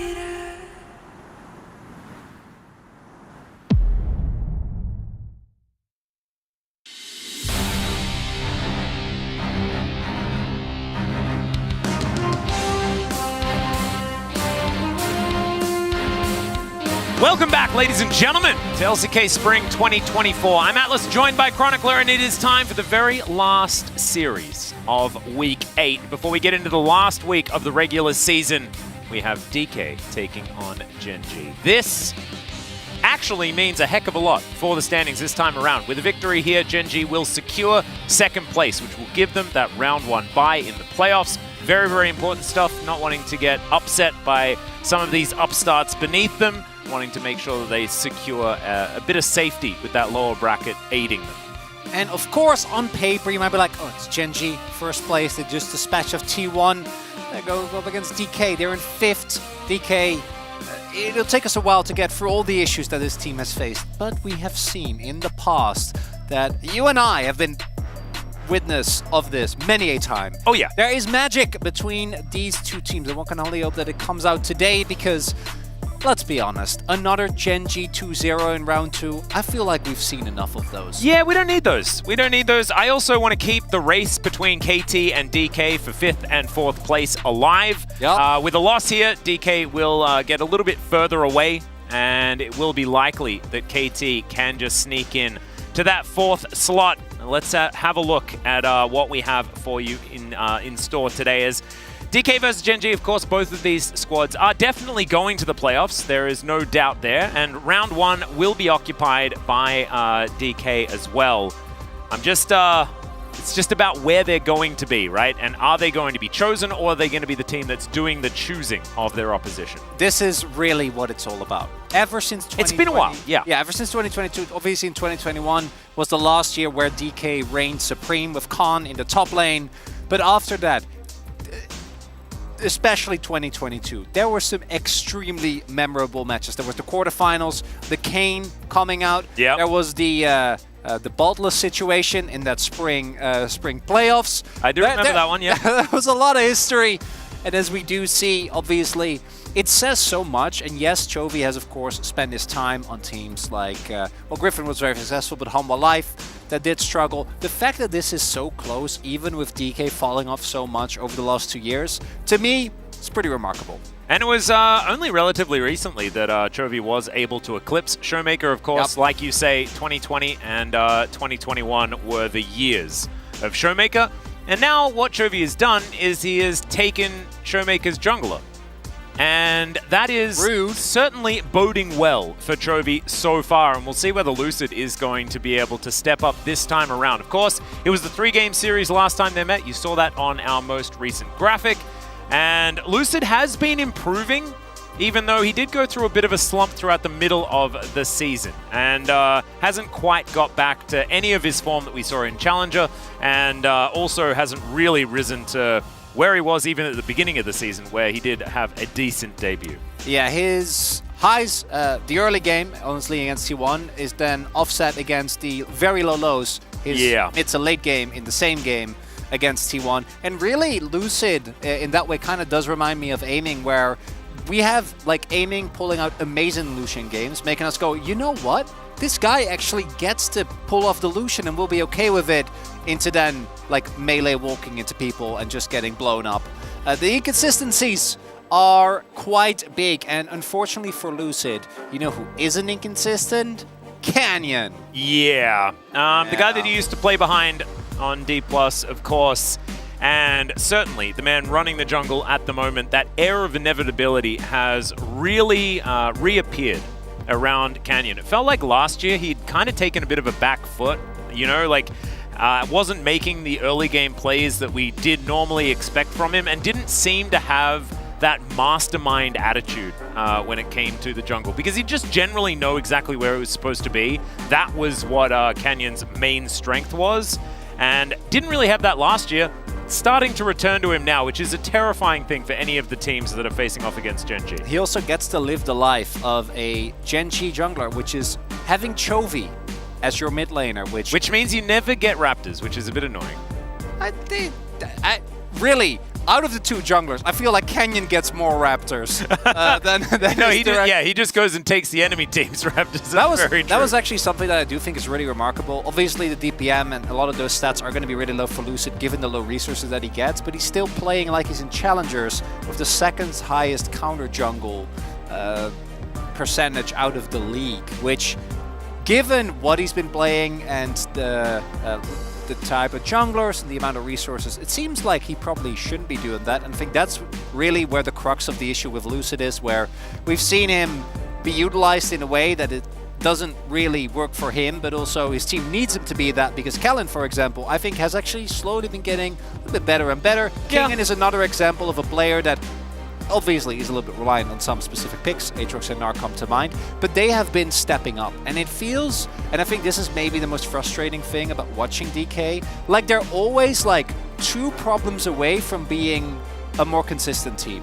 And what the problems are, I feel like have shifted throughout this split, but except Showmaker, who obviously is never at fault and is the best. Barring Chovy, because he's... Yeah, no, Showmaker is certainly the best on his team. That is 100% correct. Aiming and Kellen have certainly had their ups and downs, like you were talking about, but I do think that Kellen's consistency has somewhat come back, although that means that he's not playing Alistair and stuff like that as well. I mean, those gripes are still definitely there. Oh, don't remind me, Atlas. Yeah, like you were mentioning, though, Kingen really has stepped back up again. I felt like there was a real hole on the top side of the map in the first round robin. That has been patched, but sometimes you patch a hole and another one springs up in your boat, and you're still going to sink at that point in time. So we'll see whether all of the holes have been plugged. It's a happy Zephyr, though, as we can see here, so that could be good news as we look towards the draft for this series, because he might have something cooked up. And I know that Showmaker he let out a wild guffaw on the stage just earlier on. And of course, these coaches also having a lot of experience with one another, doing a lot of trading places over the years, as, you know, subbing in and out on T1. And of course, the fact that Damwon at the time was actually coached by Coach Kim when they made it into the LCK back in 2019, I believe it was. Yeah. And then, of course, it was Zephyr that managed to come in alongside Danny to grab themselves the World Championship. So maybe some beef between the two squads, you know, Coach Kim being like, I put in all the work, you know, and then you just went and took the thingy. But no, that's probably not how it worked, because it was the entire year that they were there together. Don't take another man's thingy. That's just rude. No, it's not how you do it. Kingen going up against Coach Song, who of course he did win Worlds 2022. Hey, true. Still the most unlikely story in League history. I will never get over how weird it is. Yeah, I've sort of omitted it from my brain. 2022 Worlds just isn't real. Says a lot, because you do like Deft. No, I was a big fan of it. It's not in the logical canon. No. It just doesn't really, it doesn't make enough sense for it to belong there. Aww. As a whole lot of the cheerfuls here for D+ looking very, very cute. Wow, almost didn't recognize Kingen. I almost didn't recognize Showmaker. without his glasses on. And he looks genuinely super happy and not mad about Cassante, which doesn't happen very often. And you might notice, if you're listening, like, why are they only talking about DK, not about Gen G? Because what is there to say? They're really good and stuff. They just beat everyone. They're the one team that we were like hyping up. Oh no, guys, it's T1 Gen G. They're the two guys. They're the only one. Humble Life, and then obviously Humble Life getting a win over T1, I think was really cool. But the way that Gen G dispatched of T1 was particularly. Yeah, well, the way they've been dispatching of everyone, especially by at the end of this round robin, has been absurdly brutal.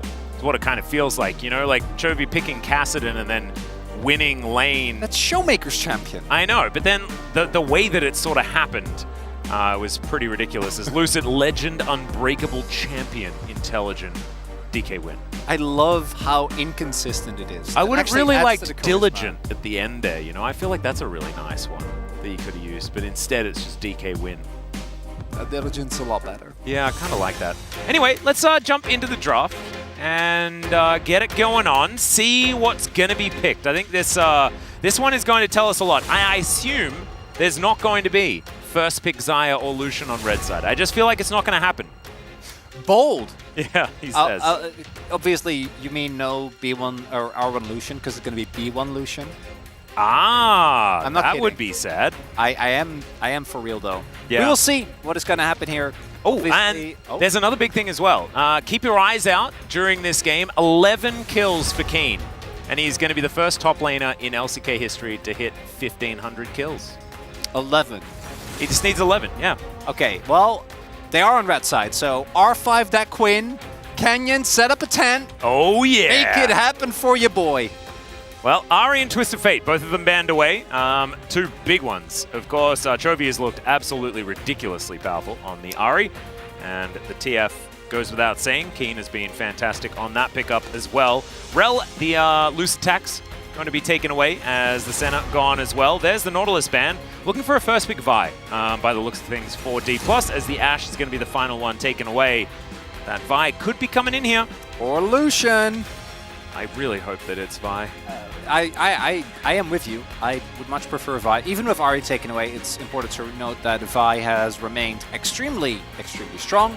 Kalista is another one, but I think if you're playing Vi into Kalista, you're not going to feel too bad. Kalista, though, I don't think it comes as a big surprise. Kellen, at a point in time, was vying for the title of Best Renata on the LCK. Do expect that is the pairing that they're going to go for here. And most likely... No. Oh, no, it's 100% happening. I've already accepted it. Most likely, Kalista Renata and then a jungle lock-in. Or if they really want to try and see if they can maybe pinch that pool, go for something like an Orianna. I think we saw that last game as well in the Brion Nongshim series. And although there's a lot of lessons that you shouldn't take away from that one, I do think that the Orianna pickup is still hard to reliably counter, goes with a lot of compositions, and is hard to reliably shut down, as we don't know where this is going. Could be for Lehens, but most likely this is going to be for Ken. Yeah, doesn't have as much synergy alongside the Lucian. Oh, not at all. So expecting the Nami to be the R3, as Lee Sin for Lucid. That's a big one. And the Renata. So this is comfort across the board. Aiming on an early to mid-game champion, feeling very good about that. Renata, like you were talking about, Kellen, very good at this champion in the past as well. Lucid's had some up and downs here in the LCK, but we know that he's absolutely fantastic on the Lee Sin if he's able to get his ducks in a row. And Melio Lucian. This was the only team, Gen G, that could actually make this work and not just chain lose on it like every other team here in the LCK. And so Lehen's going to go back to it one more time. And I'm still not sold. I'm a bit of a Lucian anti at the moment. I'm just not really into it. At the moment? I've always kind of liked Lucian, but like this whole like Lucian Melio and the picking Lucian into other like Kalista is especially opting in for like the both short range matchup, just outrange her, you know, just poke, just shoot and stuff. I feel like it'd be better. I would like it as well. Wonder if it's the rise of the lethality build that has made teams go, you know what, if she can opt out of a matchup where we do try the poker, we're not going to take the risk.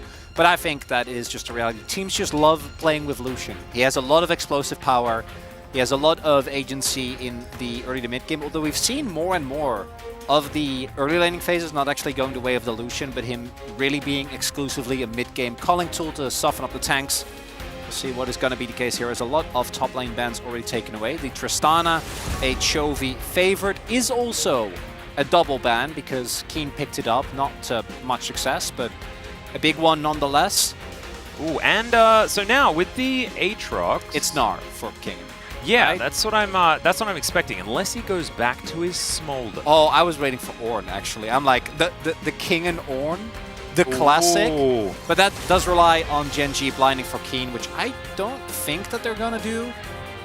Talia is still open. Orianna is still open as well, but Renekton is up and available. That might be where Keen decides to go, and it is. So the Renekton has been extraordinarily powerful. And now with the Cassante and the Aatrox both taken away, some options here. We'll see where Kingan's going to go as far as what his counterpick is going to be into this champion. I expect it's just going to be Gnar or Rumble. Rumble's another good one. And we do have Huni on the space at the moment. That is a little bit dangerous if you are going to play the Rumble. We know that Kingan has had some decent games on it, but has also had some stinkers as well. As Annie is locked in, Showmaker has already tried this one out one time. Didn't quite work out, but it's blind as well. Somewhat dangerous. The big thing here, obviously, is just the 2v2, right? Playing for Annie and Lee, the setup is self-explanatory. A ton of burst in the mid-game. It's similar to what we see with the Viego. Obviously, not as good in terms of resets, but still a lot of backline threat. Gnar, I'm not even going to mention it. It's a no-brainer. Yeah. Absolute no-brainer here coming through. It also is a big departure because even though we saw Showmaker play the Annie against T1, they have been heavily favoring Karma. And I think it's very telling that he's not willing to blind it into Chovy here. We'll see what Chovy his final pickup is going to be. Might be something uninteresting. And I have the words haven't left my mouth, or the Corki does get locked in. Obviously, just sit at the back of your lane and wait. Yeah. Don't come near the bear, don't come near Annie, and eventually Chovy will be able to make it happen, as he has many a time throughout this split. But the early to mid game for the DK comp, I think they're going to excel at, because I think that their early games have actually just genuinely been good. They've been finding early angles, they've been able to take great early skirmishes, but yeah, if this game goes beyond 28 minutes, it's over. And guess what? You know what DK haven't actually done? Close out games. Yeah. At any point, Atlas. It is. It's a little bit of a rough one because you can kind of see how this is supposed to go. It's a good spread draft. out in front of our eyes. Exactly right. And if they have sorted it out, like Zephyr was outspoken, you know, in the interview after their recent series, they said, like, we just need to sort out our mid to late game and everything is going to be absolutely fine. We understand exactly what the feedback is from our last series and we are going to adjust it. Well, let's hope that they have, because this is all in on early to mid game. If they don't win those skirmishes and create gigantic leads, then Corki will be Corki. Packages will be delivered and Nexuses will explode. Still very interested to see whether they can do it as we have game one, D+ versus Genji.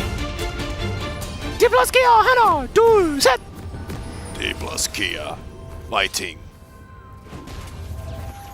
Genji, Hana, do set. Genji, fighting. Hey, woohoo! Nailed it.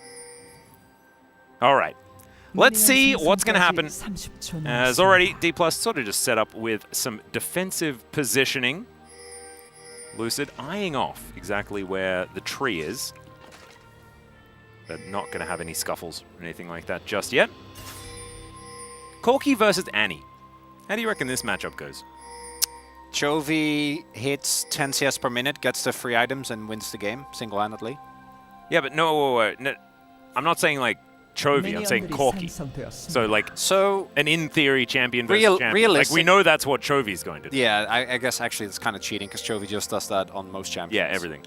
As we do. Level 1 obviously is extremely strong here with the point-and-click CC that you have, as well as the fact that you have a Kalista. A late invade coming through here. Oh no, the handshake missed!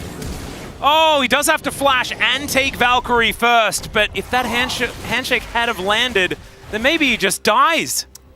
Still, I mean, this is lane death, somewhat, because Showmaker is able to get so much extra control. Oh yeah. The first minion was missed, so lack of experience, definite level 2 advantage for Showmaker. Still a big as win. Keen takes a turret shot at level 1. Yeah, without the turret shot, that would have been a good trade. Went E first to get on top of the Nard. The turret shot makes it not a great trade.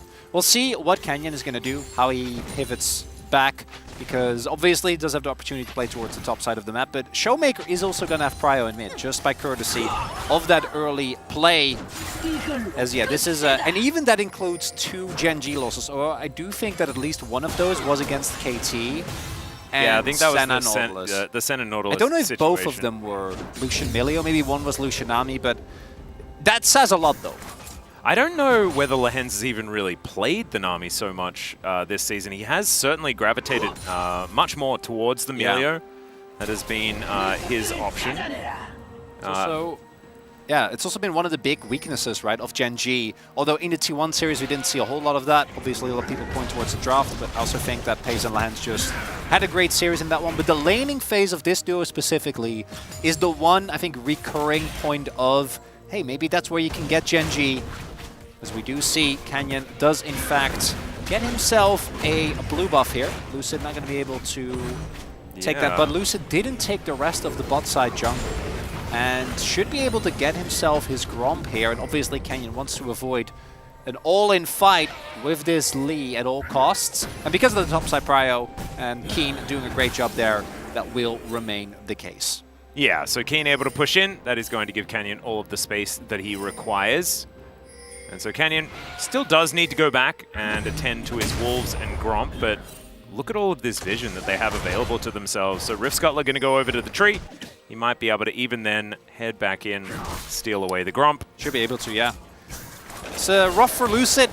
Could have just taken the bot side of Canyon's jungle, but this is the risk that you take when you path towards the top side. Nicely done there by Canyon, making great use of his top laner's prio to get himself on farm parity. Obviously, Lucid is going to be one camp up while all is said and done. We'll see, though, if we're going to maintain this vertical jungle as aiming and Kellen. Really, if you can find an all-in, obviously that's going to be the best case scenario here.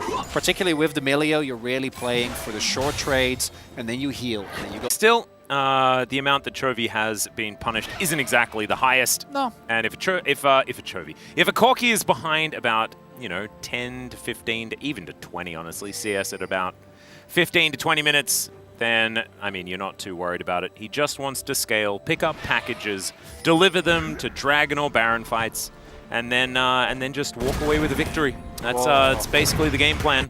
If Canyon, if that Banana Brush sapling is just a little bit closer, would have actually seen that, he could have probably gotten that Scuttle. Yeah, the fact that the Scuttle is still alive is kind of nutty. So because Lucid didn't want to run the risk of getting caught without a back, wants to get his back off as soon as possible. So he actually backed after clearing the Wolves and Gromp.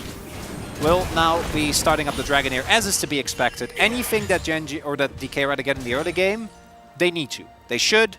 It is basically a requirement for them. I think the grubs are the one objective where you're like, but early dragon stacking is an absolute must. You need to be in a position where you get the early soul point for hopefully a powerful soul. Infernal obviously is a dream scenario, but I did think a mountain could be quite good for some of the poke that's going to come through from Genji later as well. Yeah, Hextech also feels pretty nice, as Kingen is throwing things at Keen, but King kind of winning out on this trade.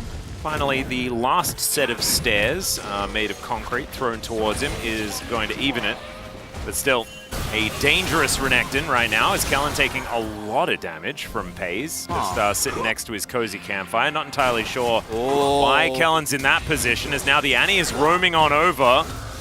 Not sure whether that ward does spot them out, but we're looking for a four-man dive. Immediately, the teleport does come in from Keen on the top side.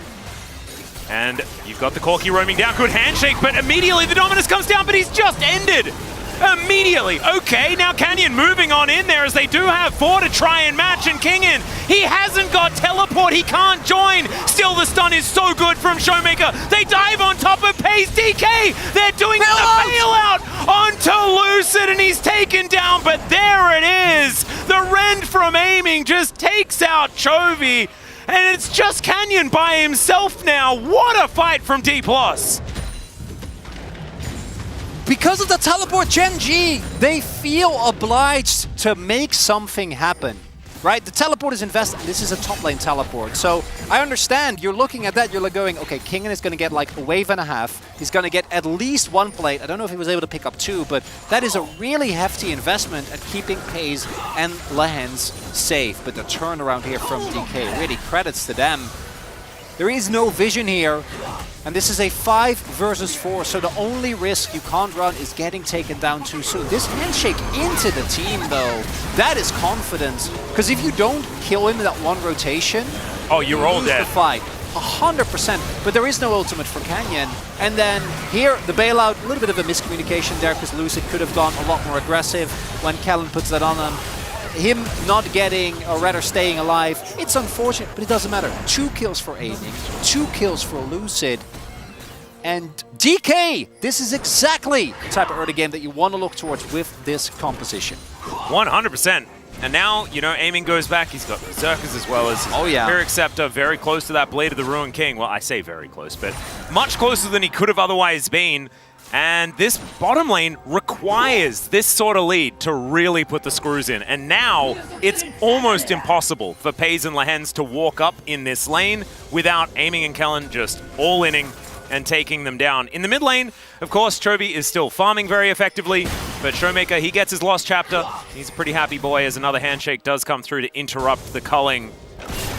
Another bear comes down, as Showmaker, with his shield, is able to tank up the Gatling gun relatively well. The big thing here, though, is that, like, Lucid just roaming towards bot side, because of Showmaker playing this Annie much in the same way you would with a Karma, where, like, on cooldown, throw bear, just maintain prio, keep Chovy on the back foot, means that the moment Lucid even as much as ganders towards bot side, Pace and Lens, they gotta leave. They can't stay. They're 100% gonna get taken down if the dive does come through, especially because no roam is possible from the mid lane. And if they do roam, Showmaker obviously is always going to be ahead of the play. DK, hats off. Now, they've been here before. Yeah. So we're not gonna make any grand statements, because the key thing that you need to do against Gen G is don't mess up. No one mistake, no one Baron call can be going wrong. You can't be giving up an early Drake. This team is notorious for not giving you any inch back as Chovy. Yeah, there's the stun. So cute. Very comfortably lands. They'll get another flash out of Chovy here. Lucid and Showmaker will say that that is enough for them. Showmaker only behind a couple of CS here as the Annie in this lane. Those 4 assists really helping him as far as making sure that he still has a slight advantage. 2,000 gold is going to be the resulting lead for D+, so much of it on aiming. And we know that in the past, that has been something that can be worrying for many people, especially long-term D+ fans looking at this team this season. But also, Kalista has been fantastic in the past as well. See whether it can be that version of aiming that we get here. The LCK All-Pro #1 AD carry from summer 2023. See whether he's back in this game. Is Keen down to about 50% as the Na is being very frustrating. Does have his steel caps. Has gone for a little bit more of the investment build with the Cull coming in. Wants to get himself another plate, but he's not going to. So just going to throw some stairs around and then possibly go home, build some items, make something happen, or set up for these grubs as second dragon. Oh yeah, this should definitely be taken. Although Chovy does have his package. We'll see if they want to contest. I imagine that they don't, but just a threat might be enough to at least delay DK. I want to highlight, you are really looking for a good dragon here. If you get a Hex Tech, as we already mentioned, you get Infernal, you're feeling amazing. There isn't even the, oh, but Karma joke that we can make if it is in fact Chem Tech. Molten Shield. Safe. Whoa, okay, Flash Bear onto Canyon, and Showmaker, yeah, used to be his best friend, Not anymore, as it turns out. Package delivered to the top laners. That's a beautiful hop from Kingin. Gets him all the way out of it. And he's even able to walk back up to the wave. Genji unable to find anything back here. The dragon hasn't been started just yet, and I think that's just because Lucid wants to kill the bottom lane again. Not done. See how this one's gonna go as hostile takeover comes in. Pays gets angry at Lahens. He tries to ult it off, but they're both going down so incredibly low. The bailout comes in, and Lucid is going to survive just perfectly with Kellen's help. So they're gonna grab some more plates down here as well. 7-1 is the kill score. This is getting into Dire Straits territory. Oh yeah, they are popping off in this early game. DK, they already showed against T1. The early game, that's not where the problem of this team is. It's about actually getting the win. It's about mid to late game. And that was an immense amount of gold influx. This is really big though. Genji are going to be able to pick up the dragon here. Now, if this ends up being a chem tech, I think DK is going to look at it and go, well, unfortunate.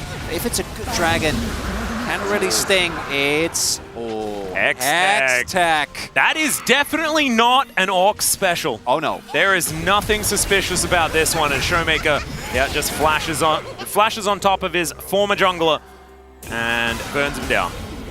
And here, Kellen and Aiming get the wave where it needs to be. Lucid then... Actually, it's a little dicey there because the bailout procs off of the first kill, but I think he might have died to the turret shot nonetheless because he was already bailed out if he didn't get the kill on Pace there. Yep. Ends up making it out, and even if he ended up dying, it wouldn't have been the end of the world. And this is what we talk about when you talk about the Lee, the Renata, and the Kalista early game. This is what you need to see. And again, as I'm sure any DK fan will know, we're not there yet. Oh no. Definitely. We are. When we get a first Baron, when the inhibits start dropping. Well, Chovy's going to be handshook here, and now you've got Aiming just throwing all the sticks that he can. And I think that if he had pressed the rend button a couple of sticks earlier, he still would have died. So a guaranteed kill there, and uncharacteristically, Chovy is sitting on 0-2. And another bear comes down onto Canyon, and Canyon, you just, that literally just happened to you, as now Lucid pops on over and is going to be able to chop him down. Oh, the popcorn chicken's going to go wanting there just momentarily as we head back towards the top lane where all the excitement is happening. Truly peak top lane gameplay. Oh yeah. Coming through. Keen made the one mistake of teleporting, which means he does in fact not get to play the game anymore. Well, no, he does have a death. So actually, there could have been the perfect 0-0-0 top lane handshake on both sides as, Lucid. Yeah, Keen going to interrupt him here as Lucid doesn't have kick, remember, and he's going to be pushed back. Keen does find it, and now Chovy will turn up as well. Nature's Grasp just to guarantee that he's going to die, and that is going to be the kill back, and Chovy getting the money for it. That is dangerous. Level 11 now for the Corki. Trying to stack up that mana immune as much as possible as Kellen moving in. Going to say hi to Canyon. That was an 800 gold shutdown going on. These are exactly the type of mistakes we're talking about. Back in on a ward, not quite as egregious as the queuing into 5 people, but still a really costly mistake. In the stake of this game right now, not looking too relevant, but like... It's incremental advantages that so you cannot hard give away. Because because of the reputation of DK, amplified by the reputation of Genji, we have to keep going for caveats. Like, yep. Yes, it's a 4K gold lead. Well, another bear does come down here, and yes, there is the mitigation of the CC and a little bit of a shield, but that was still a lot of burst damage there from Showmaker, who is now looking to deny it's just fine. The gold. Yeah. Big. Just A-okay. Because these are the type of moments we're talking about, right? Where Showmaker, if he ends up dying here, that's another kill going over. Maybe Pace gets back in the game. But instead, yeah, Lucid ends up going down, but they get the immediate Herald, and Aiming and Kelling are unrelenting. Kalista 20 CS up 4-0-0 as we are heading towards the top side of the map. Oh, Keen just going to get queued there. Does press the Dominus button, and is going to be able to clear out the minion wave and get himself out of dodge. Still, now that's an R button on cooldown, and Kingen will be able to capitalize, and like you say, it's just out of the lane completely. That might mean that this tower just goes down on this wave. Kingen is looking for a back timer by the looks of things. So Kingo coming over here, interrupts Lucid, and nothing Lucid can really do. Kingen was thinking about coming over to help, and then he's like, no, you're on your own, buddy. It's actually, he also placed the ward, I think, mid-back, 제압 나가나요? 800원 루시에는. He's not even actually mad. He's just roasting him. He was roasting. He was like, "That's a lot of money, Lucid. Don't give them that much money." Hilarious. Showmaker, man. He's so happy. He He's is playing Annie, flashing, Tibbersing people. He has definitely been in much higher spirits this season than he has in many seasons past, so it is great to see. But silly Lucid shouldn't be giving a whole lot of money over to Corki. So because he warded that brush, he didn't have a ward, I assume, to safeguard to. Like, if he had a ward to W as soon as the Renekton gets on top of him, maybe he makes it out, but not the case as the fans forgive him, okay? We got Lucid Whiting over here, so yeah, cheer up, Lucid. Let's see whether we can get it back in order, as Chovy is just going on a Hexgate ride and is going to deliver a package to Kingen, and he just explodes. Goodbye. Yeah. That's a lot of damage, but that's a lot of damage can also be said for the other half of the map. If you lose an inner for this, yeah, Chovy got a kill. Are they able to also get an inner for it? I think the wave isn't. Yeah, wave isn't not big enough quite. here. That is the, and they also lose the dragon. But this is where again, this is where Gen G are doing. Oh no, he doesn't have plans. Yeah, so there is the rocket out of the brush, aiming, I think, getting the information as the Pierce was thrown in there. So should be the Drake and the inner turret going on over. So D+ still probably happy with how things are going. That being said, too much trading, I think. Oh yeah. For them, as there's a flash, and he doesn't even press the stun button. He waits for the targeted version. Lehens has to ult to get rid of that one, and now Kellen, he's rotating over. The Nature's Grasp not doing too much, and they pull back the Lucian and execute him. Now, Tibbers getting amongst it. That is some money going over to Kane, but Chovy wasn't there for it. And aiming, not going to get hit by that rocket either. Able to dodge a few of these. Atlas, I figured it out. What is it? Since Lucid is taking every single Q anyway, might as well play with Renata, so everything looks calculated. Heck yeah. There's no payout for Gen G if you can't kill him. Aiming? All right, that's a teleport. As Aiming's going to have to get out of the way. Q going to miss from Lucid, and these rockets are starting to land. Aiming, nothing much he can do anymore with this low health bar, so they are going to slink away. So they do manage to take that first Hextech Drake. That is 2 dragons, because they were unable to collect the mountain from earlier on. Canyon getting over there in the nick of time. Let's have a look at this. This was really dumb amounts of damage. I thought he'd be fine, but that's a whole lot of damage coming through. As here we do see Showmaker. Actually, really nice that he ends up going for the Q as opposed to the Bear. Lehens thought he was ready. He unfortunately was not, and then as we did see there, Lucid with the bailout feels very happy. And Fedley with bailout is not very fun to play into for the opposing team. Aiming also going for a more tanky build. Looks like he's going with Sand first, or third rather, which I appreciate. I think you gotta know who you are in life, and for Aiming, a little bit of extra safety, I think, is sounds like a good idea. It's not bad. I also wouldn't mind a GA as 4th item. Yeah. And then a Zhonya's as there the you last go. You one. go with Sand so that you don't take too much damage from Chovy, and obviously it is just a great Kalista item in general. As we do take a look. It's a 5,000 gold lead, but Chovy still has a lead over Showmaker. Yeah, 50 gold, which for Chovy standards is abhorrent, frankly. True. But to be perfectly honest, I imagine that he's probably still pretty happy with how this one's going. As Kellen taking way too much damage here, Lucid has to safeguard him and also take the rest of that culling. So Kellen slightly caught out of position here, and Gen G will now own this river. Bounties are up as the rocket connects onto Lucid. You can see quite the amount of damage that he did take there, but now his health bar's at half.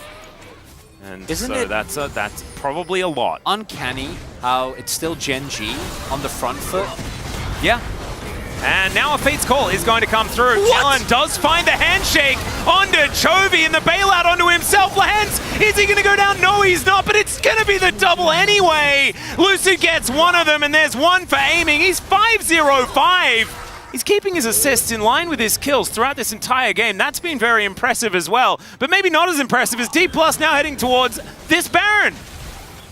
Just throw him into the midst of Gen G. Kellen will make it work, stays alive. Yeah, he ends up going down, but who cares? Yeah, that TP should be enough reason for DK to peel off. Oh yeah. right? We'll see whether that is how it goes, because they think that they still have 5 people here, because Tibbers is amongst it. Lahen's moving on over, but they're not going to be able to do anything about this Baron, and now they're looking to try and back away as well.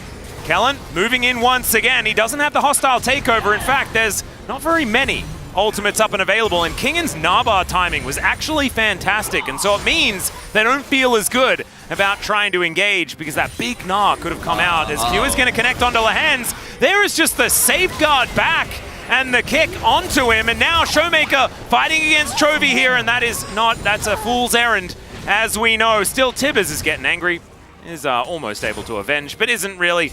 So that is one of the Barons dealt with, but Lahen's is also on the floor as well. Hex gates being taken all over the place. Let's have a look at this one more time. As I was shocked at the fact that currently we did actually see Gen.G pushing this far forward, and you know what? DK says yes, you're not allowed to. Oh, Chovy! Well, Chovy is just going to get hypered. Still, Kingan was tanking that turret for a really long time. It was somewhat scary. Didn't actually matter too much, and so he managed to take down the Corki. It's nice, but it still doesn't leave a lot of time for DK to get the most out of this Rebel Baron power play. Like, the death from Showmaker actually ends up being huge. And yes, they get the return kill on Chovy, but this is still, again, I don't trust it, Atlas. I know currently we're sitting at a like 6.5k lead.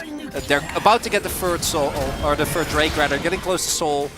They got the Baron just now. Lucid, Kellen, and Aiming maintain this extremely lethal roaming death squad. Showmaker is trying to cut some corners, right? Like, if he backs, he probably kills, like he probably wins the 1v1. Look at Chovy, that's with just one rotation. Could have definitely done a lot more, but because he wants to immediately start pushing, ends up paying for it with his life, then here Chovy adds just too many people. Even with King and not being Mega, that's very, very easy.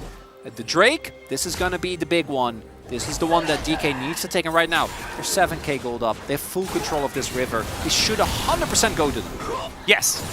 And they also just, the amount of control they have all over the map, to be perfectly honest, is just huge. The inner turret on the bottom side of the map as well, when you're fighting around Dragon like this, also massive, because there is a lot of fog of war that Gen.G need to get control of before they can head towards the Dragon Pit. Still, they are able to move their way up. They do have a fair bit of control in the, at least mid lane, as Kingan, half a Naba already prepared. He's going to be hitting this ward. That gets it into the yellow as package delivered to the mid lane. That is going to be Gen.G just conceding. They will be able to take that one down. So some bounty gold going their way. And now Chovy actually all the way up towards the top lane to grab this inner at the same time. If that goes down, then that's actually going to be a pretty good trade. You can see the Baron power play is already down to 900. 100%. And so this is just dead. And now D+, they have to try and find some sort of fight that they can win if they want to be able to get their money back. As now Showmaker trying to deal with Canyon. Yeah, Chovy's just going to teleport out of there, and so he is absolutely fine. Canyon's walking somewhere. And, he's using walk! He is... Oh, no, walk again. I know! Oh, my goodness. Okay, he does have to take the Hex Gate, otherwise he does die. Yeah, now Pays and Lahen's, they're rotating down as well. This is just, this is crazy. Nice little side steps from Canyon, who just gets kicked over the wall. That Q going to miss, though, and he's just going to say thanks for the camp, I guess. Kick was weird, but it's still going to achieve its goal, which is make sure that Canyon dies. Kingan going to throw things at him, and there he goes. So there is one kill back. They did manage to get Soul Point. That is good news. But, so now it's only a 5,000 gold lead for D+. Gen.G actually getting some money back there. They got Baron, and the gold lead got smaller. Yeah, and I mean, to be honest, like Baron at this stage, I mean, it's harder when you've already taken so many turrets to make it as effective without gigantic leads at about 20 minutes into the game. It's always like, they're the hardest Barons to have the huge Baron power plays. It's more like the 30-minute ones. That does sound like a little bit of DK cope, I'm not going to lie to you. But you do need to kind of defend it a little bit. And Gen.G honestly just ran them around the map. Yeah, it's, to me, the really big thing there. And I think there are a lot of teams in the LCK where you don't really get punished for going for the Dragon the way that they did. But Gen.G, it's very straightforward, but it's the league basics, right? They shove the waves so that even with DK setting up for Dragon, obviously no one on Gen G be able to make their way over, because Gen G get both the gold from the waves, deny the gold from DK, and then also when it's obvious that they can't contest, they just rotate over, get the turrets or the damage in case the mid lane immediately ends up being quite big. This is the point where we are, because I think if you get either the Hextech Soul or another Baron, I'm ready to trust DK that they can finish it off from that point in time. Yeah, I think Hextech Soul is where I'm going to start feeling like they might be able to win, but I'm looking at Chovy with 4 items, and I am getting a little worried for whether this 15-5 kill score and the 5,000 gold lead matter at all.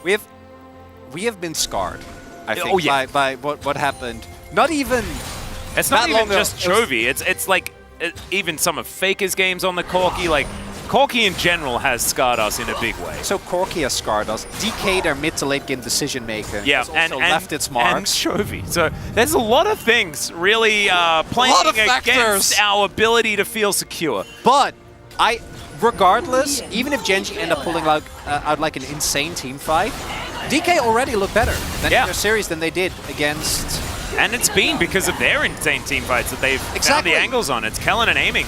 I think the fact that it's aiming that's starting the fights by pressing R and telling Kellen to go or else, that seems to have given him some decisiveness that maybe he was missing in some of our other games. I think he had the decisiveness, but it's like Lucid, right? Like, the Renata makes it work. The Renata makes it pop. Because he can just go in. It's fine. It ends up working out right now. Baron is being threatened, and this is a big thing here for DK. Gen G is one of the teams where I would advise against trading Soul for Nash, because Gen G, Red Bull Baron power plays have been absolutely oppressive. Ideally, start the fight here, churn. You're 5.5k gold ahead. If you win a team fight here, that could be the game decider. Yep, don't let Chovy. They've got pretty good flank angles as well. As we can see, Chovy doesn't have the package. And these rockets not necessarily landing. Canyon moving into position. And there is the Nature's Grasp. They want to take him down. The Baron is secured here by D+, but what can they get done outside of that? It's Corki has been caught out. Chovy is down. And now Canyon's getting all the things thrown at him. Lahan's running for the hills. You've got Pays. He's defecting. He's heading over to D+. And Lucid is going to chase down this little Melio. What is happening? I think this is... Is it happening? Is it happening? It's 15 seconds until the Hextech Drake is going to spawn, and they've already got the Baron. Yeah, Lucid not unfortunately hitting any of those Qs. Would have killed Lahans, certainly. Yeah. But it's still, Nash is taken. Drake, soul point secured for DK, and we might be looking at Gen G's first game loss in round 2. And DK, is DK versus Gen G, is it actually, is it back? Atlas? Oh, it never left. It never. This is only game 1, and so like we don't even know. This doesn't tell us anything about the outcome of this series. It's a clean Baron from this team. Yeah. Canyon stands guard. Canyon either walks into Gnar or walks into the ultimate from Kellen. Either way, he doesn't get to the Baron, doesn't get a stealing opportunity. And then Kingen extends the fight very nicely on his Gnar there. And then it was lore-accurate Melio wandering on his own through the jungle. Absolutely fantastic. Make it sound, in his lore it sounds so nice, but here it was so sad. I mean, it was still probably fine. He did live. Yeah, he lived. And he was still skipping, because that's just his walk animation. So he looked happy. Maybe he was. As I imagine, the man controlling him, not as much, because they're losing inhibitor turrets now. Tibbers getting aggressive as there's the package. Oh, decent redemption does come on through there, but the bailout isn't going to work onto aiming, and Gen G, yeah, they managed to, they lose a whole bunch of their base. No! That team fight was gorgeous. And D+, now most of them lying on the floor. Kingen and Lucid, what can they actually do to try and defend? Because remember, guys, there is a bounty gold to be eaten up here. There's an outer turret in the bottom lane, and Gen G now have a lot of time. Oh dear. No, Atlas! This was the game! It still is. It's fine. It's fine. They're still up. It's still 6k. Fine is strong. They have soul. It's fine. They have soul. The Rebel Baron power play once again will not be positive here. for DK. It's pretty good for Gen G. It is good for Gen G. We just need to switch it. Change our perspective as Lucid here as well. Yeah, Kingen kind of abusing the Hex-Tech Soul a little bit here as he's throwing some rocks around. Lucid going to be able to lock down the tree. Kingen just uses his whole health bar to tank up, finds that Q as well. Onto Pays, gets the bailout for the extra attack speed. You love to see that, and the guarantee that he's going to survive. Keen's going to be taken down as well. Everything you can do, I can do better. It's fine! As they throw 3 away, and now it might just be game. It's just a little bit of a roller coaster. Oh, there's a cute little kickback onto Chovy, and now aiming will turn up. He does have a cozy campfire. He's pretty scary, and this bailout is really helping my anxiety. I'm not going to lie. When I see the little bailout thing, I'm like, oh, thank goodness. He's not going to pop like a balloon. He can only do that onto one person, but these Nexus turrets are now going to go down. They can't be bailed out, and D+, after a little hiccup maybe, just turn it all on its head, and they'll take the game in 32 minutes.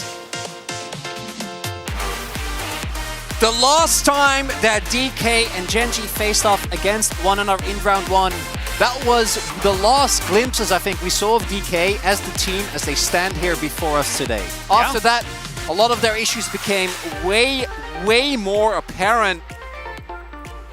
Man, we have to reiterate that, yes, very important for Gen G to take this victory, claim second place, but also for D+, they can really start moving up the ranks here with some more victories. It's difficult, right? They're against Gen G, Quantum Freaks, and then Humble Life Esports. I need some help. Oh, for the POG? I think you're allowed to this time. You're allowed to. You're allowed to. I just wanted to make sure, because honestly, anyone between aiming, Callan, or Showmaker, I'd be fine with. Or Lucid, rather. Even Showmaker set up a lot of these plays. Kingen, you could just put a big Kingen was there. Yeah, he was there. He did some laning. didn't do anything wrong. Yeah, he found a Gnar onto a Corki. There you go. I think Kellen is probably the right one. I don't know. DK isn't going to find a way to lose game 1, right? What? They didn't lose game 1. That's the joke. Yeah, no. They're sorted. Game 2, that might be where it's at. And then we'll see what happens in game number 3. But that's how it goes with Gen G versus DK. Short break. When we get back, the space will break that down. We'll have game number 2.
나로. 오케이.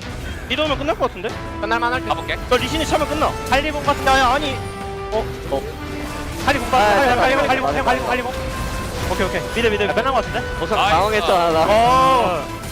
그건 사줄게. 잘 쳤네. 아 나이스. 야 다파 화이팅. 선수야 왜 그렇게 왜 이렇게 세? 그래 미안했잖아. 나이스. 아니 합정글. 오케이. 아 저 맞아? 뭐지? 애니야. 나왔다요. 애니야. 나이스. 화이팅.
and welcome back to the space. We are here after Gen G take their first game loss in round 2, round robin 2 that is, and it's given to them by D plus Kia, of course. The one team that always seems to get one game off of them, always seems to make this series interesting, and they do it in game 1 here in pretty convincing fashion, guys. It was crazy when we had the stats up earlier about the massive winning streak that Gen G is on over D+, because yes, D+ stopped being dominant after 2021, where they did, of course, win the back-to-backs like we saw Gen G doing now.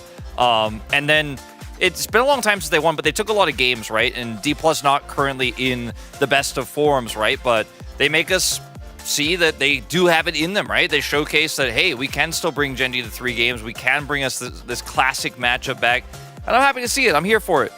Yeah, I mean, it's the same thing. Like, I was really worried about, like, right now, like, DK as a form. Like, surely, as a historic-wise, like, it actually went a lot of times. It went to game 3, but this, I wasn't really expecting this. This is gonna be today. It will be the first game, especially at the DK, just taking down on Gen G. Let's talk about this bottom lane, because they decided to opt into the Milio here, which is, you know, pretty good into Annie, which they didn't know was coming, of course, but can obviously be a great answer to the Tibbers stun. And it felt like, you know, in a way where they don't fall massively behind. They have a lot of power with this Corki, who can kind of sit on a flank angle and use the package to come through. Milio can also help protect the Corki in all of these situations as well with his ultimate. Feels like it's not going to be enough range for the laning phase into Kalista, though. And I'm still not a big fan of the solution we keep trying to force into the Kalista. It's not winning lanes, it's not getting advantages. And obviously a big disaster did occur in the bottom lane that led to this being very unplayable. But at the end of the day, like, that was set up because Kalista was once again winning lane into Lucian. I mean, it's just like as soon as I see the 1-2-3, yeah, Kalista Renata, and there's a Lee especially, and there's a Maokai, Lucian, Milio, like, I thought this was like really big disrespect. Like, we are just straight up just telling them we're better than you guys. We can just win with just having these one, and if you guys are snowball and not, if you whatever, we'll just go like at the third drag or fourth drag, we're just gonna win because we're just better than you guys. But it wasn't. DK actually were so playing like delicated in all league game that they were actually generate the gold, the lead, and also just snowballing through the drag and fighting. With the TPing playing, I think it was really great. It was a great look for them, of course. We should take a look at this early team fight we had, because they were trying to protect against a bunch of dives in the bottom lane. And this led to Keen also TPing down here and trying to force a fight, which did not go in favor of Gen G, and DK were ready for it. Yeah, so Keen just kind of tries to push his way through here and then gets handshaken and then blown up by the Annie. And then Chobi's coming down as well, and they think they have enough damage to win this fight, but Tibbers is actually layering so much into this entire time. Showmaker gets another stun on his way out. This is really disrespectful into this early skirmishing comp here from D+. You also have Bailout that you have to deal with, and at this moment in time, we're like, wow, this might just be the game. I mean, you committed everything into this. Kingen is getting plates topside, and this is after, of course, at level 1, Chovy walked into a brush, and luckily the handshake missed there. He lost Flash. This entire early game, the entire early drafting phase, as Huni said, was just really disrespectful. I mean, it's just like this is like 6 minutes actually happened 4v5, and also tipping from top lane to the bottom, and it actually caused a lot that there was a so high risk play. But it's just like, I think as soon as the rank to get blown up, I think the Gen G was like, oh, the game is like actually really... I think they got a little bit of the desperate, and they just have to fight for 4v5, but enemy team, as we said it in the draft, I think it was like so one-sided. I think they were just not it.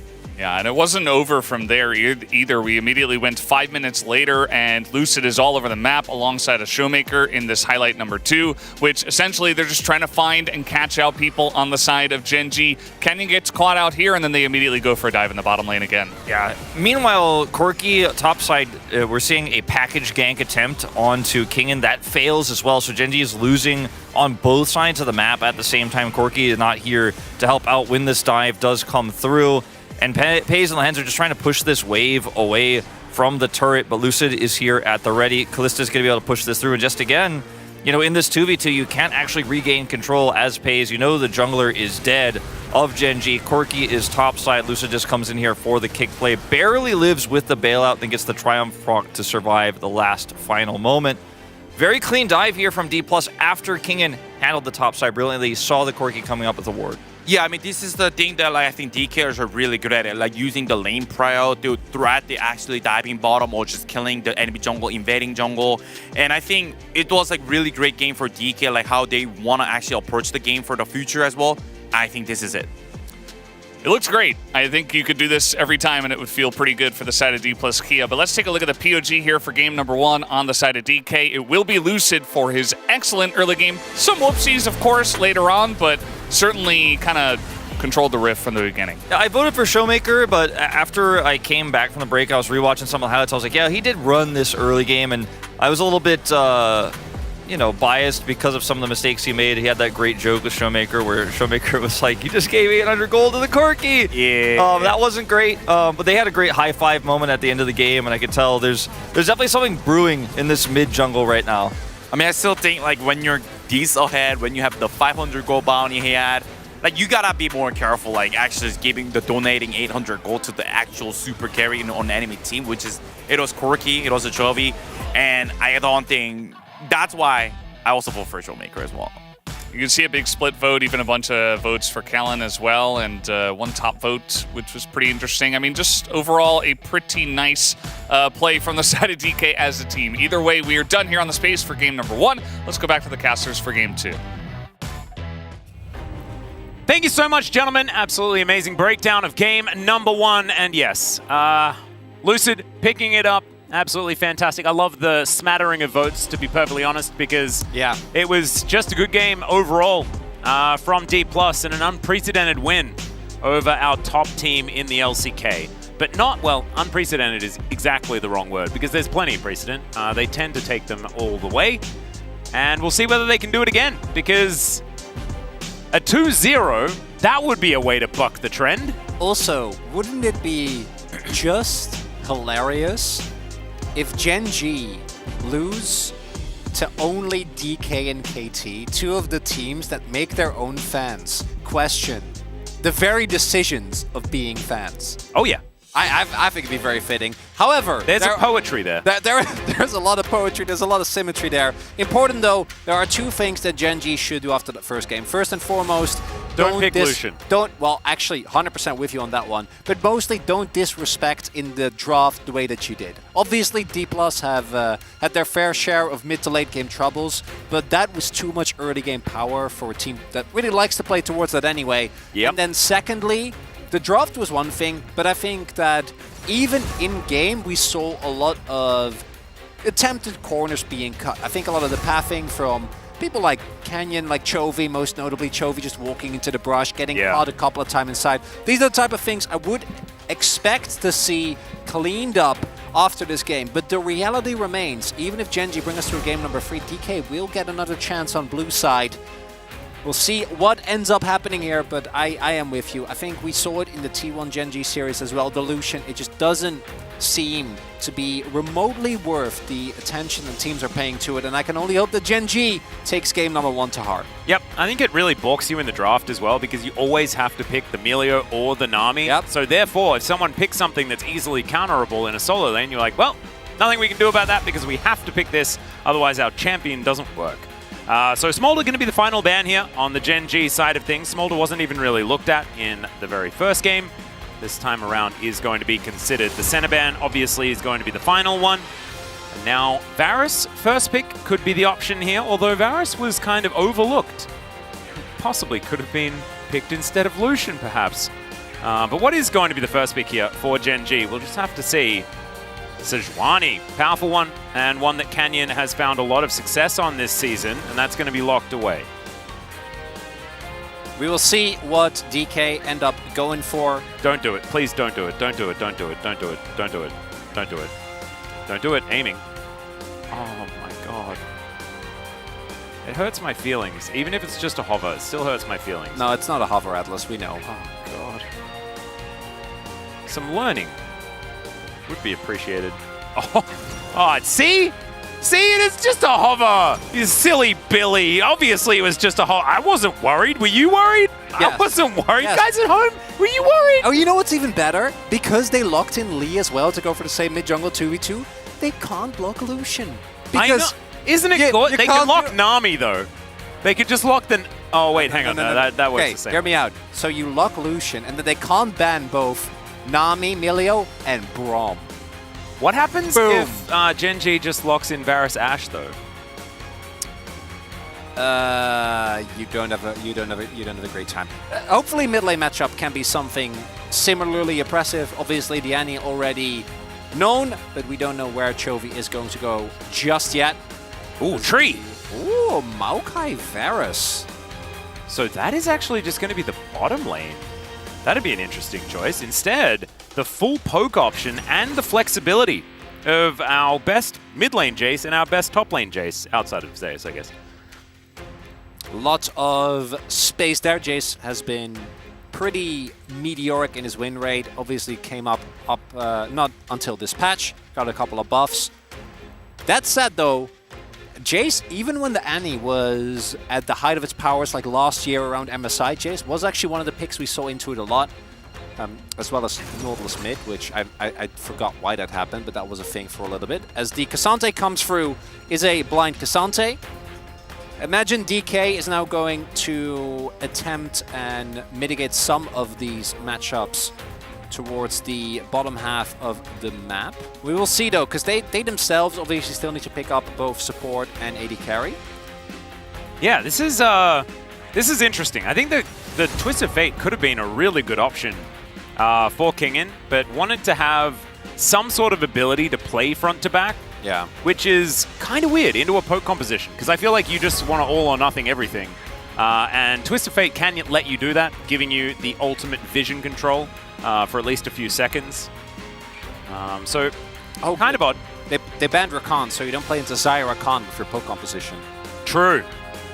Yeah, thank goodness they banned that, because that would have been horrible. I hate winning. TF going to be banned away here on D+'s side, and there is the Ashe. I actually, you know, if that hadn't have been the final ban, I would have been very worried for D+.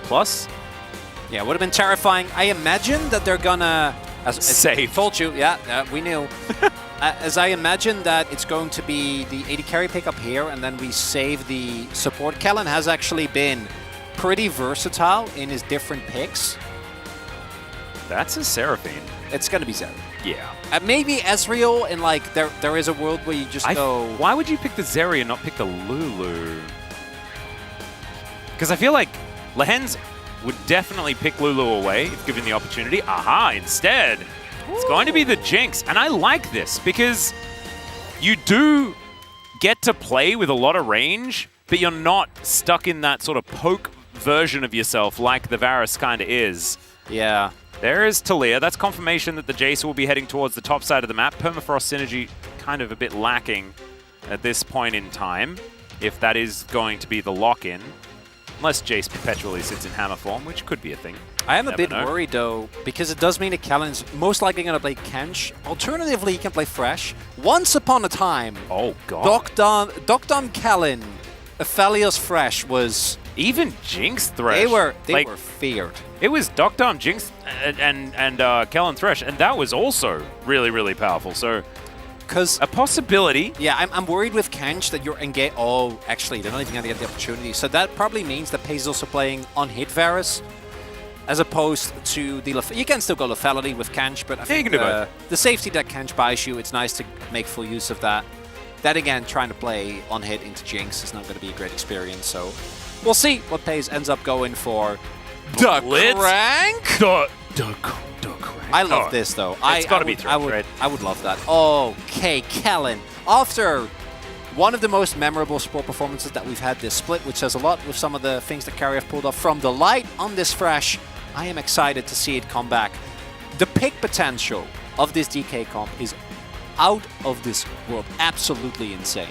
The engage is... it's a little bit more lackluster. You are going to need to maintain at least a modicum of vision control if you want to have a chance at winning some of the late game team fights that with a Jinx Xante you can definitely look forward to. And obviously the mid jungle, Lucian the Showmaker, they were the big, I want to say, with some help from Canon name obviously, but to me they feel like when they are performing well, this DK roster looks like dynamite. They definitely do. I think that the Genji composition though certainly a lot more well-rounded and does have a lot of answers to what they're doing, right? You get that double poke in the Varus and the Jace. And I still, Lucian. yeah, and no Lucian is the most important part in my mind. And so far, we've had red side win all day. Sorry, blue side win all day. So does that just mean it's a free ride for Gen G and then everything's up in the air, but looking a little bit DK favored for game 3 of this series? Maybe skip it? No, we won't. We'll get in. We'll get into it. We'll play this one out and see whether D+ can buck the trend and find a victory here on the red side. Let's do it. Let's get into game 2. Genji, Hana, 2, set. Genji, lighting. Woo.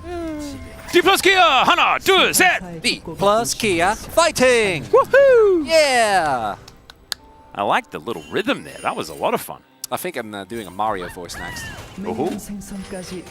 Save that for DRX so that Yahoo can be... Yahoo! Yeah, he could be there for your Yahoos. Lore accurate game. Lore accurate fan chants are the best way to do it. Which champion is the most like Mario? It's probably Gnar, right? It has to be. He's tiny and he jumps on top of people. I guess so. Maybe Gragas is Mario if he lets himself go. Maybe. I feel like Mario doesn't body slam. I don't know what Mario you've been playing. That's Smash Brothers Mario does a bit of body slamming and stuff. Yeah, you know what? You're right. Similar vibes. Fair enough. Oh, yeah, like more like Wario. That's more like Wario. So it's more like now you're talking, Atlas. Yeah, that's the right vibe. That's comparison, definitely actually. the Gragas vibe. I'm sorry, everyone who's a Wario fan. Just the slander. It's just not really the way. What about Luigi? Luigi would be Ivan. That actually is perfect. Yeah. I think that's a guarantee. The Mario, that's a hard one, though. I don't know why it's hard. I feel like it should be obvious. But it's just not in my brain right now. And it's none of these champions. Oh, They're on the Rift right now. All right. First pick for both Aiming and Kellen. We know that Aiming has played a lot of Jinx in his time. And we know that Kellen has been one of our best Threshers. And with the fact that Lehen's picked away the Tahm Kench, I feel like the Thresh will get a lot more value in this lane as well, as Showmaker just runs towards Chovy and presses some buttons. Level 2 hit first by the enemy. The double phase rush as well. You're like hearing it like as like runs press their toward NOS button, you know? But they walk, you know, which obviously is a very, very threatening thing. But there's no actual buttons to press just yet. Because obviously this early game not going to be the most exciting. Yep. We do see the Jinx not feeling too bad as Pace does indeed go for lethality, so makes sense given that trying to play on hit into, even with the safety of the front line and Lehen's, into Annie and Lee and Cassante probably wasn't something that he was really feeling up to. Yeah, and also he's gone for not only the lethality, but the full commitment to the poke as well with the Comet. We often do see for some lane presence the Hail of Blades, but this is wanting to maximize the value. All right, we're going Mana Flow Band. We are, as you point out, just going for max poke, which together with Chovy and Keen's poke is actually going to be big, because this is the one thing that Gen G, I think, is really, really going to be feeling great about when we get to the mid to later stage of the game.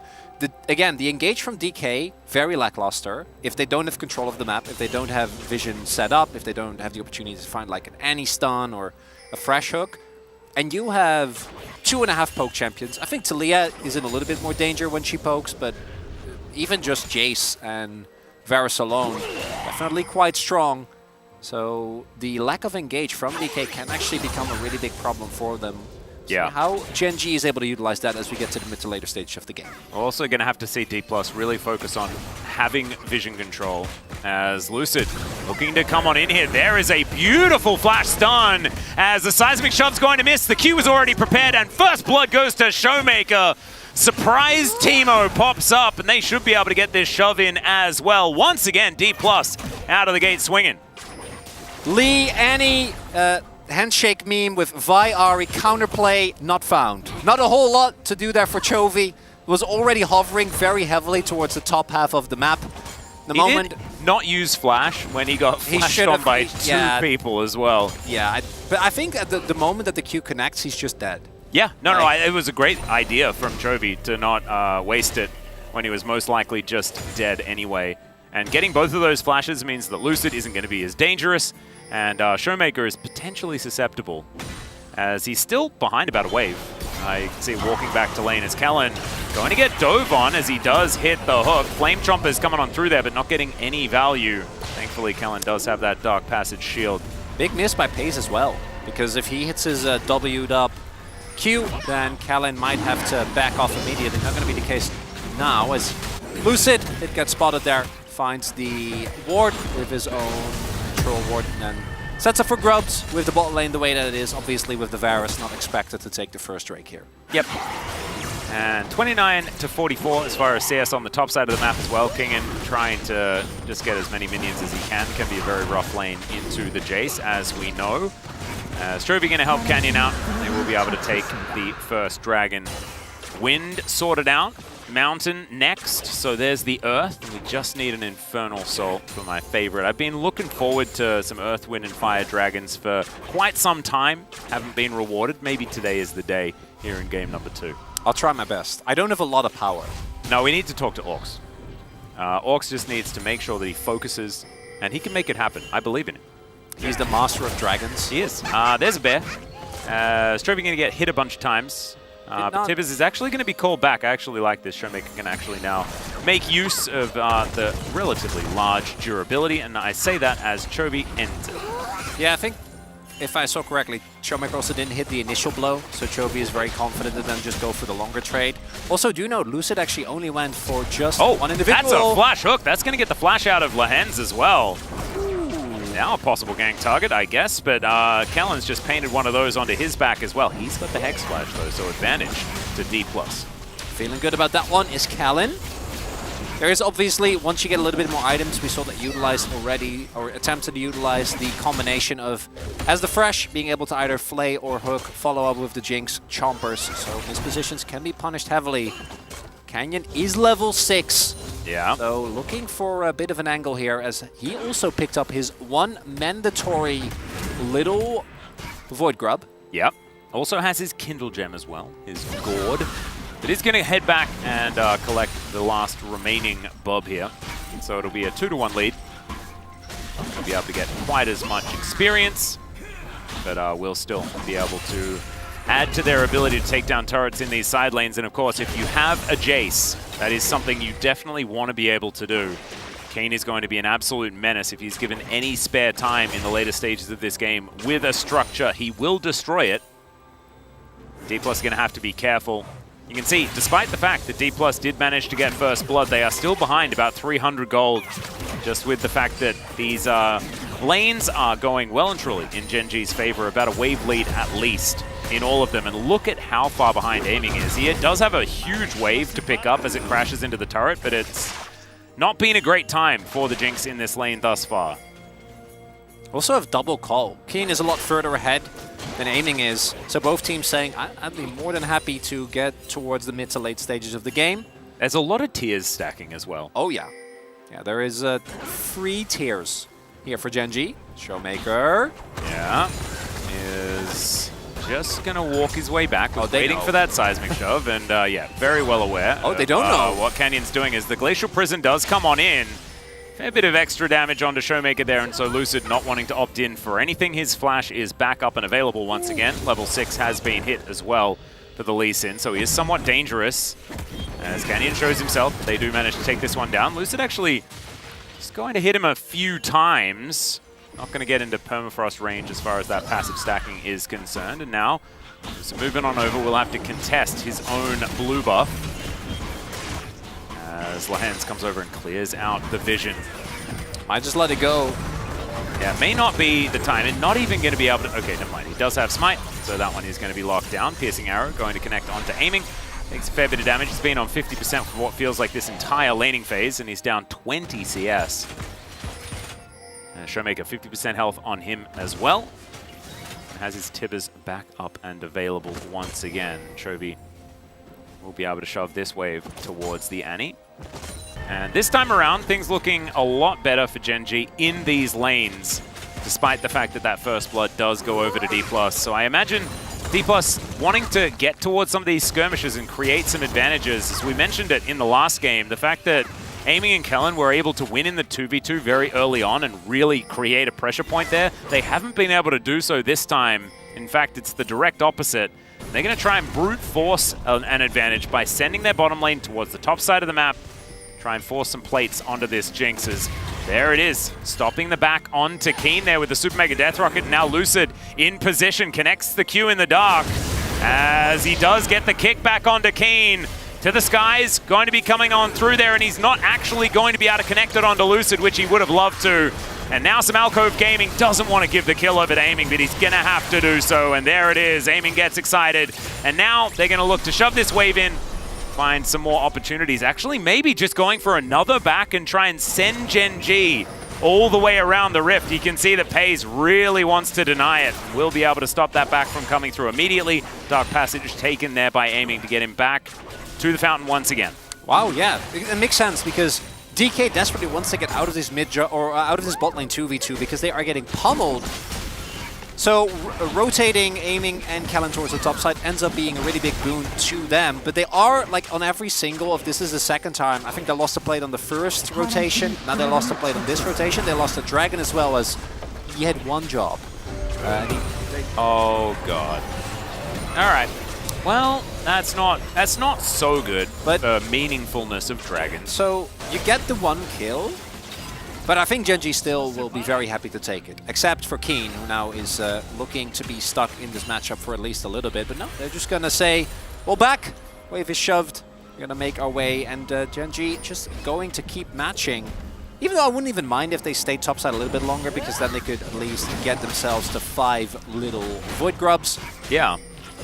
Wouldn't mind that one either.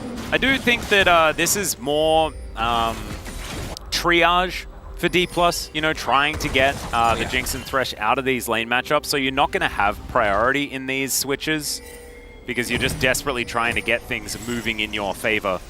And hence, he's going to be able to catch this wave as well, so he's in position to do so. More backs. Are we just doing it again? All right. Static Shiv was completed, and yeah, you got Aiming heading back towards the top lane one more time. Okay, well, they are kind of, it isn't really working. So the gold lead, the like CS gap is extending, in fact. In English, do you have, or in Australia, I guess, but just in general, do you have the game where you have like the chairs and you're running around them, and then when the music stops, you have to go and sit on the one? Yeah, musical chairs. Oh, it's called musical chairs? Yeah. Yeah, well, that's what Gen G, or DK rather, is yeah, it's right musical lanes. They're just playing musical lanes. Yeah, but Gen G have the information earlier as to when the music stops, and perhaps there is a little bit of a delay. Maybe there's a ping issue when it comes to the music. I mean, I guess if you're never ever in the 2v2, then they can't lord the advantage over you. But like, this is Pace just getting. It is kind of free plates. This time, Aiming is actually going to be able to get a plate, and so the lead is not as gigantic, I guess. All right, for this particular switch. But Keen's he has a lot of wave clear. And so this time around, another wave will be lapped up. Showmaker is able to at least get something in this mid lane. So that's potentially good. But it's some game stagnation. And another mini wave eaten. So not going to be another plate for Aiming. Surely they wouldn't just do it again, right? Oh, it's bottom lane time. He could have taken another wave, though, to cash in. Maybe now they go mid and Showmaker goes top. Yeah. I mean, the gold lead has shrunk a little. No, it has. No, it hasn't. I mean, down 100. The same, right? It's pretty much the same. Opportunity is going to be picked up here by Pays. He is very scary, as he's going to move into the mid lane and now adjust based on where everybody else is going. Like you were talking about, Showmaker is, in fact, walking towards the top lane. And Canyon going to be able to stop Kingin's back. Now Chovy will turn up as well, as Glacial Prison going to be able to find him. There's an all-out, but he's going the wrong direction here as the threaded volley doesn't exactly get that much done, but still, he's running. Kingin has a lot of ability to walk, but there is a turret there.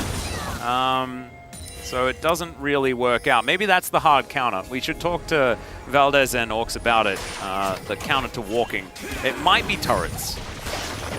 Surely revolutionizing the game here. Yeah. Second unfortunate death for a DK member as they back on a ward. This one, though, not quite as punishing as giving over an 800 gold shutdown to a Corki. Still what about an quite, 800 gold out of turret? well, yeah, turret blood. Yeah, it's still quite bad because that is a lot of gold going into Chovy. Nonetheless, this time for first turret blood, they do get Herald on the top side of the map, and they can probably turn that into at least some pressure towards mid, but that alone might not be enough. See if they're willing to place it here, but Showmaker probably should be able to get this one by himself. And that's one of the kind of sad things about being a Cassante into the Taliyah. Although, really, I think ideally he should have tried to W the Permafrost. Yeah. Even if you use your W to try and get through the knockup part of the Seismic Shove, the Unraveled Earth still does its job. So, like, you still don't get to... Cassante doesn't have a good time into the Taliyah. No. Is basically how it goes. And we know that Chovy has often been very, very good at this Taliyah pickup as well.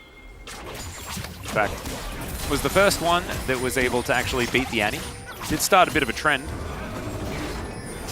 Sorry, not beat the Annie, beat the Ahri. Back in that lane.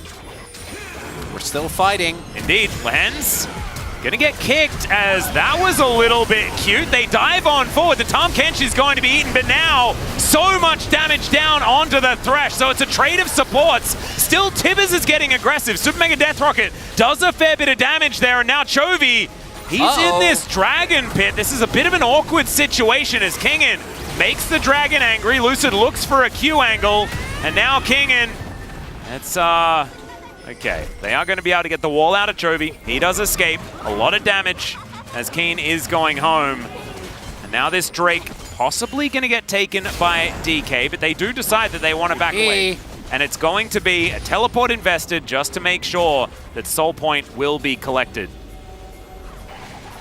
Or is it? As, okay, Hook is going to connect there as Kellen does find it onto Lehens, walking in to get some vision. Kingen gonna get seismically shoved back once again as Lucid. Yeah, he's not gonna be able to get in here. And do you really want to throw your life away for a measly Chemtech Drake? Potentially no. Definitely not. Starts off cute there from DK as they are able to get the kill on Lehens. That's one of the classic counterplays to Kench, is that if you can't kill whoever you're trying to kill, you're a pick comp into Kench, so whoever you try to pick, as long as he's near, isn't going to be dying, you can just take him down. I just think it was a little bit disjointed. It gave a little bit too much time to react. As we take another look here, I think they were kind of hesitating as to whether or not it was going to be worth it, because you see Aiming and Kellen already backing off, whereas Lucid and Showmaker are like, we're going in, which ends up being, I think, just a couple of moments there. If like Aiming gets another auto or two, and if Kellen doesn't have to flash for the setup of the play. So that little moment of miscommunication actually, I think, end up being quite costly for DK. They are very clearly of the opinion, though, that they can go to mid to late and be completely fine, given that, you know, we've seen them just give up this Drake. Aiming went for the call very early on as well, and the Jinx does have a lot of power. Or maybe it is Genji. Maybe it's the Nongshim strategy, where you give up all the dragons and then you take an Elder and win the game. Well, it is Chemtech, so that's actually very valid. That's an option. And Nongshim did it with Infernal, and that seemed to work. So, okay, but that... I don't know, this has got to be better, right? If you didn't watch that game, you should watch it back. It is truly... No, I think that's the main thing. It was the strategy. I think it could have been any game. Really? Any matchup, absolutely. It's just really smart. I read it. There was a guy on Reddit who said that it was like that was the cool strat. Atlas, I know that you're joking, but it's... I know. It's bothersome, isn't it? Because the fact that it happened means I can't get over will it. really have that opinion. Yeah, this is Chemtech Soul, though, not Infernal Soul. So if Genji get it, that is not going to be the end of the world for DK. My main issue is, again, you have a composition with lackluster engage, great pick potential, but into a Kench and a Taliyah, and the poke from Genji is going to be really tough to deal with. So this mid lane turret, absolutely pivotal, I think. And they also really want Kingen to be able to play the game, and it's quite difficult. He has not into the Taliyah. And so Amy, you can see here, taking a fair bit of damage from the hail of arrows. Yeah, there's just an E. Not going to quite find that one, but still, lots of vision available here for Genji as they slink between the lanes, up and down the river, just trying to find some opportunities. Man, Pays taking a moment where he was away from Lehens. Rotations! Now, yeah, some rotations. As Lucid's also going to be able to find Keen here. That is a long way that he just traveled. And speaking of traveling a long way, Aiming's going to do the same thing. But they're taking your mid lane. Yeah. Look at Showmaker! Yeah, Showmaker's just like confused Kench, wondering what the heck's going on there. I don't think Aiming should have taken that. I think you might be right there, but I also think that Showmaker should have considered being alive for longer. He didn't really have much of a choice, to be perfectly honest. Didn't have Flash available, and Canyon just put him in prison, and then the Death Chamber. Gonna put some question marks to that whole sequence of play from DK. I reckon Showmaker's probably got you on that front. He put some question marks up already. Right now, Genji, this is peak Genji. It's a relatively even game. We're getting the full ring of outer turrets. Our opponents are starting to crack under the pressure. They're making suboptimal decisions. Yeah, and I don't know what it is, but oftentimes we do have our better teams just playing out the macro methodically and slowly, and D+ cutting some corners and really just getting hard punished. Oh, TP invested as well. Canyon getting the ultimate on his old friend. The longest standing duo, if I remember correctly. Mid-jungle, yeah. No, just in general. Oh, yeah, I think it was. We ran the numbers, which is just absolutely mind-boggling. Eventually, DK will get to the point where Aiming is 6 items and he will just shred for everyone. But it's also like, how does the Jinx actually get to the point where you get to auto people? Maybe you could take a Lantern. I guess, yeah, but it is kind of tough. Also, Aiming, I think, has struggled the most on AD carries that don't have built-in escapes. I think his positioning has been leaning towards the over-aggressive. And Fresh Lantern helps, but it's not quite the same level of mobility that you have with something like a... Man, a Gale Force would be nice, wouldn't Oh it? man, Gale Imagine Force, if that was an item. Zeri, Zaya. Oh, yeah. But we will see until we see who picks up. I don't even know if this Drake is the one that DK should fully all in for. But now they kind of have to, because Chovy's going to be pushing in mid. I think you want to make them a little bit confused, set up for some sort of fight here, and then just hope that Canyon comes in, steals it away, and you win the team fight. So you can create some momentum for yourself, and then you've set yourself up for a good position around the Elder. As that is a hook, very long range onto Chovy. They're not going to be able to find too much more from it, though, as D+ do secure themselves the Chemtech Dragon. Showmaker mega cones himself towards them and just walks away. Isn't actually going to find the Tibbers angle on this one. Didn't see it. And now Lucid off on the other side, Aiming, taking a lot of damage. And there is a lot of poke coming on through here if they don't actually commit to the engage. And it does really get dangerous. There's the first stun. Tom Kench going to throw down the Devour. Sid. Now King, and he's just going through his entire health bar to all of this poke. There is no answer. As Showmaker, you can see, charging up the stun as best he can. Tibbers comes down on top of Canyon, potentially a suboptimal target, as they've sacrificed so much of their health bars here.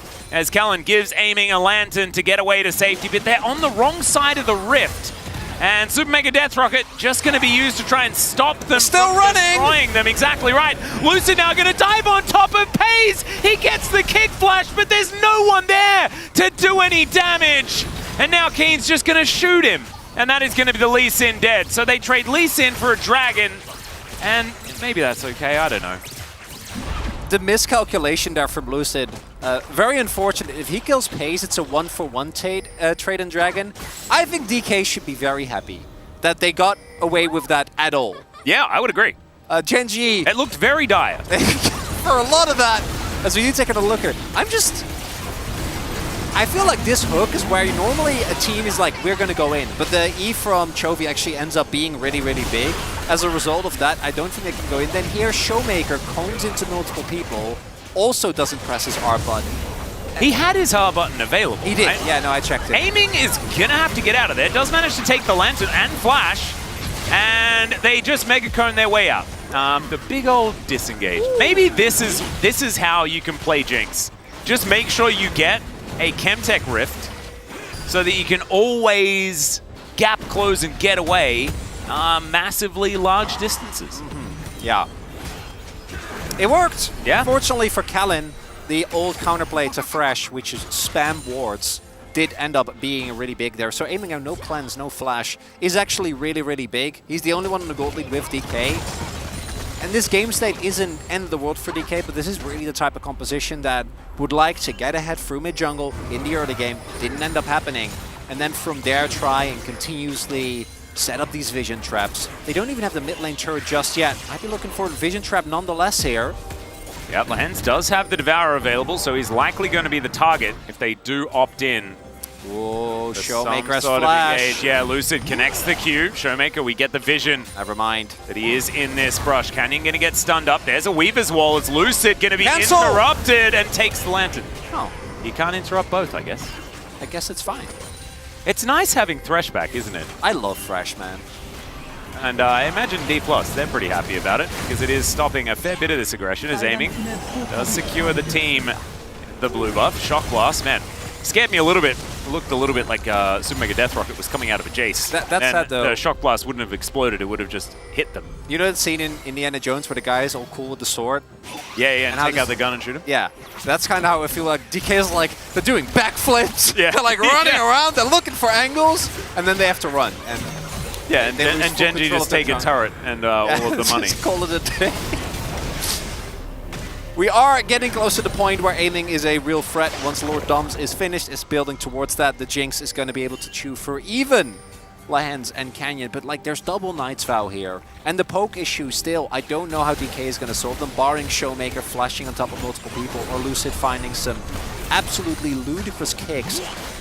But I think it's like the Giga flank angle, it's Flash Bear, and it's Kellen landing a hook onto a priority target. Yeah, so Lucid is going to have to think back to the lessons that his old mid laner taught him, pull bay, for the amount of flanking. The school of flank. That they need to go for in this game, because this is the dream for a poke composition, right? Like, look, Pays and Keen, we saw it in the team fight, and I think that this is going to be the big difference, or the main question as to whether Genji is going to win this game or not. If they maintain this level of vision control, they don't allow DK to ever go for something that will get them backline access, and they play out the fight as patiently, maybe could pull the trigger at some point, but as patiently as they did in that bot lane skirmish, I think it's going to be really hard for Kane doesn't have teleport.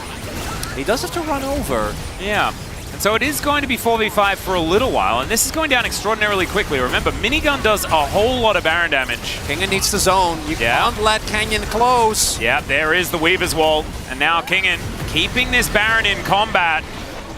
As Showmaker off to the side does have his flash available, and yeah, Showmaker not going to be able to take too much more of that as Kingen going to get put into prison and then just taken down. Now Lucid, he needs to get back in here if they want to be able to lock this one down. He does secure the Baron, and Lehens dives on top of him. The safeguard going to get him out, but now Canyon not wanting to give this one up. Tibbers comes back though, he's creating a body in that front line as aiming. Can you stay alive? The flash lick is going to come through, and there's the shock blast, but it's not enough damage to lock them down.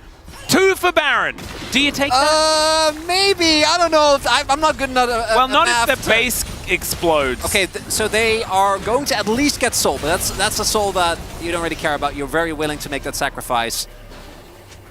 Maybe that's probably worth just for denying the objective to Genji, because Genji has been exceptional. I guess in 2 minutes and 20 seconds, we'll be able to know exactly whether or not it was worth it. Because either it will say 2,000 gold, woohoo, or it'll say negative 2,000 gold.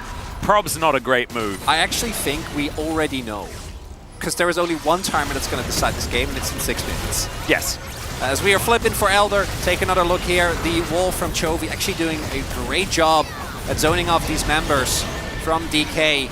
Unfortunately for Canyon, he is playing into a Lee, so the continuous damage coming through here, even though they do take down Kingen, realistically shouldn't be able to smite it low. It went down extremely low. Canyon actually smiting a bit early, but in the chaos, I think that makes sense, went down to about 300. And then here, trying to get on top of all these members, Kellen has to give his life. Still, Cleanse has to be invested. Aiming doesn't actually have the safety of his Fresh anymore. If Keen hits that Shock Blast on Lucid, the inhibs are 100% falling. Ooh, Kingen fishing for a Q3. Doesn't quite get it as his turret just dies in the top lane for some reason. No local gold. This hit and run for DK, but Genji are much better at hitting, given that they have a fed lethality Varus as well as this Jace. And it's sort of berserker strategies here for D+, who just want to group up and start some sort of fight. Sit. As, yeah, there's the ward down, dives on top of Trophy, but he gets the rocks out just in time. Still, Lucid is able to escape by pressing some fancy buttons and taking some lanterns. But still, there you go. Not going to get too much from Trophy. Still has his flash after that as well. Last game, to keep aiming and Lucid safe, they had Renata. Now, it's not as good, but Callan is trying his best, okay? He only has one lantern for 2 people. But it's just, again, the same image crops up in my head where I'm like, yeah, DK they're not losing, but are they winning?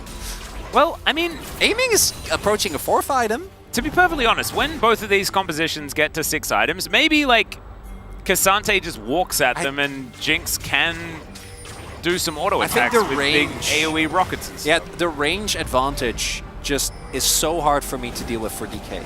But they have really been, this is the key thing, they have actually been able to keep a pretty good control of their jungle. Like they're always at least contesting vision, they're trying to set up these traps, they do know, I think, that they need to be the one playing proactively. So in that way, I think they're doing a great job.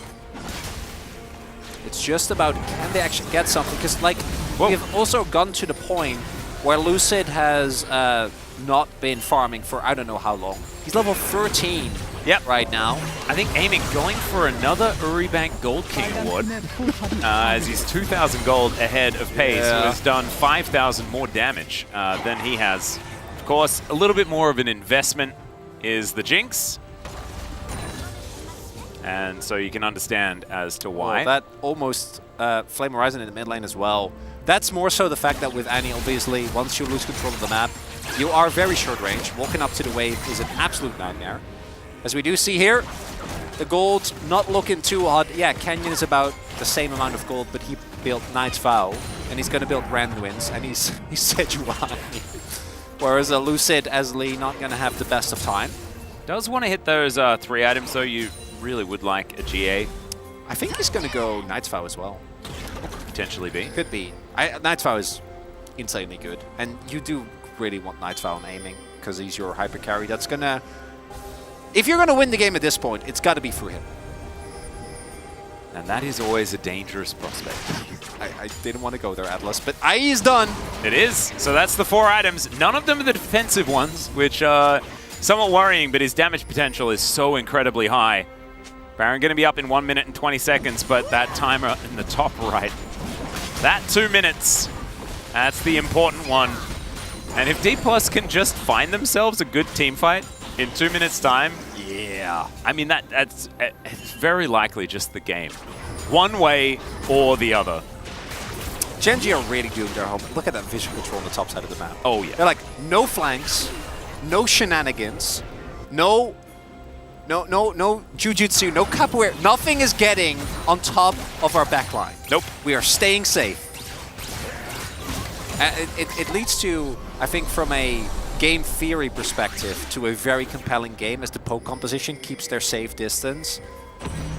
Oh, and there is that Flame Horizon that you were talking about. So 32 minutes, Chovy's able to eclipse Showmaker by 100 CS. But from an action perspective, it can feel a little lacking, Atlas. From an action perspective, this game doesn't exist yet.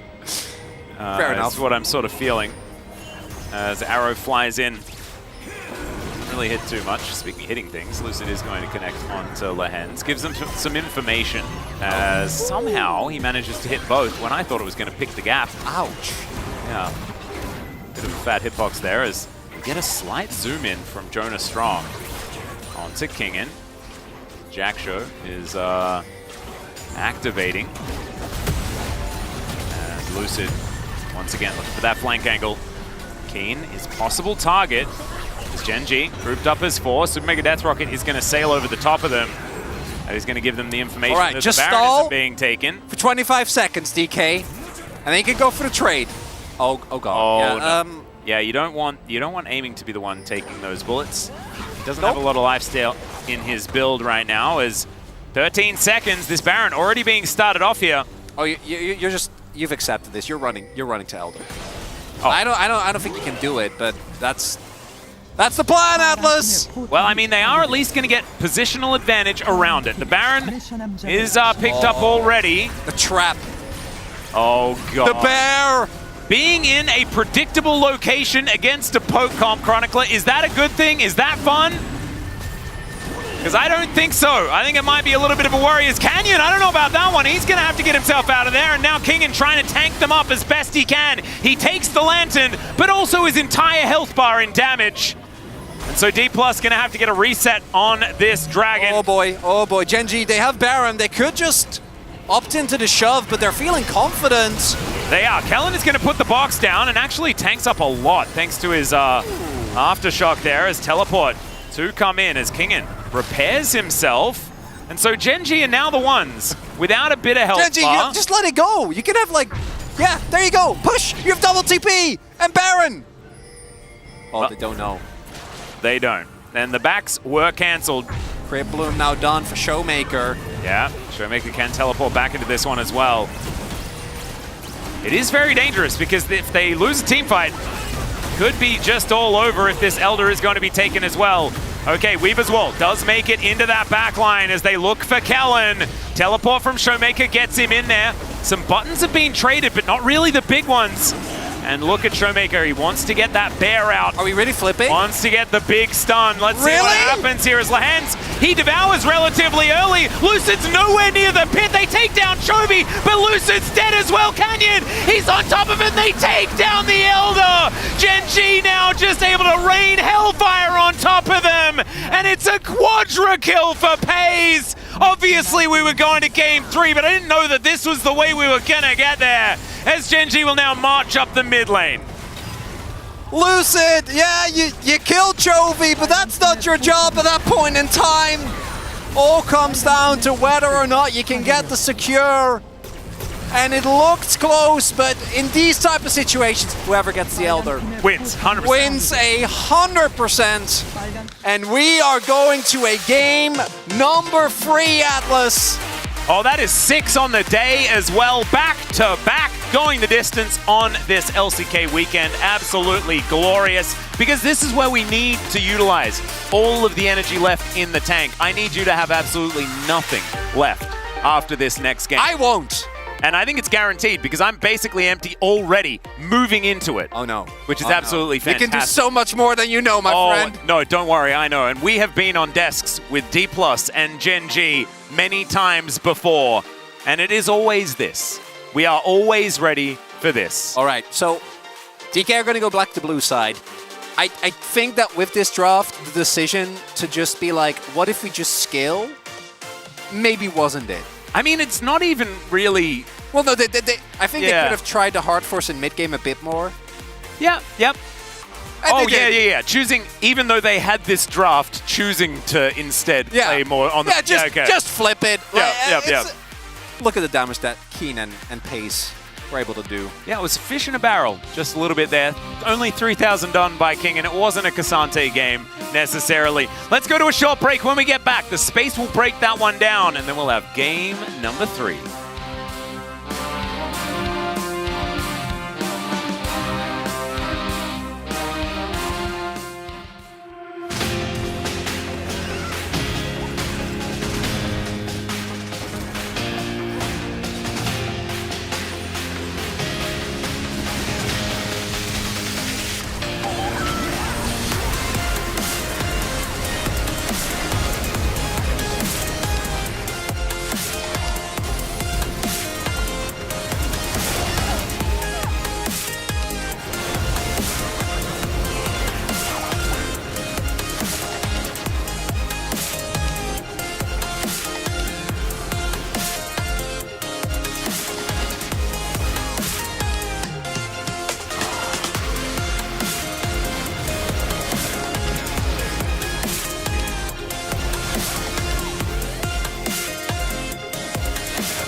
미드인데? 애니 미드야 얘들아. 그럼 이거 벽 한번 뒤로 막을게. 괜찮아? 스타트. 형 뒤로 막았어. 리신 삼거리. 아래 삼거리. 애니텔. 나한테 빼. 아, 투켜시켜 얘들아. 투켜시켜. 포킹해. 쓰지 마. 나이 3초. 나 이제 친다 얘들아. 최대한 시간 끌어보자. 스타트부터 좀 많이 갈렸고. 그다음 얘들아 뺄게 안 해서. 이거 뭐 앞에 앞에 질러줘야 돼 이거. 리신. 지금 놓고 지금 시간 리신. 장로. 먹었어. 해면서. 천천히. 징크 노플. 미드 가면 끝날 듯? 개빨렸다. 또 하나. 지훈아, 쏘리.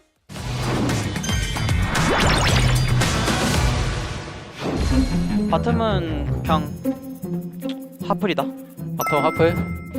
권체미 싹 도네. 미드 처음에 조금 힘들지? 아니요. 아니야 괜찮아. 얘기 많이 하면서 해라. 얘들아 잘해줘. 네, 파이팅. 바텀 주도권 계속 있고. 나 가야지. 바텀 한번 싸움이네. 오케이. 이번 라인 밀고 갈게. 못방 할게 알리. Q 1초 더블 하나 둘 셋. 나 가야지. 나도 있어. 불 봤어. 같이 해봐. 이거 다이브까지 볼 거야 우리. 라인 밀어봐. 볼게. 볼게 도고. 노플. 와우. 풀 있어. 한 입만. 알리 10초 뒤에 도착. 어시 들어갔다. 아래부터 볼게 우리야. 아래 가는 중. 가도 돼 이거. 기다려봐. 가야지. 우리 보는 중이에. 잡았다. 한 입만. 먹어. 나이스. 디텔 탔어. 봐봐. 한 대 맞춰 제발. 이건 한 입만. 한 대. 솔로킬 올려야 돼. 솔로킬. 옷이 나이스, 땡큐. 솔로킬 이러고 있네. 나 한 3호시 정도만 하면 되는데. 뭐 돼? 3호시 하면? 4천일걸? 해보자. 진짜? 파이팅 해보자. 야, 세나 잘한다. 스몰도 높을. 와, 세나 잘한다. 불대 구매시? 세나. 나이스. 불 이겼네. 이긴 거야. 욕 먹고 공 박을 테니까 가자 이거. 민식이 어시 채워줘야지. 호해볼게 우리 호해. 야, 쏘져볼게. 어시 필요한데? 나 거기 나면 안 된다 형. 쏘져 잡았어. 아래 좀 봐줘. 파이팅. 야 제발 좀 봐봐. 잡자. 나이스. 지지.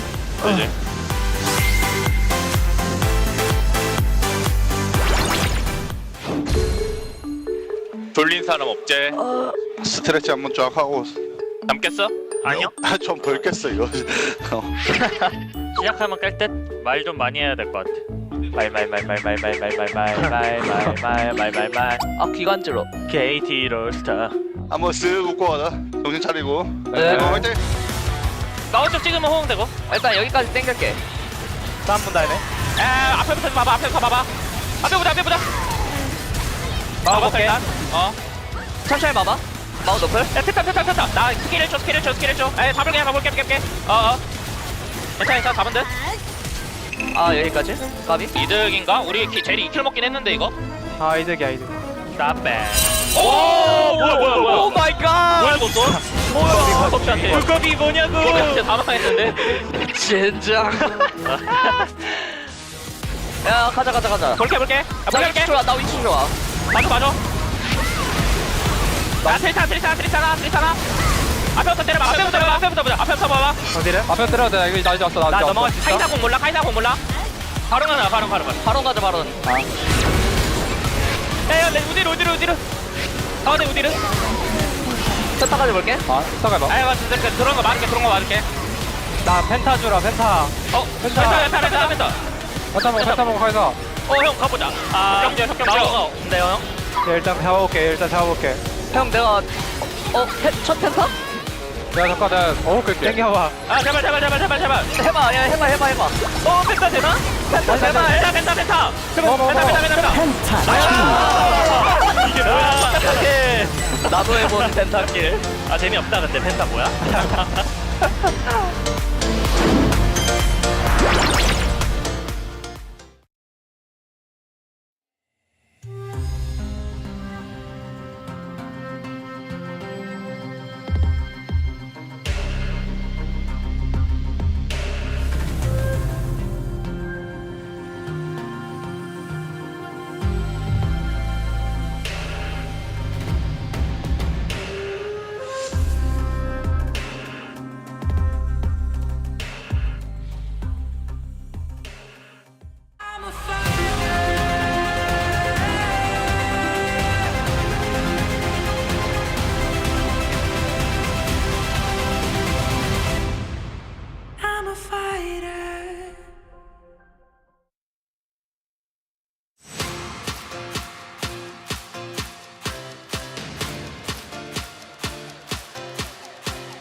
and welcome back to the space. We are here after Genji wins a nail-biter of a game number 2 to come back there on the Elder Drake. I mean, comeback's not really the correct word, but Genji, they do come back in the series to make it 1-1, and that was a pretty close game. Not a lot of back-and-forth action, but Genji in control for most of it, guys. I think the really cool standouts for me in this game were that the early game is again looking better for Lucid and Showmaker, who work together very well. When Lucid is on the Lee Sin pick, he's finding great success, and with the anti-stun setup, he's doing a lot of early game work. The other thing was that Genji was super good at actually taking control of the game and never letting go. This is something they've been good at all season long. But on that note, D+ also held on very tightly, and I think obviously the fact that it was a Chemtech Soul did play a huge part in this. But both teams playing extremely well. Not a whole lot of impressive individual outplays, just a big macro outplay from Genji. Yeah, I mean, from Genji draft, I really like the TK pick as well, like because there are so many single target selections from the DK team compositions, and also the Genji doesn't actually have to do really anything first. Like they already have a Jace who can actually just poke like from screens away, and as soon as they also pick the viruses together, like the team compositions are all set. It's just like only thing I was concerned about, like it was Talia and Sejuani against a mid Lee Sin jungle mid duo, but I feel like they held it really well. The pressure 2v2, they match really well. It's just like for me, I think the DK, I think they could probably have more the engage stuff. Like I think would have been better because like it's obviously it's the pucking comp. Yeah, and at the end of the day, we had to wait 27 minutes to get our first highlight. There was a Baron attempt here and a fight that did ensue for our first highlight. And yeah, not a lot of kills in this one, but it kind of got the game started in terms of the action.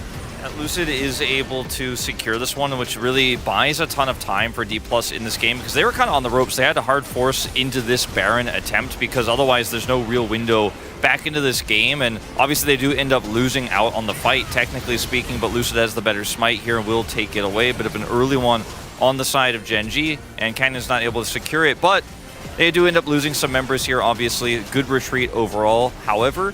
And this moment was quite huge because this is what allowed D+ to actually get a little bit more map control. And we thought maybe this could have been the beginning of a big comeback. This might have been the moment that gives D+ the time to get Aiming's Jinx full build and then come online. So really critical play there once again from Lucid. Yeah, but also the payback was like just Genji ends up just getting the soul point. I mean, they actually get the Drake soul as well and be able to just response the Elder, and that was the, you know, it's a breaking point. And as I said, I think from the draft, I think I've seen so many times that Showmaker was holding the ultimate. Oh, should I go or not? But there was no follow up. Like, so that's why I think it would have been better if there's more follow up CC or like actually having more flank pushes like from the King, and that it's actually ready for fight when they can. Because like I think there's so many times that it got told to fight and it's being answered just losing the HP. Yeah, it is pretty rough if you do that into the poke comp of the side of Genji, as we should take a look at the Elder fight as well here for highlight number 2. This was the last fight of the game, and it looked good at first. Lucid got this angle, but then eventually they didn't have a jungler instead. Yeah, I mean, this comp is so reliant on pick because it gets Jinx excited, allows you to, you know, win the longer fight if you can get that pick with Showmaker, because he's your main engage. Yes, Lucid can engage, and he does in this case, but to the detriment of D+, because they won't have a smite button anymore. So Kingen and Lucid just pull the trigger here. Showmaker goes in for the follow-up, and they end up getting the pick, but it ends up resulting in Lucid's death. And so then the Elder goes over. Watch how quickly this fight ends the second the Elder buff is in progress or in possession here by Genji. Yeah, I mean, it's just like it's so overused, honestly, on one person, which is like they put flash into the pit and they got hard stuck in there, and then as you said, I think they actually losing the jungler. There's no smite battle anymore, and the Canyon was just smoothly just getting Drake, and they don't even have to fight for it. They just get the Elder, so you just fire from the outside of the pit, just get the distances out. It was pretty easy for Genji to play it out.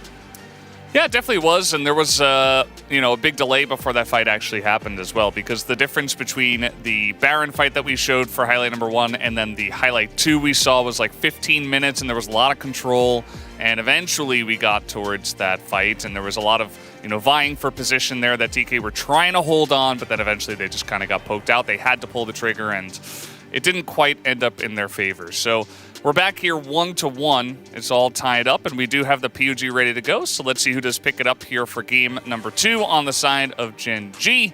as there was some contention for this one, but FaZe was the one who picked it up for only his second POG of the entire split. Yeah, I mean, I originally picked the Canyon first, and apparently there was also, it's a AD carry between mid. It was a tied up, so I was the last person that I had to choose between two, but big answer I chose the FaZe because I feel like he had such a great game, having no death, and I think I would like to highlight the lane phase, the scenes there, and it's like be able to pressure as much as he can. And that, I think, that delivered really well, be able to taking Drake for Genji side. Yeah, I think FaZe, I mean, 0 deaths to me says mostly all of it. You can see how much poke he does in these fights as well. Their comp is operating around that. It's him and Keen on the Jace who have to get that done. We'd like to see a little bit more proactivity out of Showmaker as it ends up being a 4 for 12 here. Of course, Huni casting that tiebreaker vote there. It will swap, as you can see here, to FaZe, so he ends up taking it here. Votes all over the map. With the exception of top lane here, I think pretty warranted. Yeah, kind of makes sense. I think at the end of the day, it was mostly a team effort. You know, everybody's kind of doing their jobs. Like, I don't think that Chovy was really popping off in a crazy way. Neither was FaZe really, but we had to pick someone. There wasn't a lot of action, so. Yeah, I mean, for sure. I mean, I still really like the Chovy. Like, he is actually creating the wall, like, on every single time. The objective, like, as I said, I think especially the last team fight, that wall causes, like, the 3 people actually flashing in. And I think that Bing ends up actually just having really such a great spot for Genji. And it was like, he actually kind of make that spot for him as well. But I think, as I said, I think the pressure was like way too high. And also the damage wise, I think the Virus doing that much crazy enough, I think it's well-deserved. Yeah, absolutely. Well, that was game number 2, guys. We do have one more game to finish off this series. Let's go back to the casters to finish for game 3. Thank you very much, gentlemen. It is time for us to finish. No, it's not. It's time for us to start. We're going to start game 3. See whether Genji can do what they have done since 2022 every single time. And that is just win series against D+. Yes, the entirety of that year, it was going the distance. Last year, not so much. D+ weren't able to take very many game wins off of Genji. But maybe this is the year that we're going to go the distance the entire time as well. And maybe this is the year where D+ maybe wins one. It'd be something, wouldn't it? Particularly after seeing Genji dispatch so handily of everyone else. I really, really can't wait to see if it's going to be enough here. DK also going to be back to blue side, which has been very successful in this game. And today, it's 100% blue side win rate. That is boding well. Even the first series. Yeah. Yeah, we are just we're just flipping between blue sides every single time to pick up wins. It's going to have to be Genji bucking the trend if they do want to stay undefeated in round 2. This was, of course, their first game loss in game number 1 of this series of this round robin. They can still stay undefeated as far as series are concerned with a victory here. As Talia, the first ban, actually kind of respected. Same. We saw that the preferred style of DK, and I imagine this continues. Obviously, they went fully into pick with the last comp, but that mid-jungle 2v2, I think they're always going to be playing towards. Talia makes that so much harder. Also a reminder, if Genji wins this, they secure 2nd place. Yep. Or 2nd round, rather, in the round robin. Well, they also secure at lowest a 2nd place in the split, meaning that they are guaranteed to skip the first playoffs round, which I'm sure every team is like, oh, that's cool, that's nice. I'd rather not face off against Genji in the first round. Yeah. Unless... And we have to remember as well that once you make it into the 2nd round of playoffs, you have the lower bracket. Oh, yeah. So you can afford to lose one once you get up there, which if you're a KT fan, you're like, well, that doesn't matter because it's awful anyway. But otherwise, teams have certainly made great use of it. Don't do it. Don't do it. Don't pick Lucian. He's not going to. No. I mean, the Ashe is a bit of a strange one here as far as that first pick is concerned, but we'll see exactly how it is going to go. Kalista was the final ban, so that one's not going to be first picked this time around. Lee Sin for the first pick. This is interesting. Of course, does work quite well to deny Canyon, one of his most powerful picks, and putting Lucid back on Comfort once again doesn't sound like a bad idea at all. But this is opening the floodgates here for Genji, giving them the opportunity to lock away for Lucian again. But instead, the Nautilus going to be considered, of course, one of Lehen's all-time favorites. And gives them a lot of engage from that. Oh, no. Oh, okay, there we go. There it is. Yay! So Sejuani, I guess, to come out here as well. Maokai is another one. Might also not choose to give anything away. They already have the jungle pickup on the opposing team's side, so they don't really need to worry. What do they pick up here? Well, quite a few few just go Lulu Zeri, which I actually, try and play for a strong mid jungle 2v2. Just pick. This is the problem. Like, yes, I like this a lot, but you're not going to be able to pick both Lulu and Zeri. Like Xante, it wasn't inspiring, which is what I imagine Showmaker was gesturing about. Yeah. Knowing him. You can see not a lot of enthusiasm on Kingan's face as well, as there is a Sejuani. They can protect this Xante pick just a little bit more, so that might be an option here. I think banning Jace makes a lot of sense in Gen G as well as we hop into the next round of bans. Sejuani understandably going to be picked up here, and Kenyon had a great game on it last time around. There's that Lulu that you were talking about. And Aiming and Kellen do have an extensive champion pool, so it's not like they're going to be banned out with 2 bans coming in here. Of course, I guess the 3 others were also somewhat directed towards the bottom side of the map as well. But still, plenty of things for them to play, and that core from game number 2 is still there. I'm not a huge fan of the Xante, but it's neither here nor there. There's going to be the Corki ban. Not a huge fan of the Xante, but I also really dislike Lucian at the moment. So maybe they balance out and we'll have an extraordinarily even game. All things considered, obviously we were very heavily favoring Gen G, but even game 2 was a lot closer than I would have expected coming into it, and given the length of the game, aided by Chemtech Soul, so I guess Ox did do us kind of a favor, as the Nautilus is still going to get taken away. Or what are DK going to pick here? We do know Kellen loves his enchanters. Yeah, do you know what it is? I have a theory. It's like Zeri Soraka. Nah, it's Ashe Zyra. We're going full pre-gorilla into that bottom lane. Even MF Zyra. MF Zyra, what do you reckon? Just say, like, you don't have very much range. I will just kill you. I'd rather have Ashe at least have some form of engage. Yeah, that might be good. But any MF, that scares me, Atlas. I know that we obviously against a team like Gen G shouldn't overvalue wombo combos, because generally Gen G don't walk into them with 5 people the way that some of our other teams do, as we have seen in the LCK this split. What is it going to be for Aiming and Kellen? Oh no! Is it just Xayah Rakan? Wow! The only lane less inspiring than Lucian Nami. Hear me out. So Rakan, actually, I don't mind. I think Rakan, he's not... It could have been Kai'Sa Rakan. Well, yeah. That would have been absolutely fine. Way better. Zeri Rakan, even, I take over this. Yeah. But no, it is Xayah Rakan into what is mostly a melee composition. So I don't think you're going to be feeling too bad. Also great for the color consistency. Really here, either side. Tristan is a little bit iffy, but we really have red team versus blue team, although they swapped sides for this one, unfortunately. Though the core, that's what I'm going to be looking again, the mid-jungle 2v2. That Annie and Lee are again going to have to do some heavy lifting. Kellen does have a lot of agency, but there is no Fresh, there is no Renata. So please, this is mostly Lucid, mostly Aiming, dial it back. We can't afford the same level of aggression as we did in the last 2 games. If we want this to really go the distance, and I hope, Atlas, that it does, because, man... It already has! We're in game 3! It's done! We've gone know what I mean! The distance has been traveled! In the final game as well. I don't want to stomp. Right, but I mean, do stomps really even exist at this point in this meta? Like, games at least go to 32 minutes, right?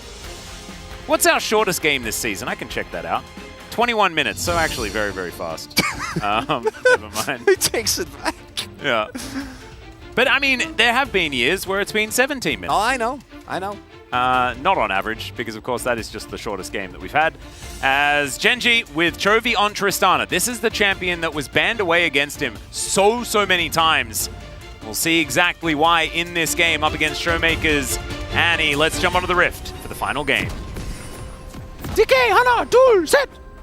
DK, fighting, yay. Genji, 하나, 둘, 셋! Genji, fighting! Yeah. Yeah, Genji. Genji, good stuff. 30초 I thought he... Genji, Count. Yeah, I don't know. It had a county vibe, but also had just a weird vibe. And I was all for it. Yeah, I didn't get it, but I did love it. my love for it was not marred by me not understanding it. No. All right. Well, Genji, let's see what they can get done here. Once again, on the Lucian Nami. And it will have to be some Lucian redemption for today. Because so far he has done only losing. But do you know what? Do you know what the counter to that is? The fact that Xayah has also done only losing. Someone's going to get a win here today, Atlas. One of them is going to be successful. I do feel like Genji's composition is very straightforward with how it sort of works. I really do like what they've put together. We do know that, well, I mean, outside of the fact that Keen is almost dead and the minions are about to meet. That was School of Dundun. That was School of Dundun levels of play right there. No one should be doing what, not even Dundun should be doing what Dundun does. But he's gonna ace the School of Dundun exam. Oh yeah. Oh, so Keen has now gotten to the point where he's mastered his own exam to such an extent that he's taking other top laners their exam. Yeah. He's also clearly not bothered at all by the fact that he lost half his health bar. This is the power of Udyr early, has insane levels of priority. AoE clear means that you can always very aggressively contest for that level 2, meaning that Kingen has to give up control. As this has been a recurring theme with the Lucian Nami, the level 1. Just not what it used to be. I remember the days of Electrocute. Yeah. That was for like a year. That was good times. That was good times for the Lucian Nami. Still, thinking mostly for the mid game. We have not seen a lot of 2v2 kills for that in quite a while. And Pei's now going to be able to get a little bit of poke damage down, as we can see. Wanted to try and find some early first strike value. So far, not too bad. But aiming also being able to stay up entirely in the farm, as Pei's actually going to push them out quite aggressively. Ooh, and holds the minion wave back as well. It's actually kind of huge. Lehens does take his cannon, but this wave position is great, especially with Canyon being towards the bot side of the map. Lucid as well, though.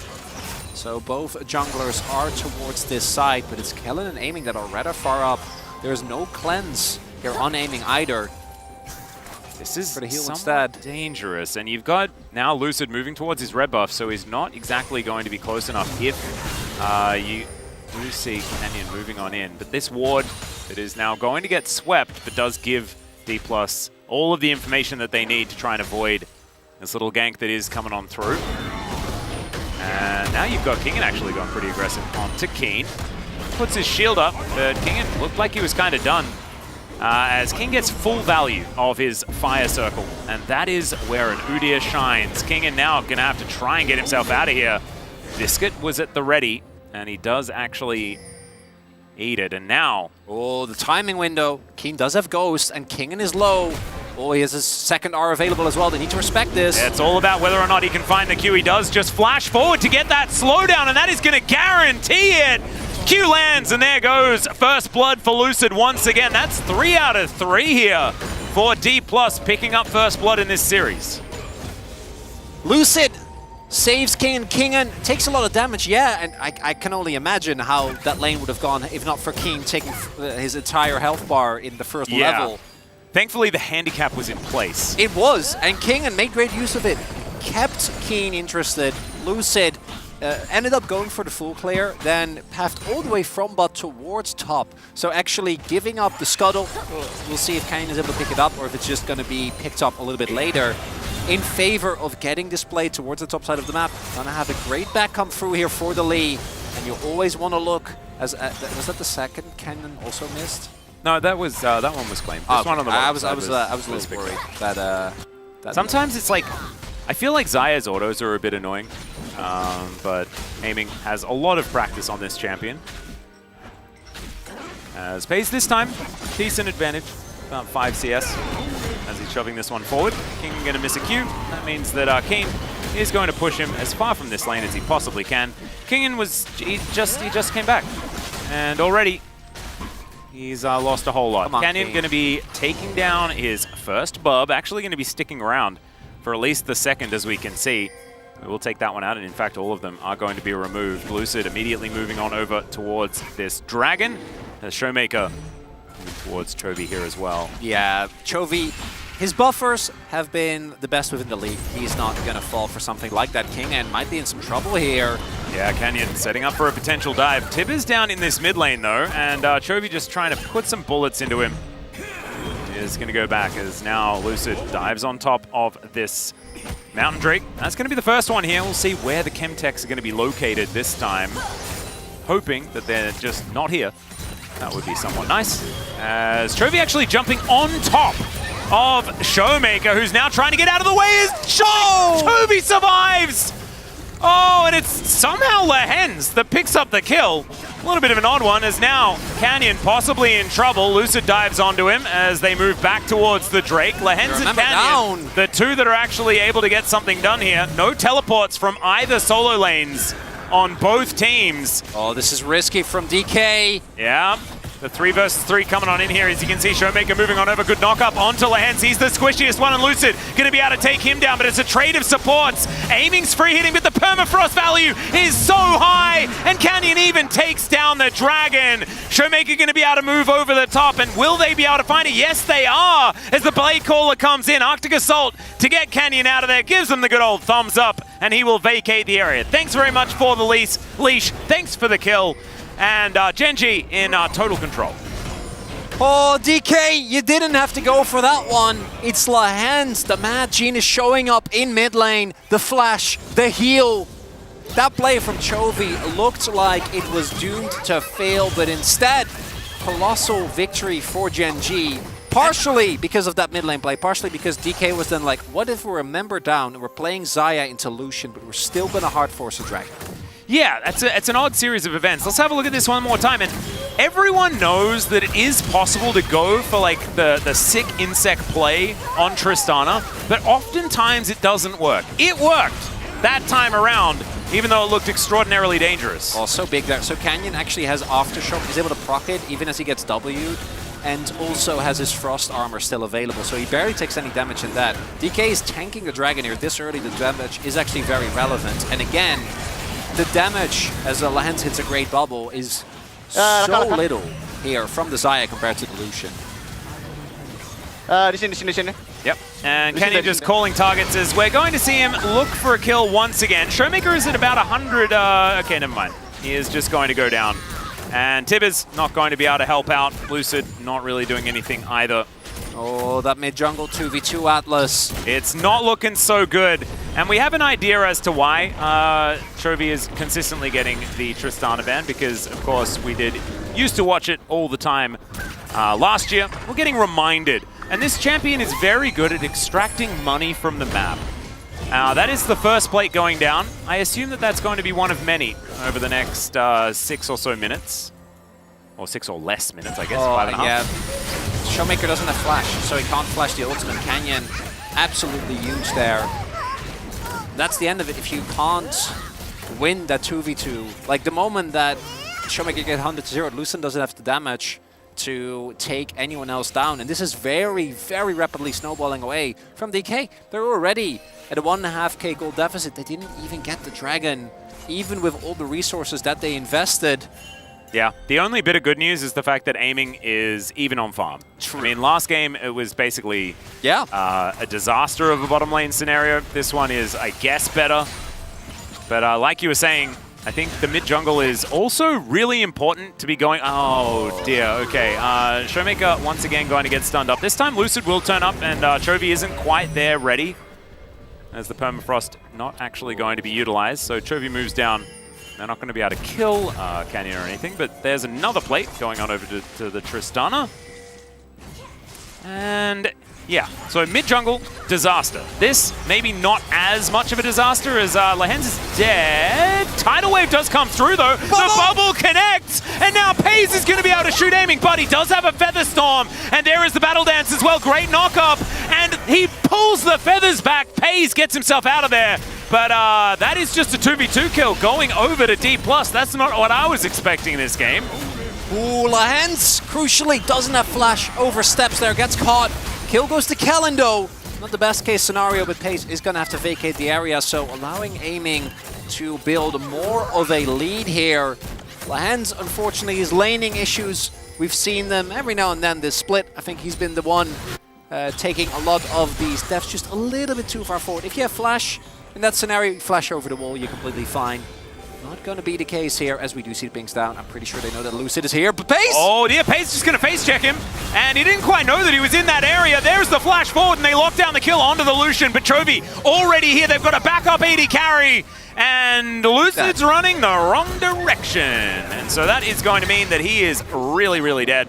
Chovy going to take a little while to secure it, as Lucid just wants to get himself into the death chamber as soon as possible so that he can get back out again and go for the play one more time. 3-2-0 on the Lee Sin. He's still able to get a lot done in this game, even though a couple of these deaths have been pretty bad.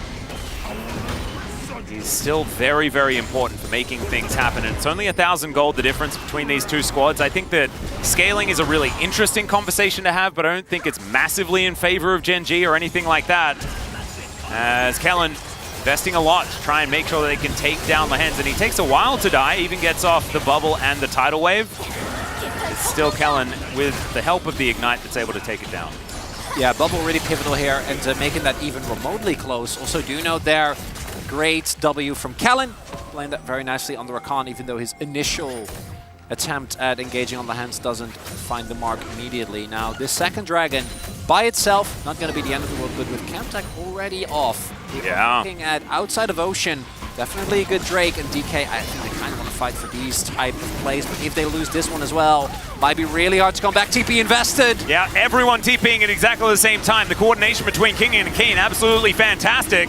As Kane sets up the circle, Showmaker getting zoned out of the way by this Udyr as Aiming and Kellen. Kellen actually exceptionally low at this point in the game, as Lucid was just trying to hide until this Drake was down low enough. Let's see what they can get done here as, oh my god, Chovy doing so much work, but Kellen will survive for the moment. Lucid locks down the dragon. We've got a Cloud Soul, it's amazing. But now, you've got Kingen going all out. They lock down the kill onto the jungler. Keen's in trouble. The Blade Call is huge. And D+ roll over the fight.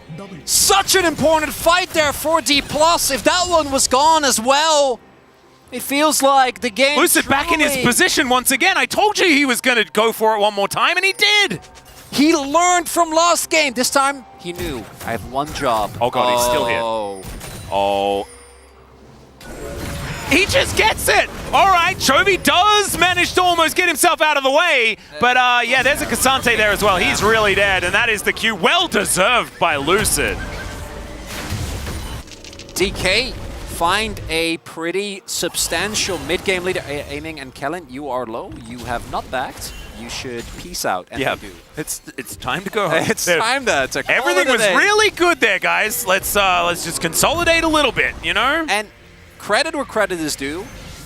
Oh, so this is what happened. It was them thinking that they'd caught Kellen out of position, but really, yeah, Kellen had caught them. But Kellen also didn't do a whole lot. Yeah, and they didn't really lose that much. So Kingen does so much, actually does more this game, like this one fight, than he did with Cassante the last game, so credit to him. Tanks way more. There's no Talia to ruin his day this time around. Like, Chovy does a lot of damage, but oversteps just a bit too much. Lucid gets the smite. Showmaker then goes for a zoning ult, but Kingen and Lucid this early on are indestructible, especially with the lead they're able to generate. And Showmaker, I joked about the zoning ult, but he does actually keep the rest of the Gen G backline at bay. And now it's a slight lead for DK. But as mentioned, I don't know if you can speak of a really big scaling advantage one way or another. The one thing that I do think that is really hard to match for DK is Chovy in a side lane. Tristana is the problem. Yeah, I don't think they really have an answer to that. As reinforcements are on the way, they might try and play for this, but there's no kick just yet, and there's a turret, so... Showmaker doesn't have flash either, so it's going to be hard for him to be able to get into Q range. So therefore, we are just going to see them both backing away. So D+ ahead by about 600 gold after that successful fight. Cloud Drake going to be up in 2.5 minutes. And extra movement speed. I feel like Cassante, and Annie gonna like that. So, yeah, I'm looking at every single person on this map. Yeah. And I'm like, you know what? Yes. The walk strategy for all looking of them. really strong. Like Lucian? Yeah. Fast? We have got some walkers. Oh my goodness. I mean, Udyr was the OG. He is the OG walker. Where's my Hecarim, Atlas? Oh, I know. He would like that. He's in the stable. Yeah, he has been for a while. The Shadow Isles stable. Champion has not been great. No. I believe there was a sneaky buff a couple of patches ago. Yeah, we also got... Still just didn't like... I want to say someone played him in the jungle at some point, but I don't know if that's... I feel like Hecarim needs to be overtuned, otherwise no one will play it. As now, Kellen is going to take a lot of damage, but Pei's not going to walk into the Fog of War blind. Lee Sin was potentially in the area, as now Showmaker's looking to come down here and try and help defend. They get a teleport out from Kingen. That is going to save this outer turret in the bottom lane. I don't know whether it was necessarily worth throwing your teleport over, because of course Showmaker doesn't have his. Now Keen should be able to move towards this top lane outer and lock that one down. I think it's even, they might still lose the turret, but I think it's actually a decent read, Showmaker charging up, because they knew that they weren't contesting on the top side of the map, and Showmaker was already at the turret.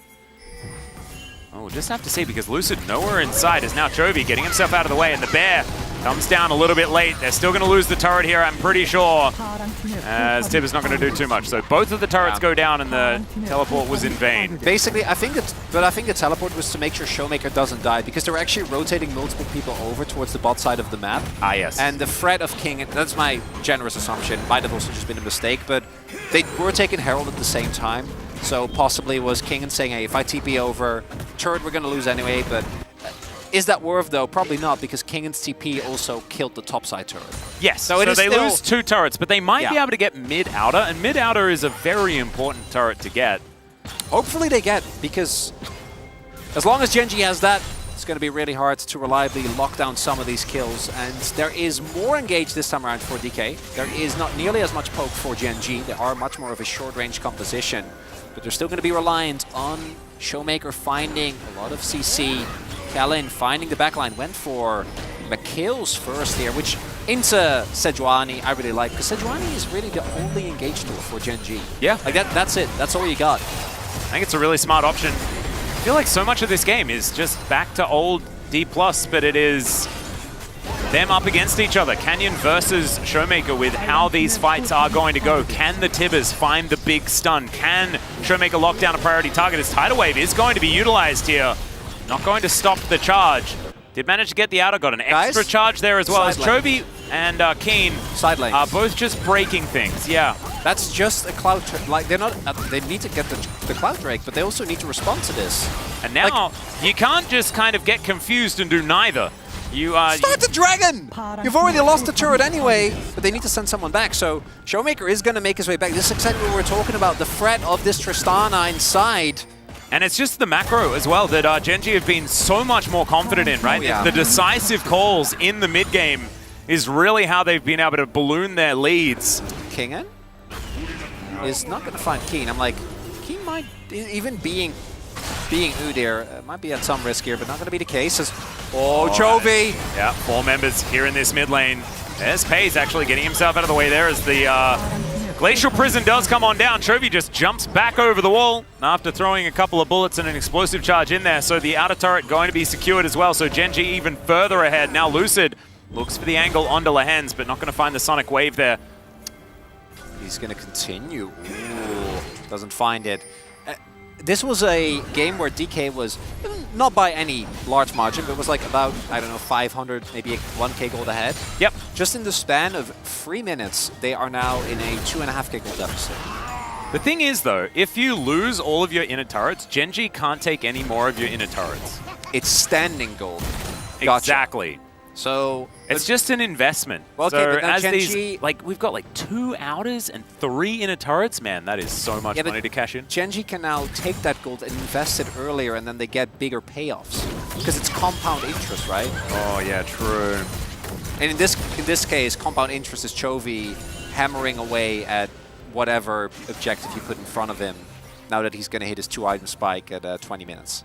Yeah, and the earlier you manage to take down all of these turrets as well, the less likely it is that D+ can ever actually cash in because of the snowball rolling down the hill situation. So, certainly bad news. Aiming now just going to try and be as safe as possible, or at least I hope he is going to try and be as safe as possible in this mid lane. Paze does have that build that makes me sad. The Twisted Solution straight into the Lord Dom. I gotta say though, like the Lord Dom spike actually does feel like I think the first two items feel really weak. As Chovy is gonna be okay. Looks a little scary there. Yeah, but does respect find the angle. Oh my God, they're just gnashing. All right, sometimes you can just Baron, I guess. There are just going to be a lot of get the heck out of there pings as, all right, setting up for the brush instead. That's Canyon though. Yeah, he's not the priority target, so they are just going to all back away. There's a pretty high value ward as Paze shoots Lucid. Paze shouldn't shoot Lucian because that's him. Unless he's playing Persona 3. Ah, yes. In which case it's okay. In which case that's like activating himself, right? Yeah. Haven't actually played it yet. Oh, you will love it. Don't you worry. Oh, I'm ready. I think I'm going to have to wait for the PC release. I think it's only out on... I think it is already out on... Oh, okay. Well, there we go. No, absolutely exceptional. Well, as I was saying, Delusion, I actually think, funnily enough, has looked the best when it's like hit either specifically the LDR or particularly when IE is finished. Because it does actually do... I think we saw it earlier today from Geo as well. Yeah, we did see it last week, the Storm Razor Rapid Fire Cannon IE from aiming, I'm pretty sure it was, has actually been the most impressive one as far as outcome is concerned, but sometimes it's not about outcome, is it? It's about when you can get some of these spikes. 2-item spike for Illusion, certainly something that is generally pretty good. Still, this game has slowed down to a snail's pace. The advantage just a bit over 2,000 as Keen going to stop Lucid's back. Kellen in position. Safeguard going to be there. Safeguard and Battle Dance does mean that both Lucid and Kellen are so incredibly mobile in so many of these fights.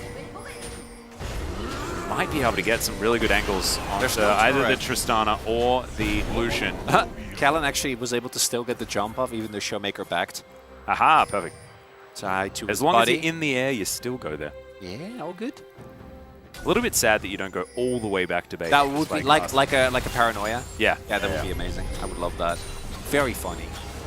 That would be the absolute dream, but sometimes you can't have everything, and that is fine. As Chovy wondering where the minions are. Where are the next minions? Where's my wave? Where's the turret? Indeed. Look at the topside controller for Gen G.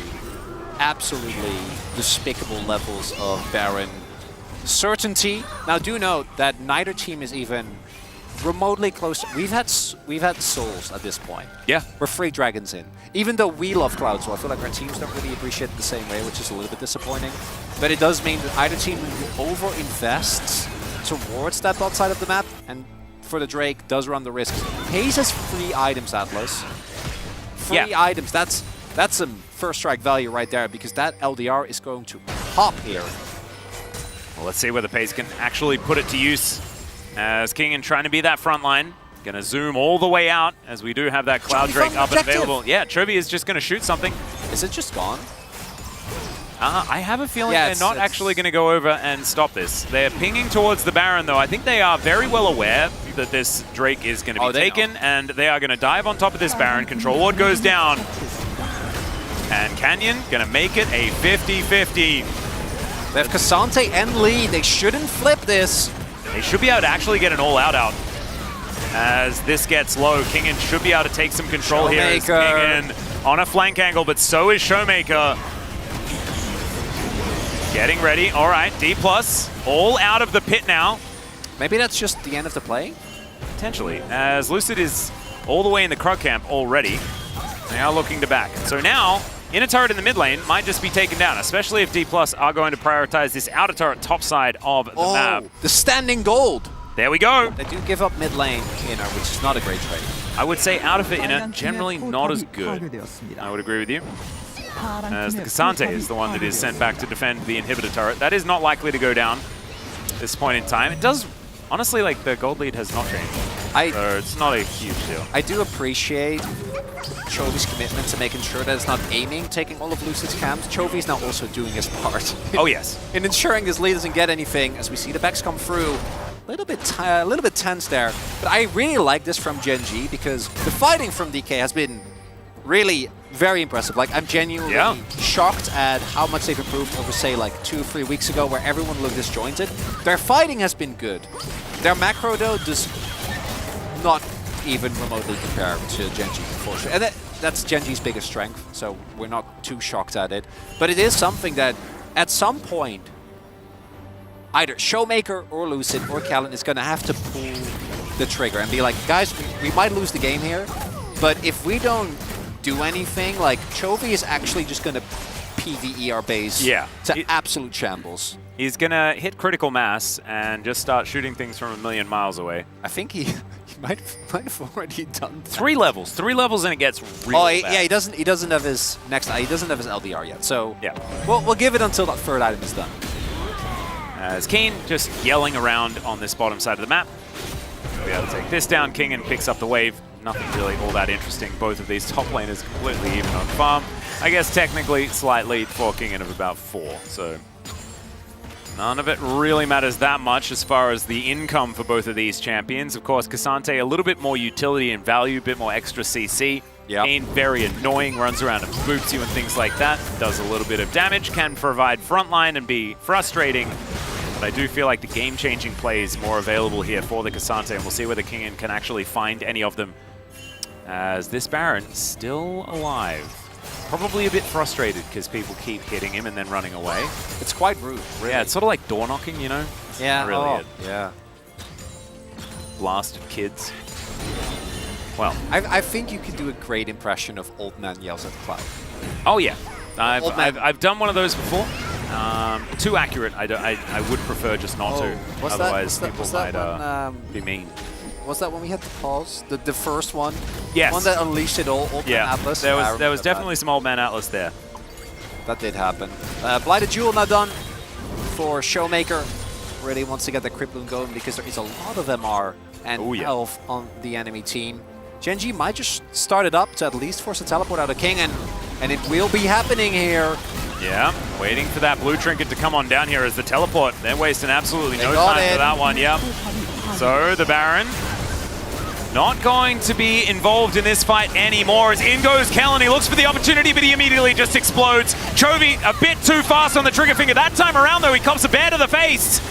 And that means that he's unable to get rid of Showmaker, but already the Rakan is out of the fight, so Gen G just have the advantage. Health bars getting relatively low. Kingen could be a threat in this fight, but aiming nowhere near this. Showmaker needing to charge up yet another stun. Lucid going to be safeguarding over towards aiming, and Gen G back towards the Baron pit once again. Gotta be careful though, it's really hard to keep Lucid out of the pit. Well, Keen, he's going to do his best. He's going to be spotted though, as that Sonic Wave does come in. Kingen utilizing the extra damage reduction, as he does manage to absorb a fair bit of damage from Pays there. As there's the kick. That one was cute. He's going to be all out and all over the wall as well, and Lucid will be taken down. But that is so much damage now missing. Now aiming, it is your turn to get the work done. The Q going to connect, and it's Kingen that's making it happen. Another Q lands onto Chovy. Oh, is this World's Kingen? Is he back? Aiming's flashing on top of the Tristana. That's going to be it. And D+ have done it.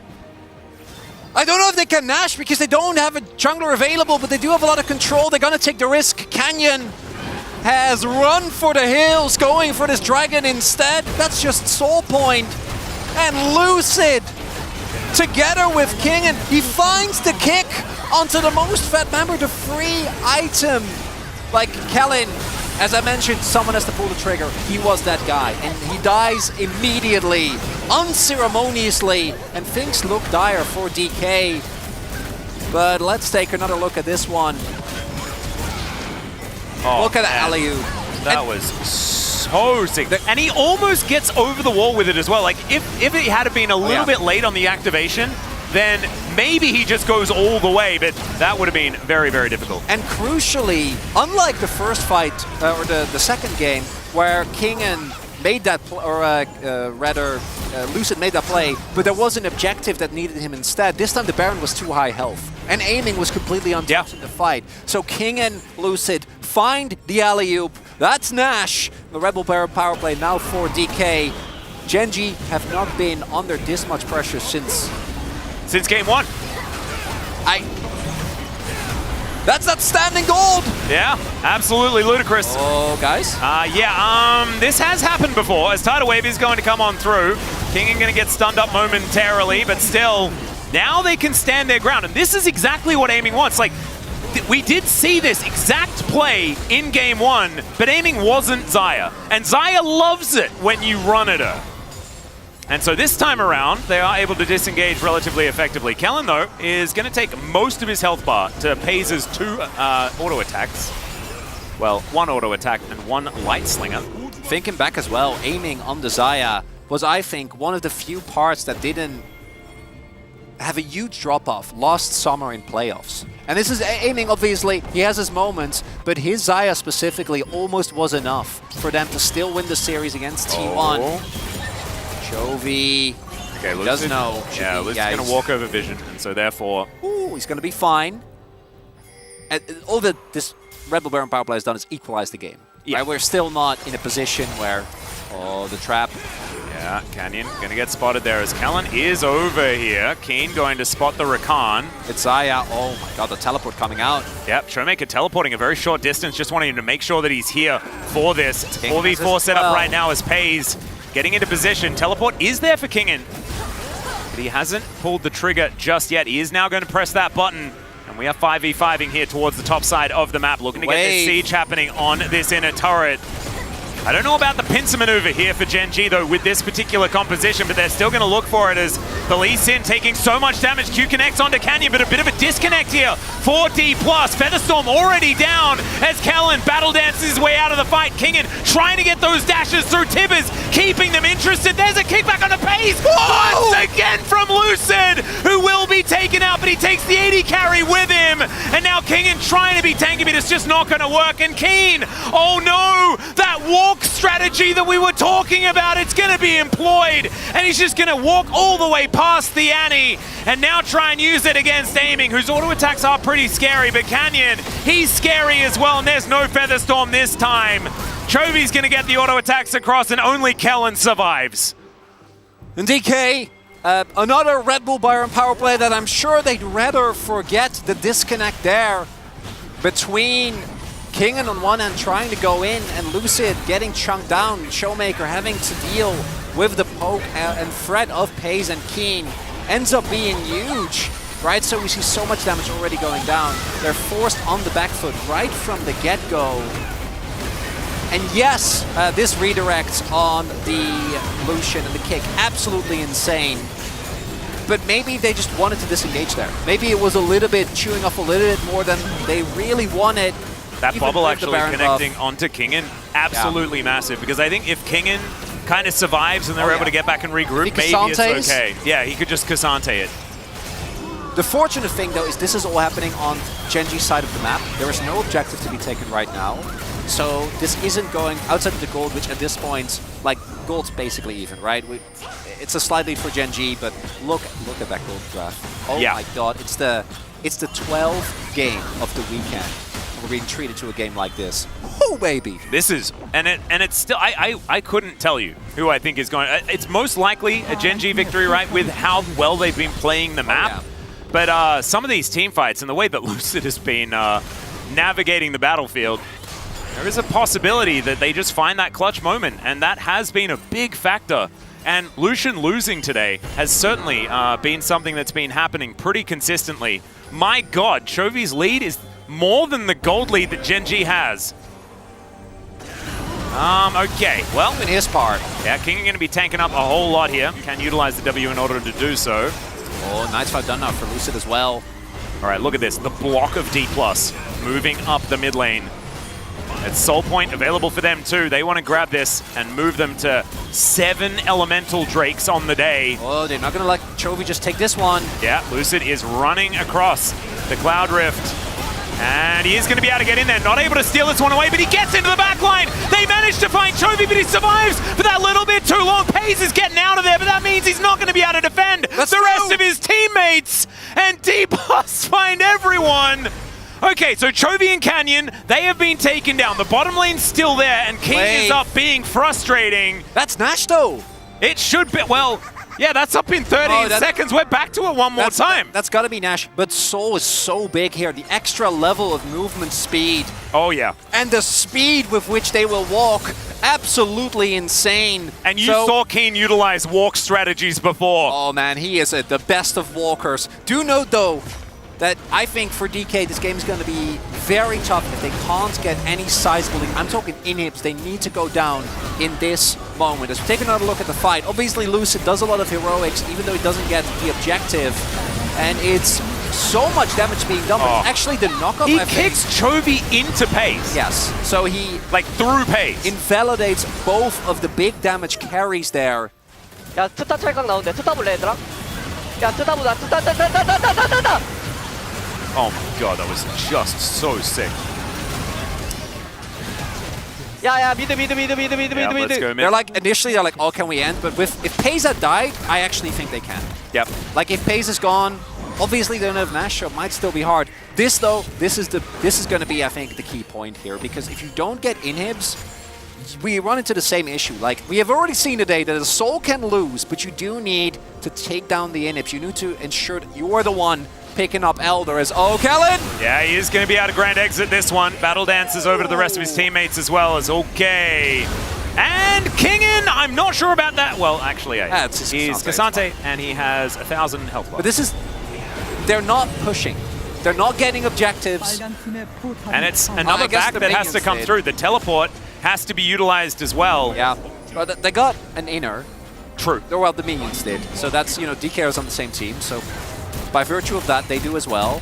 I mean, Kingen also is just only building armor, and he only has to build armor for this whole game. So he is going to be difficult to kill. Oh yeah, that's... And now Lucid's next two items are just like Randuin's Thornmail.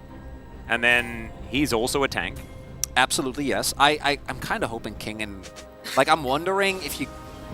yeah, it's probably just Randuin, and you're doubling up on passives, which feels really bad. But I feel like Warmog's into the type of comp that Genji runs might not be the most value. At the same time, I feel like the health that you get, combined with just the resistances that Cassante has, is so crazy at this point in the game. And it also gives you the opportunity to weave in and out of the fights. Canyon and Kellen, say hello. They have certainly been trading places quite a lot throughout this game, as Canyon is just going to get kicked back. Very aggressive positioning here from the jungler from Genji, and maybe he forgot which team colors he was wearing, because of course last year it was the D+ ones. Did he cancel his Q there? I think he got in front of him. He definitely did. Because he flashed. I don't know if Canyon actually got the opportunity to Q or not. But that alone is not enough. That's big. But as we can see, you still need to respect Genji. And I don't know if DK is doing enough. They want to force a fight, though, because they're up a member. The backs are getting cancelled here. Yeah, and this is all to make sure that Chovy can keep pushing down this mid lane. And all of them are going to back away. Aiming, just going to sit here and clear out this next minion wave as well. It's going to be an Elder flip, isn't it? Oh, 100%. That's going to decide this game. This is the way. This has been written. This is how it is. Well, Genji, when it comes to securing objectives, has been... let's see it once again. So Canyon flash, but doesn't actually get to Q all the way over the wall. I don't think he got interrupted there, because no one on DK got knocked up, if I saw correctly. But it is a lot of resources invested into just killing the front line. I gotta say, though, maybe that was the window you're looking for as DK. I feel like if Genji gets a kill like that, they would try to push it. I think that's where you see some of the hesitation here for DK. They are so close, Atlas. I mean, this is a 6-item Xayah. Aiming is kind of a big deal right now, but now with a big target on his back as well. Look, everyone, the entire squad turns up to get behind the president. Oh, King, and of course, he went anathemas. All right. The value. That is actually gigantic, as well as you can see Kellen just dancing around this battlefield. And as long as aiming is up and available, and D+ have a chance, as Pace dashing forward. Kingen actually doesn't take damage. Yeah, he's 6 items. This is just the most ridiculous Cassante ever. They need him to ultimate so that he can be somewhat vulnerable. As Keen is walking! Yeah, Keen's doing the Marin thing. He's not Maokai, but he may as well be. Yeah, this is perfect. Just clearing out minions. Keep Chovy inside. As long as he doesn't get caught, and he can threaten He has in teleport, yeah. Elder for Nexus angle here for Gen G. Wouldn't surprise me to try to go for that. And now Kingen has his teleport up and available. Showmaker has his back as well. Keen clearing out vision where he can, but he might potentially get caught. The rest of Gen G, they're ready to answer. Oh, Atlas, DK, Gen G. It's delivering again. All pays, taken down to 50%, but now teleport going to be utilized. Thinking that that was maybe the go button. That is going to spell the disengage from Gen G as Lucid. Very aggressive. They do need to make something happen. They do need to find some sort of pick. Doesn't have GA, so took a lot of risk there. Banana Brush control for DK. Here's the Elder. Gonna happen. Obviously should be an advantage. Get your spatulas ready, Chronicler.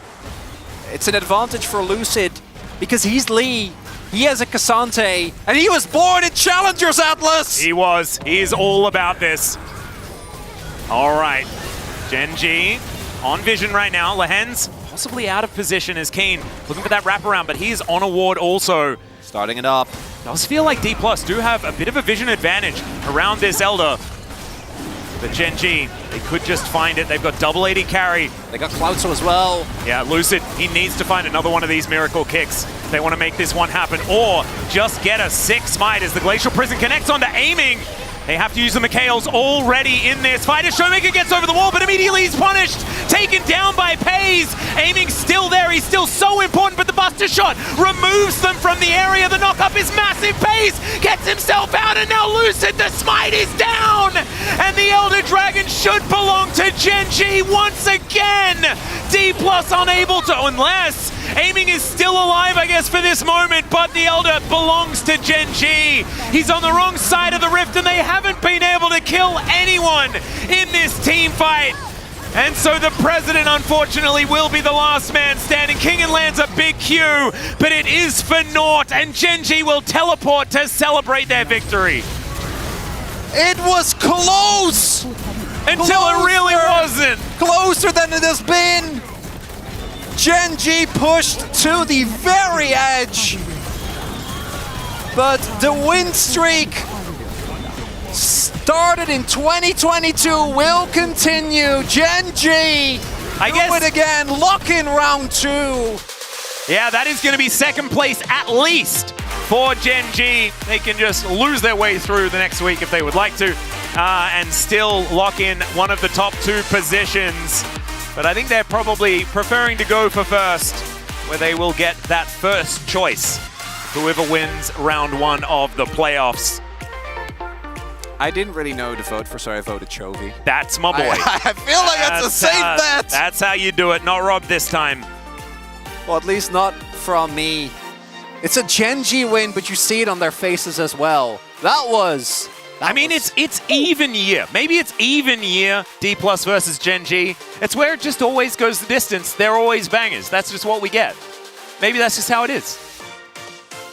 All I know is, if D+ wins their first game in the playoffs, Gen G will not choose. They will not be picking DK. Oh my god. It's like D+ manages to win. They manage to get themselves into a position where they get to choose one of the lower tier teams, like, for example, Kwangdong Freaks, if they are able to qualify. And then you've got Hummer Life. They managed to take down KT. And Gen G will choose Hummer Life Esports every single time. Yeah, I think that, you know, that matchups generally rely on a lot of things, but I think that one's just not. I think Gen G is just in every way, shape, and form a better version of Hanwha Life. But Gen G, and they've shown this in the past when T1 was able to match them, at least in early games, that the weakness can be a little bit of chaos. And I think that DK showed it again here today, that chaos is their friend. And it might have not been enough, but this is still the best that we've seen this DK team look for probably since the last time they faced off against Gen G. After that, they really took a bit of a nosedive. And even with some of the decisions like this, man, what a series, Atlas. Oh, I know. And it gave us a glimpse of what we can expect from this squad. This is why so many people fell in love with this D+ Challenger squad, right? It's because it was all just Lucid doing stuff like this all the time, and then Poolbay playing Swain and flanking on Akali. Like, that was what this team was, and it's really good to see some of that flavor come into what we were seeing from D+ in some of their great plays here in the LCK as well. And as a great redemption game for Kingen as well, after a really rough Kazante. I think he did a much better time this one. I do want to highlight, though, as much as the fighting of DK felt like it was a match for Gen G to me, it still feels like, particularly the way that they navigate mid to late game fights and their macro, that's going to take a lot more work to get close in that regard, because even though it came down to a final fight, so many of the decisions made around turrets, made around objectives that were made by Gen G ended up working out for them, even though a lot of the fights didn't quite go their way. No. And I do think that part of the reason why it was KT that was the only team that was able to take down Gen G in that first round robin, it's because they're the ones that are able to create that sort of insanity and also manage to play the macro relatively well. Oh, that play from Showmaker, it's understandable, really wanting to go for that, but lands with a great flash pace, didn't actually get hit, meaning he had cleanse and flash available. If he didn't have those summoners, maybe it could have been enough, there could have been an angle, but not gonna be the case. Still, it was just beautifully played by Gen G. Understanding ace, Atlas. Yeah, understanding that they had the Lucian Tristana, they needed to make sure that they were split up so they didn't run into that, both of them getting CC'd by the kick angle. And some sorries by Pace there as well, who's probably not going to get another POG in this series, despite doing 5,000 more damage than anybody else on the map, and the Lucian really finding a lot of work in that game. But man, Chronicler, what a day of LCK today. This is just nutty. And week 9, starting from March 20th, we'll be at 5 p.m. on weekdays and 3 p.m. on weekends with a live studio audience. Yeah! We've done it. Everyone's back. We don't get to do the fan chants anymore, which is very depressing for us, but I imagine feels way better for you guys at home and a little bit less cringy, because we are. We're running out of material when it comes to the fan chants and trying to make a diverse amount of voices. You mean just robot, Dutch accent, and old guys? Not enough? Yeah, probably not. No, I'd say let's welcome back the audience. That's in fact why they emergency welcome back the audience, just to get rid of our fan chants. And now they're telling us that we should probably throw it over to the space, so we're going to do that right now. Thank you, casters, for your awesome work today. A very long and arduous one, as every game seemed to go to like 40 minutes in this one. We had multiple Elder flips. Was a crazy day of games, and Gen G ended up on top. Shout out to DK. They had a lot of chances here. They've looked better in this series, I think, than they've looked all season long. And Lucid finally feels like he's woken up from his slumber and kind of played the way we expected him to play, starting from the beginning of the season. But Huni, you said maybe, feeling less pressure now. They're up against Gen G, this team that's expected to win so much. And they got really close, but it wasn't enough in the end. Yeah, I mean, it's really big shout out to Lucid especially. Like, I think it's like the one thing the DK has no probably, pressure just going face to the Gen G. Like, they're so upper ahead. Everyone's just expecting what Gen G gonna just stomp the DK. But I think today, like, DK really deserves like how they support, like how they find out their playstyle even work against the Gen G. So I think it could actually be working well against like anyone in LCK. And I think Lucid's early game with Showmaker has really improved throughout the course of the season. Looked really great today in all 3 games, and he got to play Lee Sin for all 3 games. I think there's some context here that has to be said about Lucid suddenly coming back, right? And that he played Lee Sin, one of his best picks. He played the early game very well. What was new for me for Lucid in this series was he clutched out a lot of team fights in the late game, because D+'s Challengers team went on an insane winning streak in a meta that was extremely bot-dominated, where their bottom lane was winning every single time, and he had a lot of free dives. He set up, he was an extremely aggressive player, and very rarely did he have to play in even or behind game states and make critical plays like the ones he did here. So that was the big takeaway for me, was this was not Lucid from Challengers. This is a new Lucid that was super clutch, and D+ needs clutch. That's the one thing that they've been missing for the last 3 seasons, and now towards the end of this one, maybe this return to form could give him a pretty cool, insane playoffs run that we didn't see coming. Yeah, it might happen. It's pretty exciting. Just gets another team in the mix, which we were kind of expecting. Maybe now Homalife Esports are the only other team in the mix, but who knows when it comes to playoff time. Let's talk about the draft here, though. We did, of course, have the first pick, Lee Sin, so that's part of the reason why he did get it. And then once again, Lucian Nami with the high prio coming through, and they did go for double 80 carry on the side of Gen G. Yeah, I mean, I really like the first phase of the DK, the 1, 2, 3, which is like the Lee Sin just is making sure you're securing like what you want as a pick, like as we said, and also just pair really well with the mid Annie and Cassandra on top. Like obviously, it's like really secure for, and it's just about the 4-5, right? Like especially when you have a tank top, and I just didn't really like the Zyra Khan first, and also. They're just like probably also like really overthinking also poke champ like Jason Corky as well. This time you can actually just pick the engage support at plus, and also you have a Lee Sin Nanny who can actually go with, and the flank with the K'Sante, so they kind of forgot about Tristana, how it could be really good. Yeah, and the Tristana ended up getting a ton of value on the map. Genji just played the map better. The one thing I did want to mention about this draft is we didn't see the Ashe band, and we've seen a lot of, on this patch, Ashe Rumble in the bottom lane that could have come up. There was a lot of discussion about that going on during the draft phase. Like, are they actually going to try to crush this Lucian lane with that? They picked the Lee Sin first. Didn't come to pass, was banned in the second phase, but or actually wasn't picked up in the second phase, that is to say, and not bold enough to pull that challenger strategies out here in the LCK, but would have been cool to see it. It's the first time I think it's been left open this week. Yeah, well, we have to talk a bit about the game state as well. There was actually a lot of fighting in this game compared to some of the other ones. Let's take a look at highlight number 1, the top fight at about 32 minutes here that Genji were able to win in the end. The whole game, it was like really back and forth. One time DK win, this is the other time actually Genji win a game, but it's just like every single time when DK win, just eyes on Lucid every single time. He had such a great, insane kick every single team fight. It was like so impactful just to be able to caught the enemy AD carry or enemy Tristana, or like it's just someone that is like a super high DPS carry.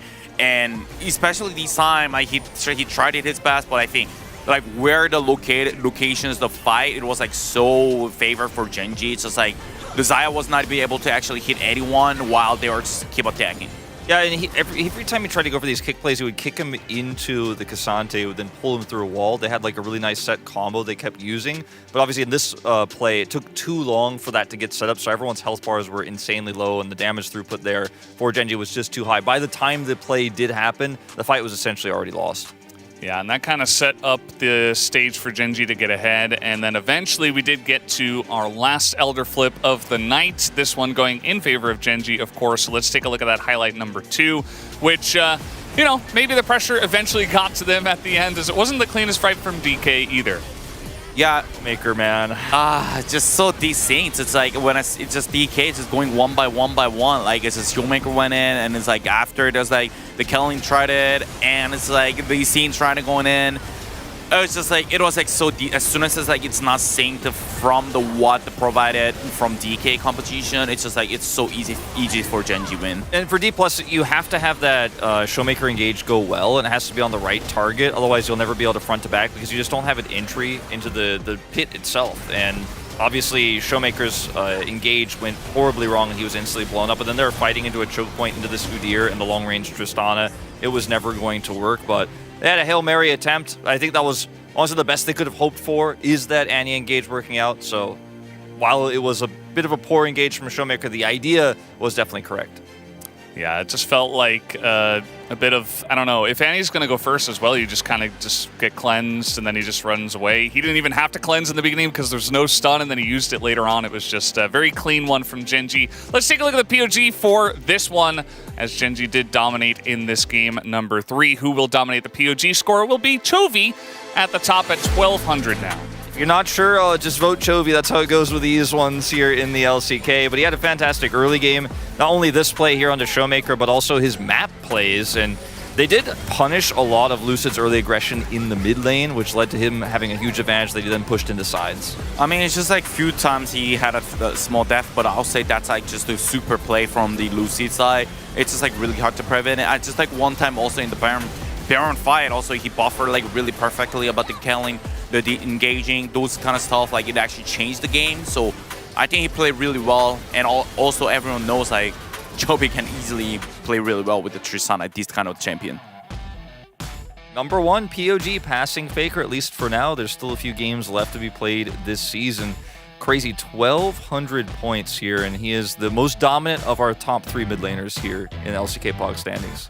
Yeah, I mean, he's on the most winning team, has had a lot of opportunity to get POGs. We saw earlier Pays only had 2 POGs so far this split, which is insane because Chovy's taken all of them, and so is Canyon, I would imagine. 12 out of 12 this time around. No need for a casting vote, no tiebreaker Huni this time around.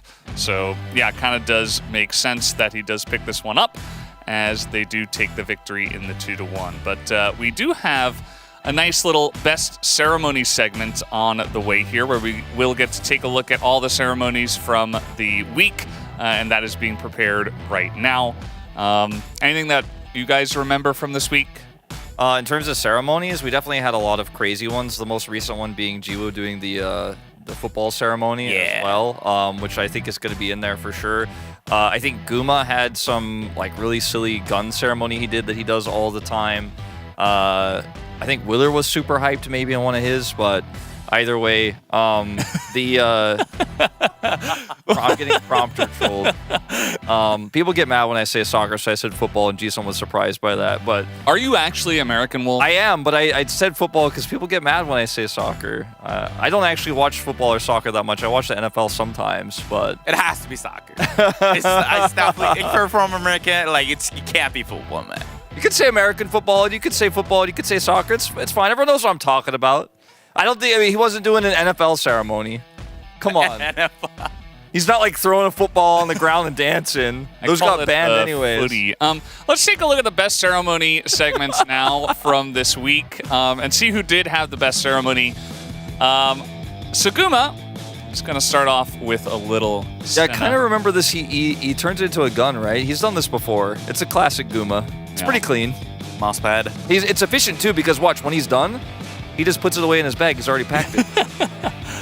So, most efficient ceremony.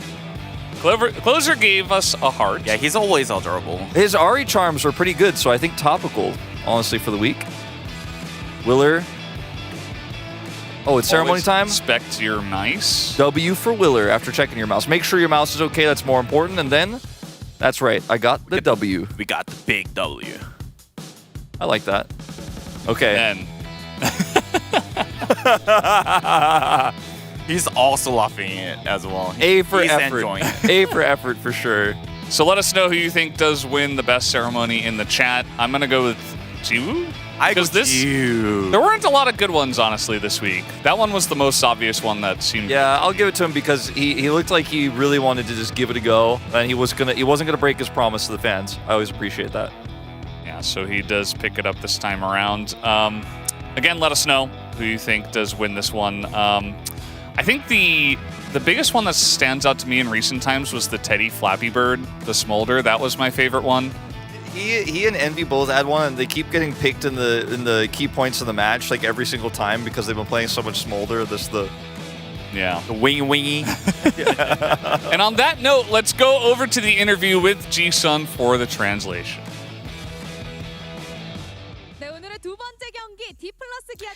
Thank you very much, guys. This is Ji-sun for the POG interview translation, and today we are here joined by Chobi and the Prince Pays for the interview.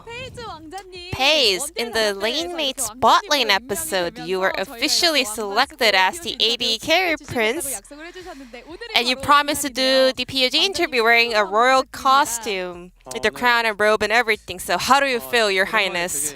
It's been a while since we actually played a 3-gamer. It was definitely exhausting, but I did have a lot of fun.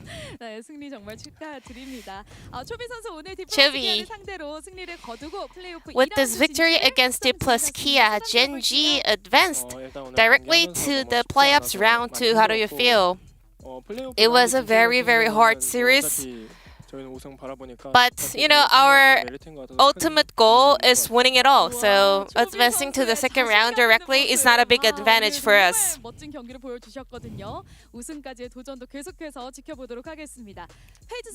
Pays. Now Genji is continuing a long winning streak up against the plus Kia, with this win making it to 12 consecutive wins. What do you think about this matchup between Genji and DK?